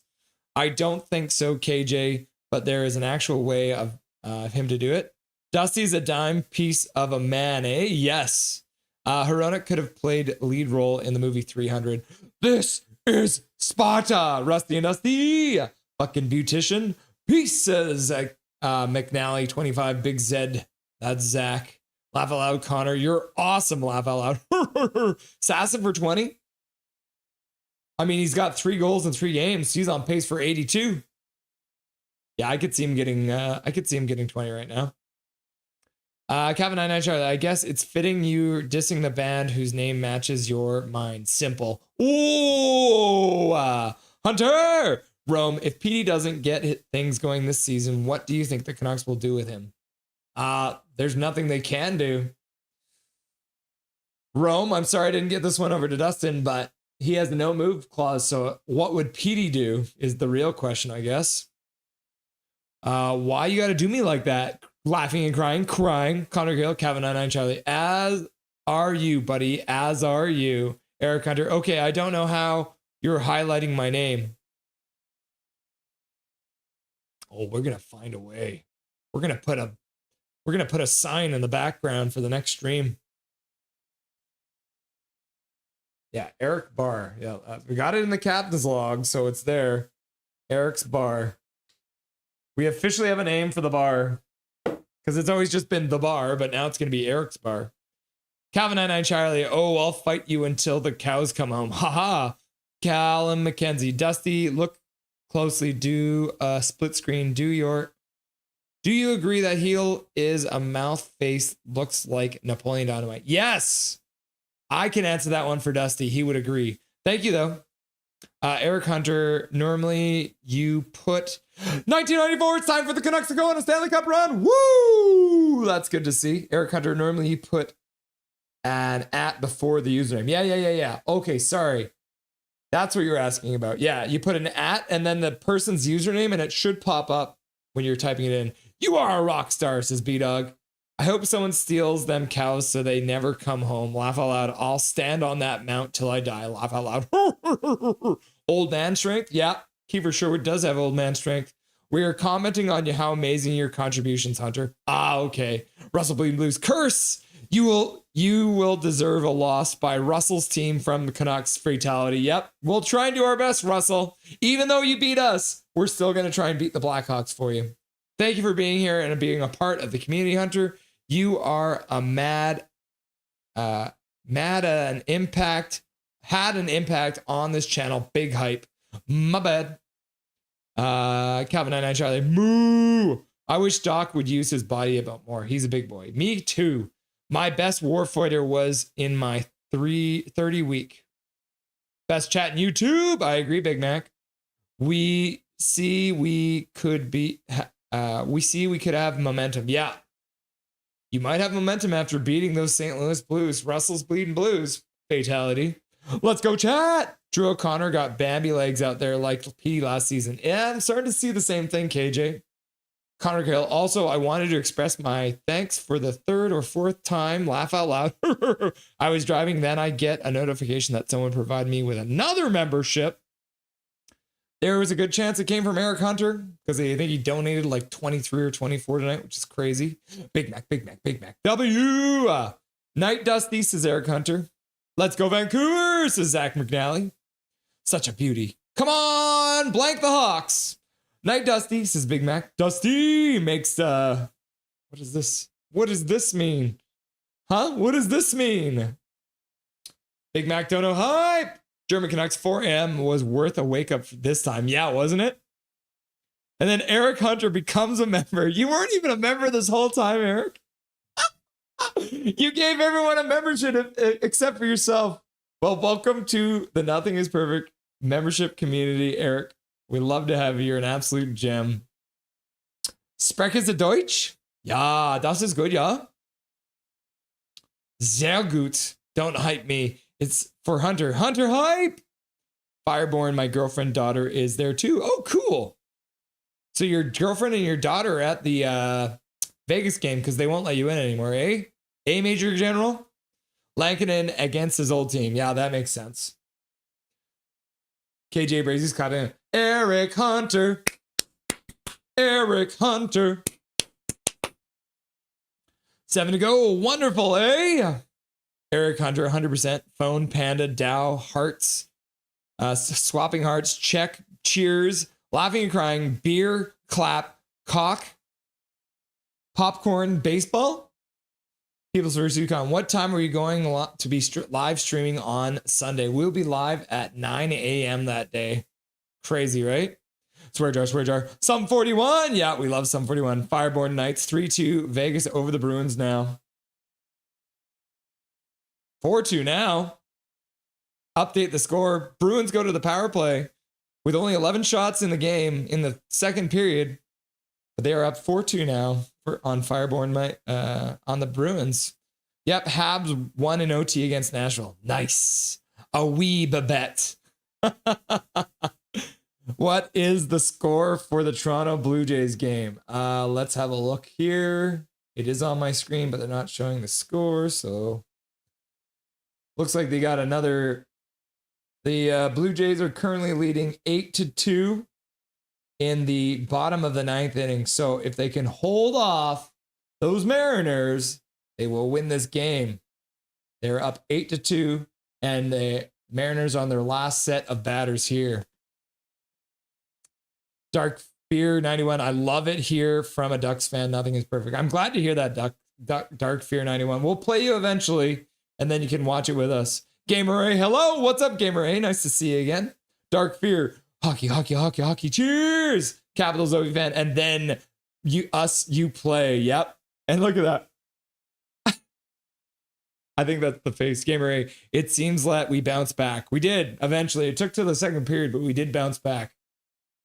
All right. Yeah. Bottom of the ninth. One pitch thrown. We love you being here, Dark Fear. Major General at Gamer A. Yeah. Goal. Yeah. I love the Ducks as well, but I started with them being the Mighty Ducks. Yeah. Capital fan will be a good GG, by the way. Yep. 6 to go. Canucks going to win the cup with Baines this year. Hell yeah. Not too sure. Yeah. Have a great one. 4-2 now. Major General, I'm going to put 100 bet on Vegas. $100 bet in Vegas on the Canucks. Fair. Go Knights. Connor Gale, Major General, good to great impact players, but a game changer, not quite. Fair enough. Brutality, but I was with Fliffy today. Not happy today. No. Yeah, because you guys ended up losing, right? If I'm correct. What was the score in your game? Yeah, you lost to the Panthers, buddy. Brutality, bud. Losing to the Devils, eh? The Hughes brothers, yeah. Jack Hughes scoring on the power play. Too bad. Back to the bar. Major General Connor, I like to think Abby guys can rise up. Diehard Red Wings. GG for the Canucks. Thank you very much, Diehard. Did you guys play tonight? Nah, you didn't play tonight. Nice to have a night off, eh? Midnight Solar. Swear jar, swear jar, swear jar, swear jar, swear jar, swear jar, swear jar. This is why he's putting all the swear jars in chat. The Avalanche beat the Blue Jackets 4-1 tonight. Well, that ran out.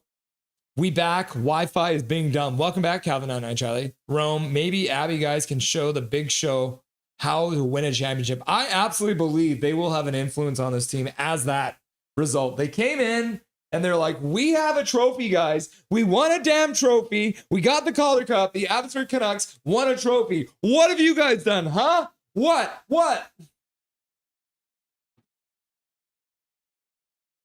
Eric Hunter.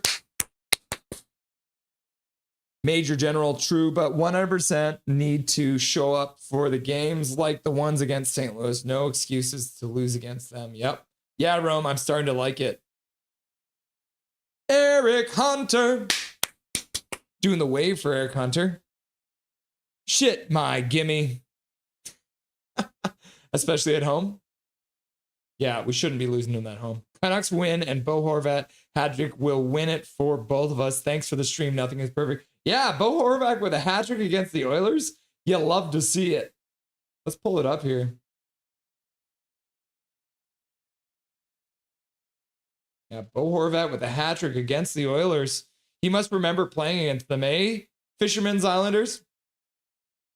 Connor, it would be nice to have... It would have to be all of them playing way outside their pay grade. 8-2, we golden. Wow, Horvat Hattie. You live tomorrow? We are, Bramjot. I'll be live tomorrow for the Blackhawks game. And we will have the Blue Line Hockey, if you know him. Blue Line Hockey will be on the show tomorrow. We'll have Dustin as well. It's going to be a 5:30 game, road trip game 2, Bramjot. So we will be live. We're live during every single Vancouver Canucks game. I always dreamed about being the Canucks play-by-play guy. This is my best effort to do it. Live every single Vancouver Canucks game. The point of playing above your pay grade is to get a raise. Haha, I know, I should know, as I got one today at work. Woo! Connor Cahill getting a raise at work. We love to see it. Hashtag you love to see it. Yay, Cousins team won! Yep, you guys got a big win, eh? It was... You guys won like 8-something the other day. That was crazy, miserable Sabres fan. Major General, one of the goals was a shorty. Yep. We shall be live tomorrow. Miserable Sabre fans, I say you made the Ottawa fans miserable today. That is true. 6 more to 2,000. Bottoms up of the 9th. I'm out later, Russ. Or is it possible to gift a sub when you ain't live? You can just wait till tomorrow if that's what you want to do. Armageddon Death. That was a good game for the Preds. Sucks we lost in OT. Yeah, I heard you guys played really well and against a really tough team. I was just saying that, Armageddon. Your team has been playing really, really well this season after a really tough year last year. So I'm actually a little afraid to play you guys. Thank you, Russ. And everyone says, Mohammed, what should we do for 2,000 subs? I don't even know. We're going to have some kind of a party.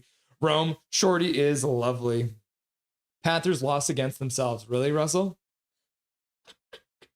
Awesome streaming. Thank you. Thank you for going live. Not home today. No way to watch the games today. So thank you. You're very welcome, Bramjot. We got you. Ruthless Sharky.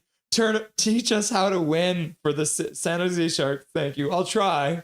We'll get Chico to explain it. How about that? Sharky, hi. Connor Cahill got the trophy from we don't want to talk about today. Thanks. Sorry, Castle Siege. But your boy scored. He did score, which was good to see. So your boy did score. Mr. Johnston. Cheers. I be here tomorrow. That's good to hear, Fatality. Emperor King, thanks for the stream, Russ. You're very welcome. Castle Siege 53, too late, laugh out loud. I think your boys have PTSD from what happened in the last game. Yep. Blue Line Hockey, your mission is to make the guy crack a smile before the end of the season, Russ. 100%. And I've done it a couple times. I will do it again tomorrow. Fatality, Blackhawks, Hockey's Duck Hockey. At least the Ducks got a goal. Yay! Have a great night, says Dark Fear. Go Ducks! Well, you as well, Dark Fan. Dark Fear 91.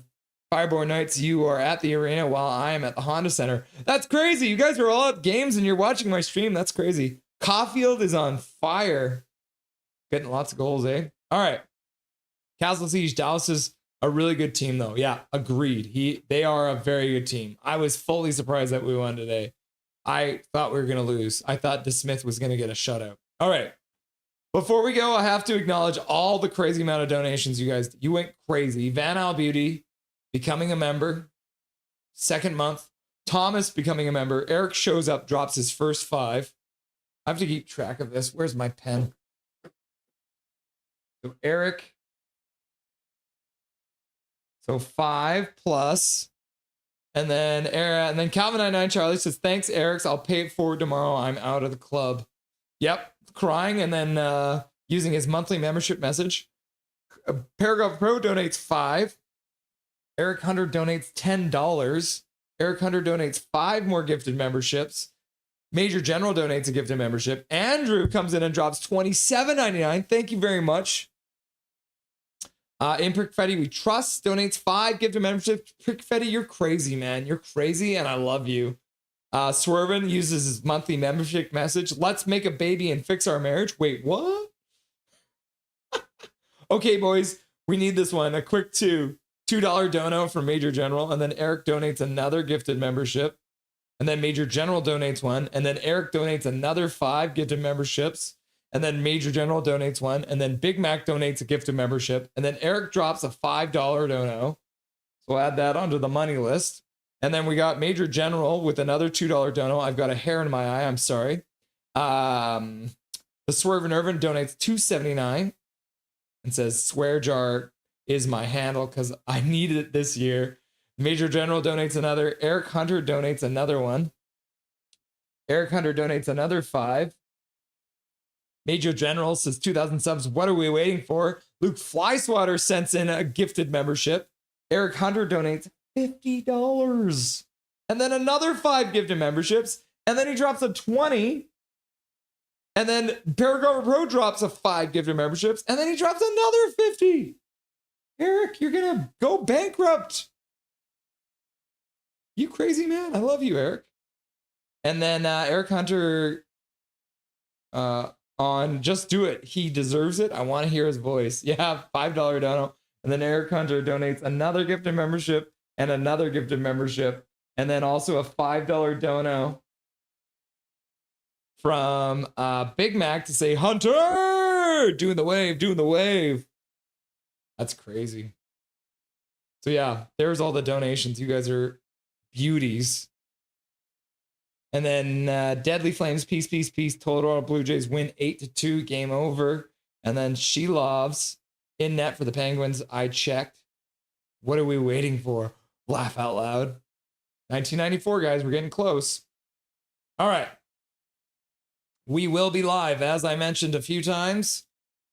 We will be live tomorrow against the Blackhawks. Here's the thumbnail. Blue Line Hockey will be on.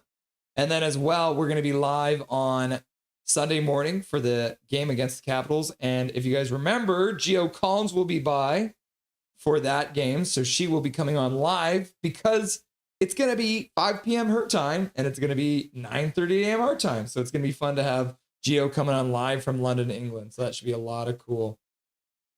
Emperor King was born in 1994. That makes me feel old. I was watching the Canucks go on a Stanley Cup run. Laugh out loud. I was holding my breath, Emperor King. People's first.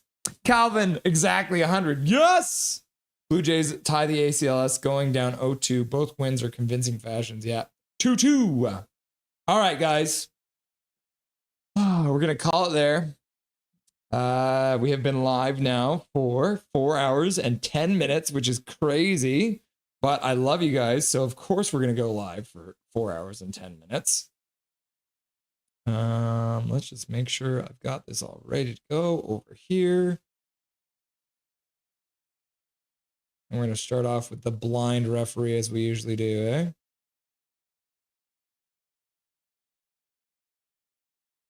Okay, cool.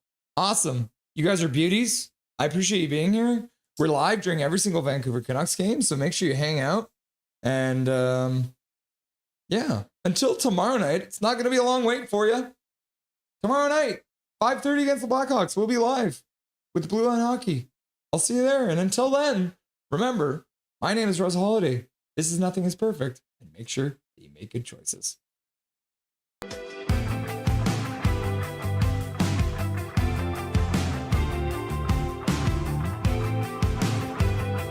This is the man, the myth, the legend, the Blue Line Hockey. Welcome to the show, brother. Thanks for having me. Pleasure to be here. How you doing today? Things are great. Thank you for the wonderful intro, and thank you for having me on. And truly a big fan of what you are doing on your channel as well. So keep it up, man. It's really, really good. We're in the second row, so we're doing all right. Live from Rogers Arena, Michael Saunders with that beautiful mustache on his face. There it is. Look at that. A live look in Rogers Arena. Mike and Zach. Russell, how are you doing, sir? I'm doing really good. It's nice to see you. Great to see you. It's always fun popping into the streams every once in a while when I get a chance, and nice to finally be chatting with you. How are we? Guys, this is awesome. I'm excited to be here. Everyone's been very excited to have you on. The word got out and people started getting very excited. So thank you very much for doing this and joining us today. I appreciate you having me.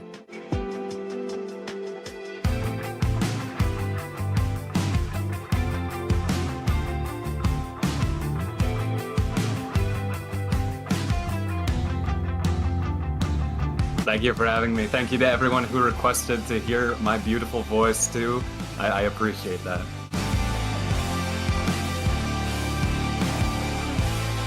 How you doing tonight? Doing good.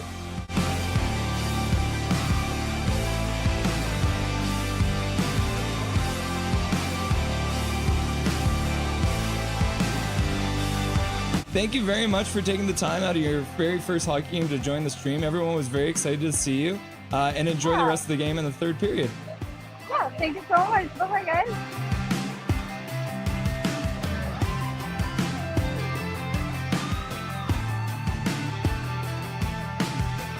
Trevor Beggs joining the show from Locked On Canucks. Thanks for joining me today, brother. My pleasure, Russell. How you doing today, buddy? I'm doing really good. I'm doing really good. Hey, buddy. What an intro. Thanks, man. Hey, no problem. It's nice to see you again. It's been a while. Dude, absolutely. Yeah, those late nights, early mornings. Yeah, weird they were times. rough. We are excited to welcome Dave Hall to the show. Welcome, my man.